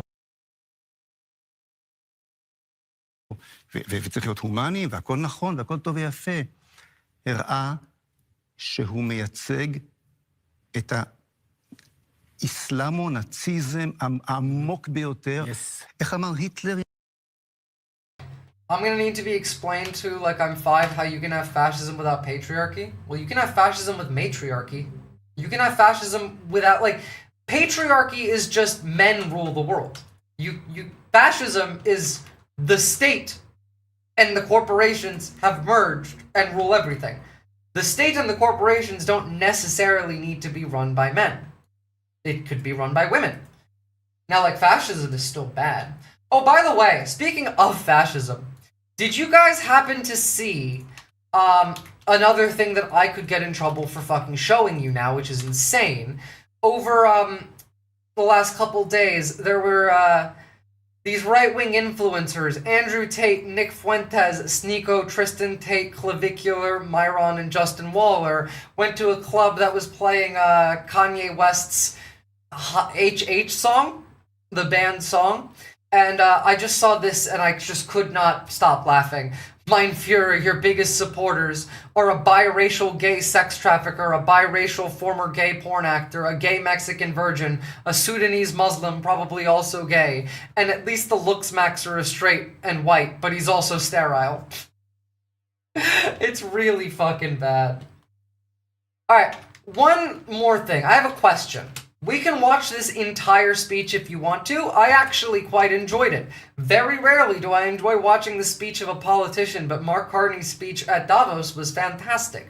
This is a segment of it that I think is particularly important we should listen to, but we can watch the whole thing. It's about 15 minutes. They were playing a song in their limo. When they got to the club, they got the DJ to play the song, and they got... Yeah, I know. They got... It is DEI. We have DEI Nazism. For real. Like, the Nazi party is DEI in this country. All right, let's listen to Mark Carney. We knew the story of the international rules-based order was partially false. That the strongest would exempt themselves when convenient. That trade rules were enforced asymmetrically. And we knew that international law applied with varying rigor depending on the identity of the accused or the victim. This fiction was useful. And American hegemony in particular helped provide public goods, open sea lanes, a stable financial system, collective security, and support for... Mark Carney is a neoliberal banker. Yes, I know. He's not a good what his speech here is the point. Him himself doesn't matter. The speech is about American hegemony. His words matter. For resolving disputes. So we placed the sign in the window. We participated in the rituals. And we largely avoided calling out the gaps between rhetoric and reality. This bargain no longer works. That's a big deal for them to say. Like, he did just say, yeah, no, we've been going with America's lies, like, we didn't question it, they were the boss, this is now over. That is a big deal to say. Mind you, I showed last week that the US is funding a separatist movement in Alberta. They're trying to manufacture a larger secessionist movement for Alberta for, you know, independence, and then that independence becomes a US state. Like, we're trying to invade them right now. We're doing psyops and shit. I have that video. I'll show it again after we watch this. Let me be direct. We are in the midst of a rupture, not a transition.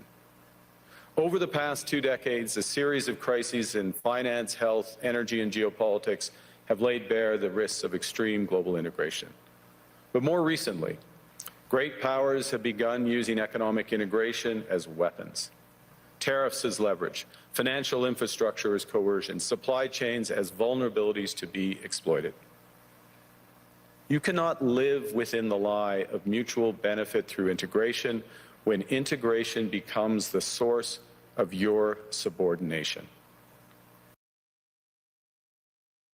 I think that that's fantastic. Now, again, we are talking about, like, Mark Carney. He is a neoliberal banker. You have to take his words with a grain of salt. It's not literally what he's saying that's important. It's the implications and how other people will go about acting according to this. I think you and Visora are using the anthropological definition of patriarchy, which sure will accept that. I think that's a fun discussion we can have on the Discord later in voice if you guys want. I'll probably hop in Discord after stream. Technically, I should be done right now, but I'm not, because I'm going to show you 2 more videos. We're going to watch the clip about the middle powers, then I want to show you the Alberta separatist movement. And yes, you were right, Sylvie, they have been trying to do that for years, but there's a much larger push now. Argue the middle powers must act together because if we're not at the table, we're on the menu. But I'd also say that great powers... That's true. Great powers can afford for now to go it alone. They have the market size, the military capacity, and the leverage to dictate terms. Middle powers do not. But when we only negotiate bilaterally with a hegemon, we negotiate from weakness. We accept what's offered. We compete with each other to be the most accommodating. This is not sovereignty. It's the performance of sovereignty while accepting subordination. In a world of great power rivalry, the countries in between have a choice: compete with each other for favor, or to combine to create a third path with impact. We shouldn't allow the rise of hard power to blind us to the fact that the power of legitimacy, integrity, and rules will remain. There is no rules, there is no legitimacy or integrity. It is by power now. This is what this speech means. The speech means the rules-based order is dead.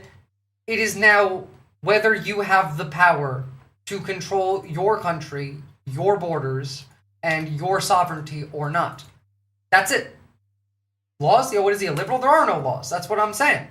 Again, like, the fact that the fucking Prime Minister of Canada said, yeah, no, we've been listening to the US, we've been doing whatever they say, that is over now. That's a big deal from a massive fucking liberal. I couldn't hear this speech without thinking that Carney was approaching a Zhush moment. I'm too brain broken from being online too much, maybe? Probably, yeah. No, this is the panic of the neoliberals, because fascism is bad for business. And also, like, we're trying to fuck their country. Paying people in Alberta to have a campaign to separate. This is not conspiracy, nor is this exaggeration. I looked this up, and this is incredibly legit.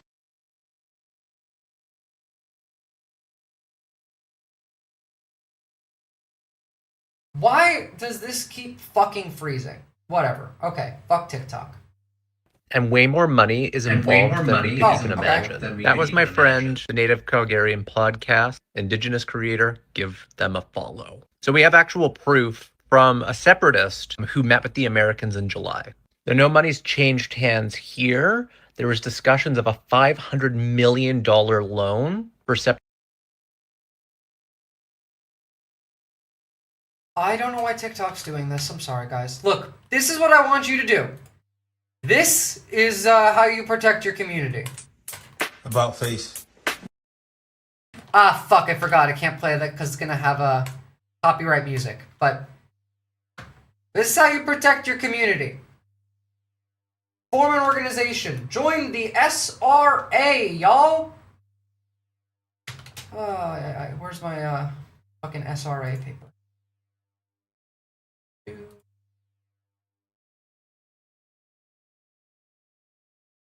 The lists are active. Your neighbors will trade you in to save themselves. If you think you are safe, that comfort is a delusion. Join the SRA, a 501c4 nonprofit prioritizing self and community defense education as well as disaster relief.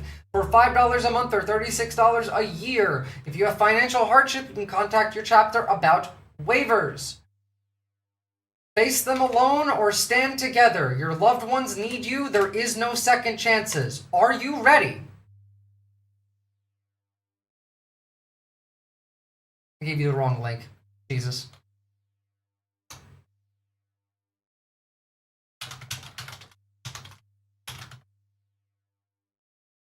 Like, again, do anything. Join any community. I highly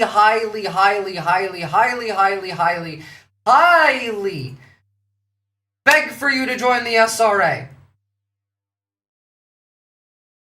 Also, I have questions. Do you know where your neighbors are right now?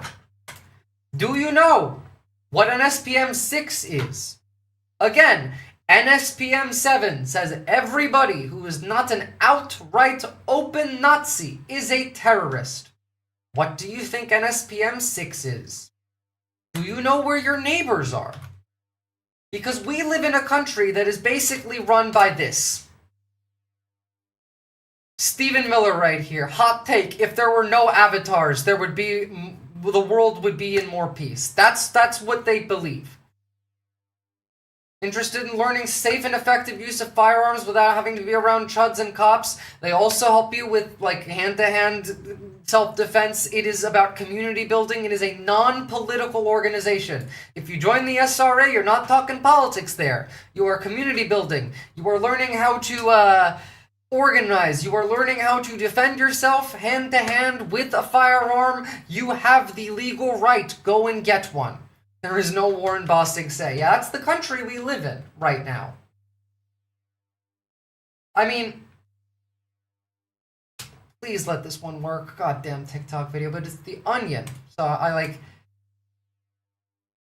don't know. This is where we're at as a country. Know how to grow food, suture wounds, and bury corpses by hand if they plan to opt out. And I don't know why it's doing this. Oh my god, it hates it. It hates me now. The algorithm is so broken. You cannot do anything are given complete without privacy. being monitored. Anything. You can do nothing in this country, really on this planet, without being monitored anymore. Everything you do online can be used against you. Everything you say and do will be used against you in a court of not law. So organize, make friends, and bury spend time outdoors, spend time with people you trust.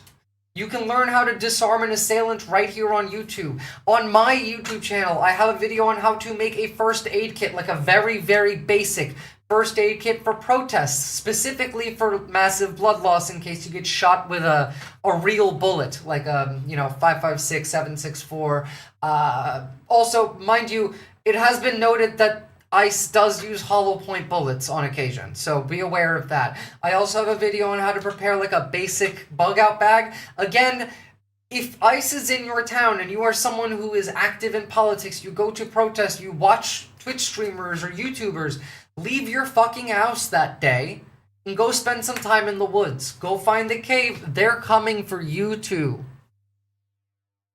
Talk to your neighbors. Join my Discord, like the stream on YouTube, support independent media, and I will see you guys next time. I gotta end this one myself because Nick ain't here. Thank you to everybody on this space, and I will catch you later. Bye-bye.